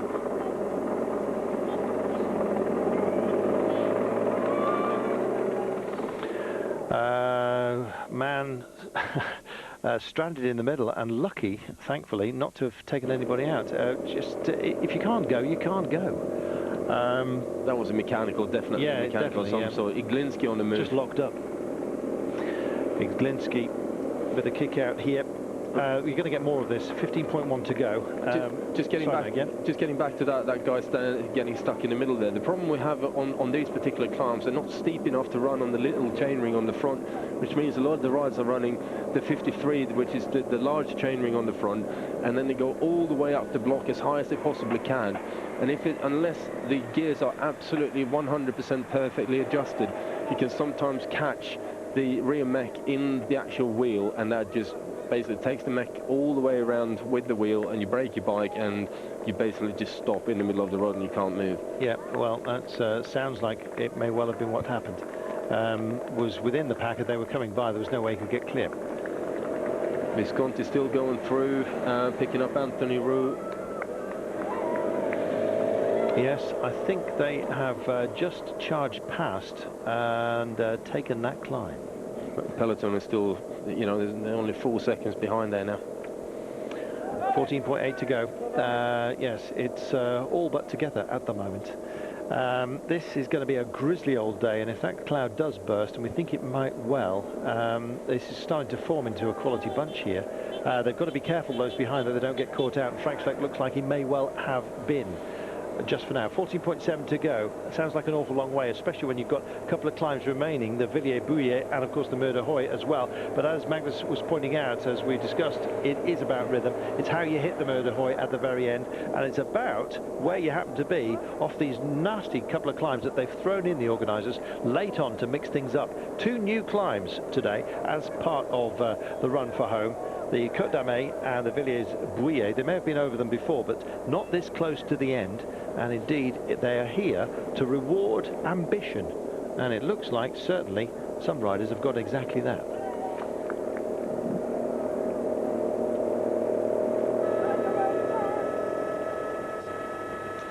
Cutting in on one of the roundabouts here. This is another place where you've just got to take a great deal of care. Nothing too complex today, thankfully, with roundabouts. We see some real horrible 3/4 takes on roundabouts where you come in at 6 o'clock and you exit at 3 p.m, if you see what I mean, on the clock. Horrible. Not this time, thank goodness. It's not going to be a major feature today. 14.3 kilometres, and why should it? When street furniture starts to get involved as a factor, you don't want it. It's not going to be today. They're going to be climbing up the Mur de Huy for the 3rd and final time. They've still got to go over the Villiers-Bouillet, the Côte de Villiers-Bouillet in just a few moments' time. That is not Philippe Gilbert. That is one of the Columbia Col de Portes riders, I think. No, it's I think it's Rojas, isn't it? I beg your pardon. From Movistar. It is. It's resplendent in his Spanish jersey. 13.9. I do wish they'd stick with their national colours, frankly. Yeah. I like, that's part of the reason why I love the Belgian tricolour, of which we finally found out what it all means. Although many of you say you do prefer the coal, blood and gold. 13.7 to go. Right, it's time to dig deep into those reserves, and it's time to stretch out anything that needs to be done, and indeed get the last little gel bar, should it be to hand. Yes, that's exactly what's happening right now. Well, one of the rare moments where you can ease up and just let those muscles do some work. Or not do some work, I should say. Just trying to pick out Frank Schleck for you. There is Philippe Gilbert. That's what the Helicam was looking for. There he is. Now, he struggled last time up the Mur de Huy. Now, that may well... you may well not have to read too much into that. That's Nordhaug, now right next to him. Sky's possible choice for today. Certainly, Magnus is as an outsider here. 12.8 to go. We couldn't read anything into that because there was no test going on for Gilbert, so you'll just have to wait until the very end, which will be a test, believe me. 12.5 remaining, and here we go. Here we go again, exactly.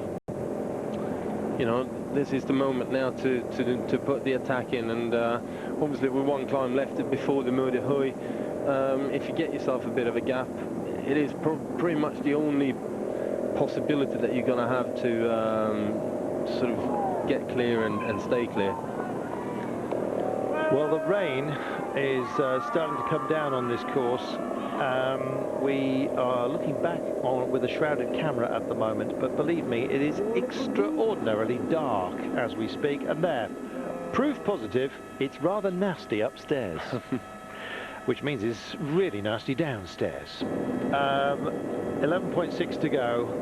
We said that they were heading for a curtain of rain, and some of these guys, a little bit of warning about furniture, was that? I'm not quite sure. Yes. I basically asked for someone to take a turn with him, just doing a circular movement with your hand. Yeah, I just wonder whether, well, stirring it up, I've seen that. I didn't see the stir. I just thought he was saying, look, I'm going over the other side of the road. I think he was just backing out of the duty. So you're quite right. 11.1 to go here, and it's getting horrid. No time here to start thinking about wet weather gear. You've just got to get on with it. At this point, it's you know, you're racing, and you don't want to have a raincoat, because the rain with a big raincoat on you, it's going to take in an awful lot of extra wind, and it makes you work even harder. So you need to be as aerodynamic and light as you possibly can. Frank is back in the peloton again. If only just, and he's going to get picked up and helped here, but he's going to need an awful lot, to be honest. Kirienka on the front there in the blue from Movistar.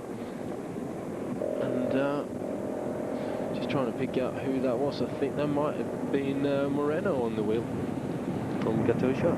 Small enough. 10.5 to go here. Doesn't look like they're minded to really stride out. But look at the fields, just blanket across the road here, trying to keep safe, essentially. And why wouldn't you? There's going to be a lot of runoff if this rain does pick up. I think we've actually come out into an area of lesser rain. Incidentally, if you're wondering why you're not seeing rain right now, the way that television pictures work is like a flicker book reveal. The pictures drop down one after the other, and as a result it has a way of ironing out rain. There you go, proper view of it. That's how nasty it is, and that's essentially what they're getting on their spectacles. Yeah, and that's sometimes why the peloton goes so wide as well. Oh, bit of ginger cornering there from Kirienka. Yeah, very much so. Vicioso, it was on the wheel. There we are. Kirienka taking it very, very steadily. 9.7 to go now. This is not the Mur. This is the Côte de Villiers-le-Bouillet. Now, this is where the organisers thought that you might have some punchers who come to the front who would go for it at this point and then just ride it home on the Mur. And Iglinski has a go on this one, definitely. It's 7.5% steep, and it goes on for 1.2 kilometers. And at the top, it's only 8.5 kilometers to the finish. Which means it's about 7 kilometers to the bottom of Mur de Huy. Well, Iglinski, who had a very good Amstel Gold race, don't forget, has decided to have a look-see here. He's not the principal for their team. That's Gasparotto, who won the Amstel and was hoping for the double here. But Iglinski is punishing them, and we just had a quick look there at Dirk Bellemakers, who's the king of the mountains. Ryder Heyshidal on his way towards Iglinski there as well. Trying to make the bridge. Will he make it? Well, he's got the legs to do it, but Iglinski is really starting to kick out here. This is great work. It's great work. Still a few more responses coming, and they're actually dragging the whole peloton with them up to Iglinski. You know, Garmin did more practice than any other team here, and Ryder Heyshidal will have benefited from that. They will have planned exactly where they were going to make their move. The trouble is, you can't count for who is going to go with you here, and there's plenty, as you can see. We've got one of the Skyriders. Is that Nordhaug as well? Could very well be. I haven't spotted him 100%. 9 to go. We will hit the bottom of the Mur de Huy in around about 3 or 4 kilometers. It's a long old run up.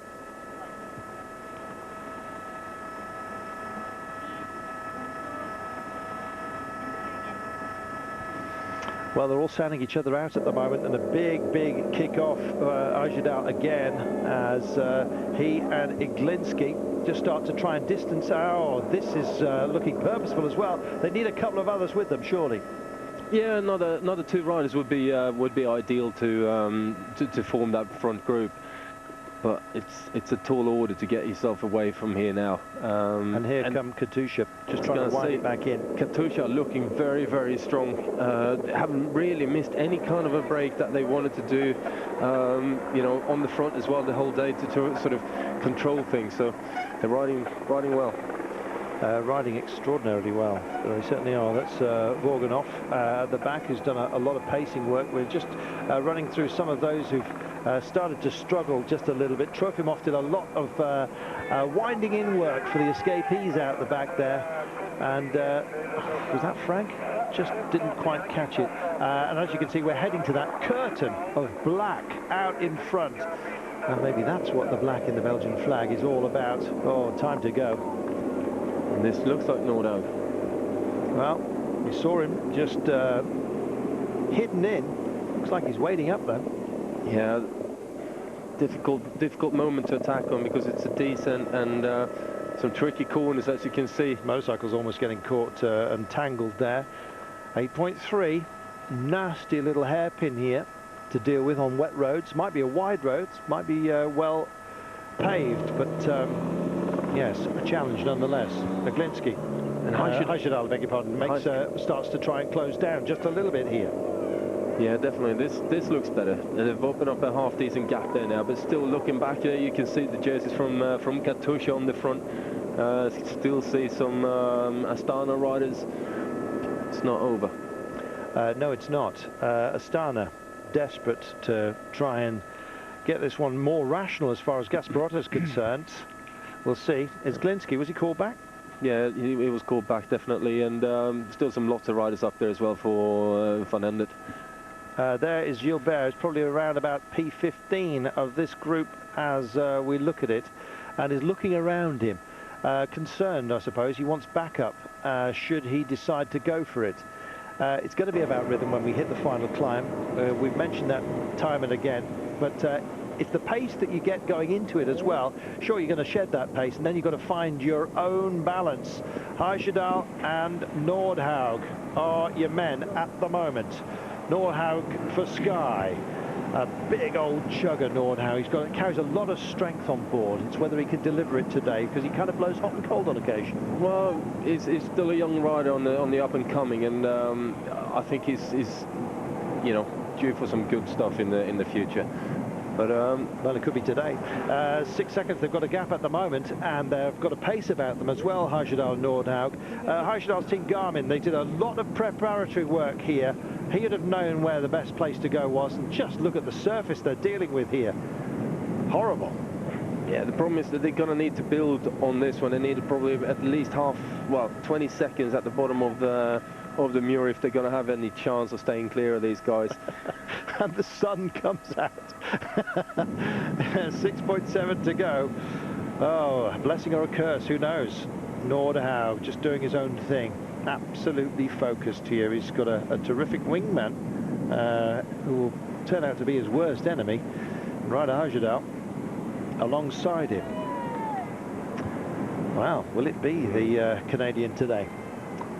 I think it's going to be difficult. 8 seconds, they need to build on this again, but there's so many teams back there in the peloton who still, who've got a few riders they can put on the front to bring them back, so they're going to have to go incredibly well to stay clear. But Magnus, we said that this is about getting the pace right, then doing your own thing on the Mur de Huy. This could be a good move by these two, despite the fact it's only 8 seconds at the moment. Yeah, but if you're looking at the distance that Oscar Freire had on Sunday coming into the bottom of Kouwberg on the Amstel Goal, and the distance that these guys have now, it's still bridgeable on the Mur de Huy. It's too steep, and that 1 kilometer of extra speed that you can carry, that someone could potentially carry coming from the peloton and being slightly fresher, that time gap disappears so quickly. Gilbert is taking the maximum protection he possibly can here by this viper's head that is made up of the peloton as they scroll through the riders here. There he is, just coming into your view, the Belgian tricolour, and he looks like a lonely figure at the moment. Still 5.2 to go. Never count him out. No, I think it's just weighing up his options and having a final little rest there, and he'll move himself into position quite quickly now. Well, here we go. 5 to go. We've been under the air bridge, and the whoops from the locals, they kind of know this part of the world, and they know that if they haven't invested too much in the early part of this race, these two riders, they may have something in the bank to rely on right now Going to need more than that, maybe just a little bit of luck as well. We'll see what happens behind. Don't forget any incident, any knocking that goes on amongst the chasers, and the gap is starting to stretch here like a piece of elastic, and Huiserdal just picks up the pace once again, and Nordhaug tries to respond and does so. Yeah, it's all about trying to squeeze every little bit of speed that you can out of your bike and build on that gap up to 11 seconds. You know, they're chasing in the peloton, but they're not really gaining anything, which is, you know, boding well for the two guys up front. The lime green of Liquigas just starts to show its hand, perhaps, over on the right-hand side. Still Katusha just driving everybody on at the moment. They've done so much work, but will it come to naught? 12 seconds now, the gap. Yeah, I think Katusha needs a little bit of help from a few of the other teams to bring these guys back. Well, second for the last 2 years was Joachim Rodriguez. He was only 24th on the Amstel, but clearly felt that he had something that he could bring to this. You never know how you get caught out when it comes to classics. Have Katusha been caught out and done too much for too much of today? 3.6 kilometers to go, 12 seconds. I think that might just spin to 13 before you know it. Nordhaug. He's got an engine on him. He's going to need it today. Certainly does have an engine on him, and so does the other big man there, Ryder Huiserdal. Wow, it could be a very, very long one. Will the organisers have done it properly in their own minds by just throwing something into the mix, which rewards the brave? Two brave souls up the road at the moment. Sky's Lars Peter Nordhaug of Norway and Canada's Ryder Huiserdal for Garmin Barracuda. Oh boy, 3.2 to go, and it's holding steady at 12 seconds. You know what? That could be a crucial advantage as we hit the Huy.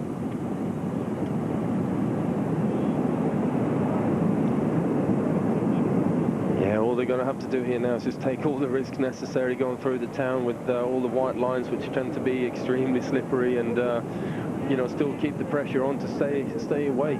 Any corners you get, favour an escape, let's not forget, because you don't have to think about fitting yourself into a road full of riders. You can take the best line through every single corner, and those count for, you know, halves and quarters of seconds. That all adds up, and by the end of a run like today, 2.5 kilometers to go. And listen to the crowd, they're responding to them almost.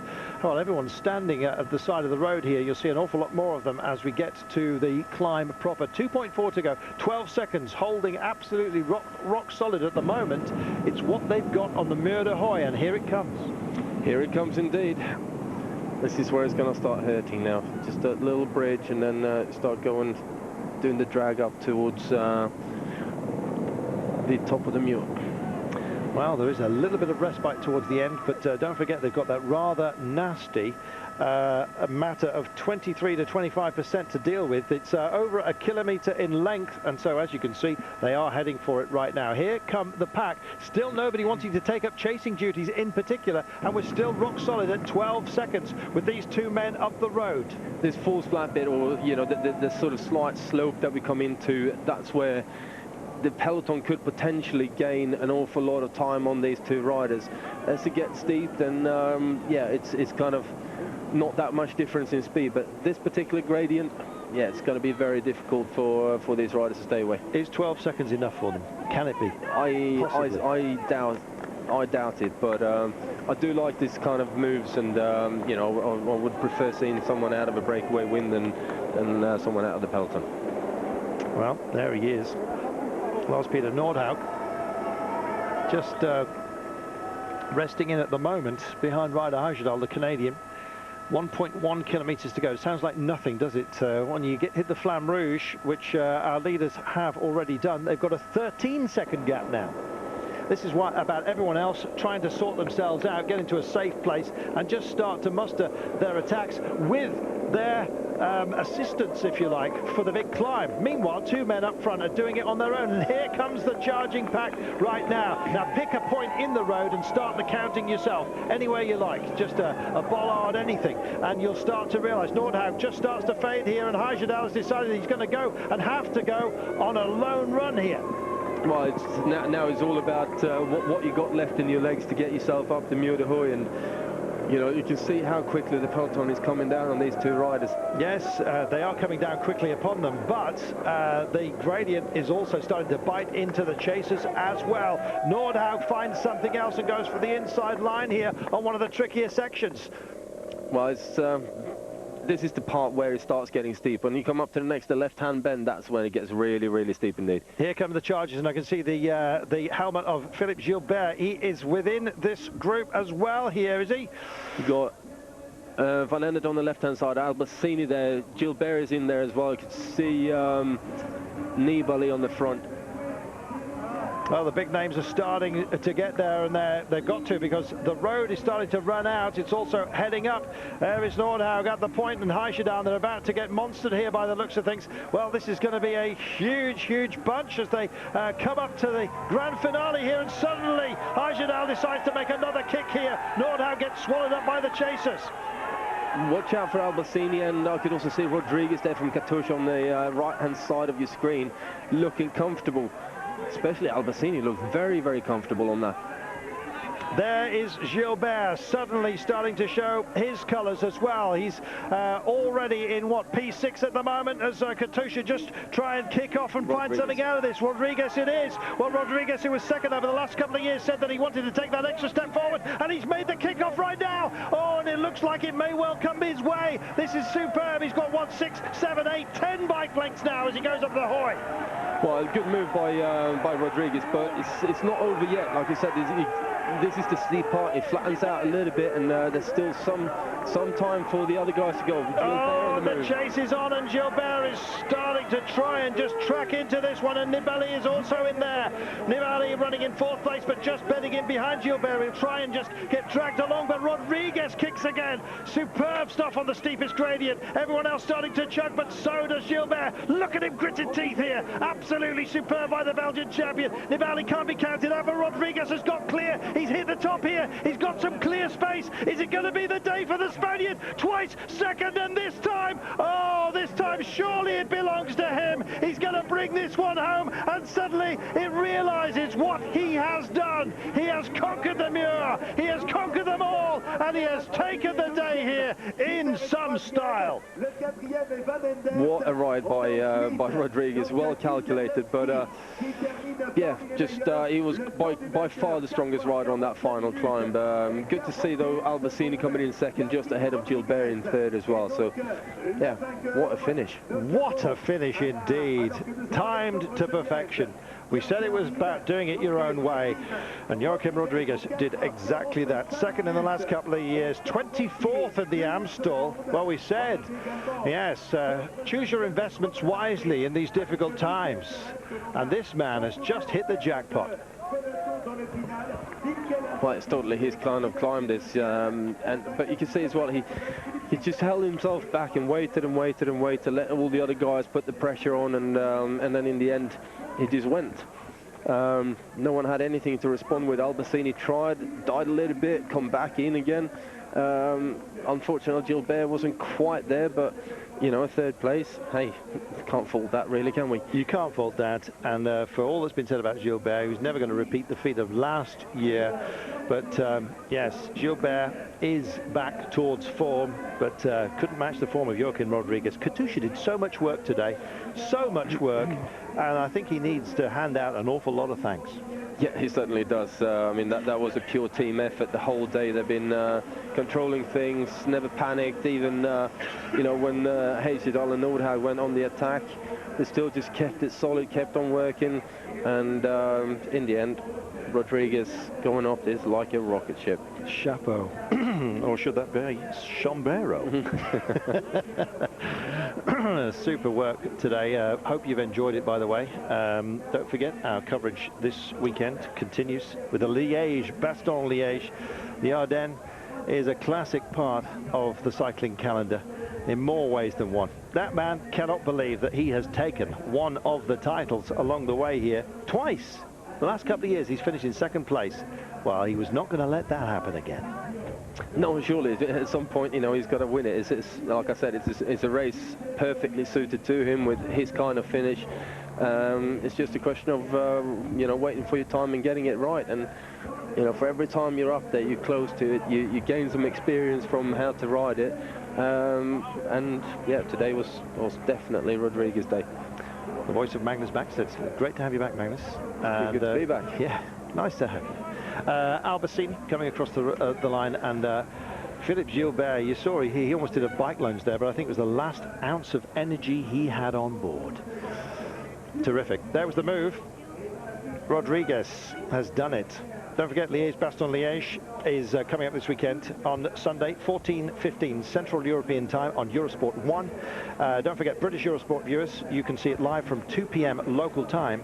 If you would like to go there earlier, indeed 45 minutes earlier, then you'll have to have Eurosport HD. Indeed, you can also spend £3.99, I believe it is, for the Eurosport player and enjoy it on your computer. Why not? Enjoying it today, I certainly have. My name's Carlton Kirby. Thank you for your company. Thanks as well to all of those of you who've kept the conversation alive, not least as to what the colours of the Belgian tricolour mean. Well, today they mean third place. I'll tell you that much. It has been a superb performance, and really, I'm so pleased for Joaquim Rodriguez, showing that you just have to keep on going, grind it out. 2 second places.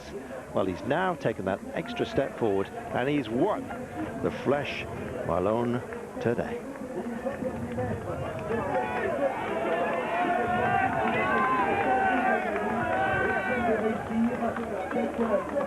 You know, cycling, it tells so many stories, doesn't it? It's a great sport of endeavour, I think, and Joaquim Rodriguez, well, he got his just rewards here. Dig in, go for it, and never accept second best. And that's exactly right. Third time lucky for him then. Albacini finishes in second place. Philippe Gilbert gets third today. He's back on song. Woe betide anyone who has written him off this season.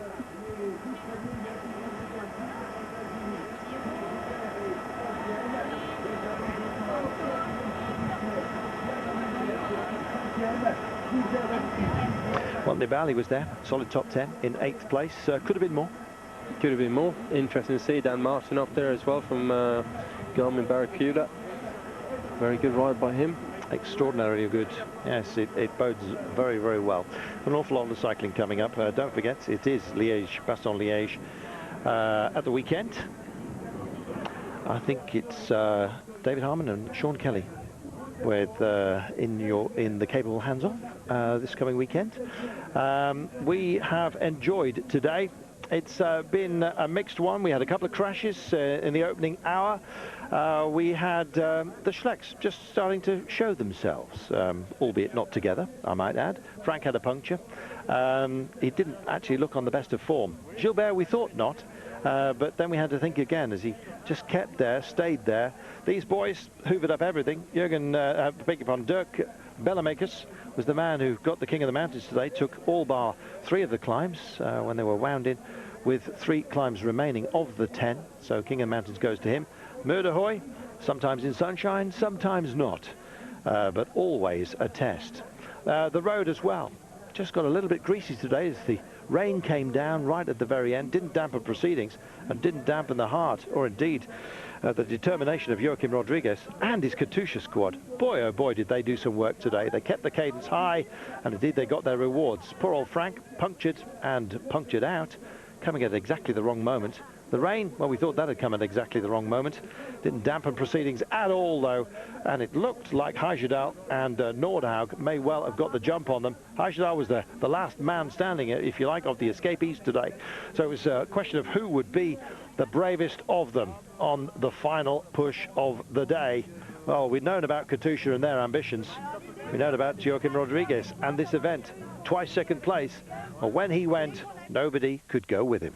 There it was, the crucial push of the final, the third and last climb on the Huy of the 10 climbs of the day. Joaquim Rodriguez, freshest of all, crossed the line as our winner. Albacini in second place, ahead of Gilbert, the Belgian champion, and indeed defending champion here, to take nothing away from the Spanish, and indeed from Joaquim Rodriguez, who's done it for Katusha today, and done it in the finest way possible. Never letting his head down, always running with the pack, and then delivering the killer blow when he needed to. He certainly did. Well, the sun's out. Time for a beer. been typical Belgian weather today, I'd say. There we are, the World Tour classification. I thought the Belgians would find something, and they have. Yeah. Tom Boonen leads the World Tour at the moment after the Flèche Wallonne. Peter Sagan, he's looking very, very good at the moment. I think some great, great glory around the corner. Samuel Sanchez there just behind Rodriguez. And yes, his efforts today from Katusha, it's on count back. They share 222 points apiece. Tom Boonen looking very good on 366 already. Yeah. So a good start of the season from Boonen, and interesting to see whether they can continue like this now. Yeah, absolutely. So it's been busy. I think we're waiting just to see who we can get hold of here. This is heartbreaking, isn't it? You're still riding and the crowd are descending. Excuse me. How often have you had to say that while still competing? Yeah. So, any choices for outstanding today in terms of just effort and lay down? You'd be hard pushed to say anything against Dirk Bellemaker's and Anthony Rowe. They went out there in grisly conditions and they stayed out there. Yeah, they did a good job, and you know, we're out there. So got an interview with. Here he comes. You finally got there. Well, oh dear, we've got huge feedback. I can't hear a thing, I'm afraid. Well, I love this kind of classical races. This is what I've always wanted, he says. I've just missed out on a number of occasions, the victory here. And I just can't describe how happy this day, the happiest of days it is. Oof, I hope you're not hearing this at home. I've been talking with my friends, and this is one victory that's always escaped me, and it's just great that I've been able to put that behind me now, he says. So who's the favourite for you for the next race, the Liège-Bastogne-Liège? Well, there's a lot of favourites out there, but to tell you the truth, I'm so absolutely delighted with today's victory that I don't really want to cast my mind forward to the Liège-Bastogne-Liège. Well, I hope you do at home. It's going to be a terrific encounter.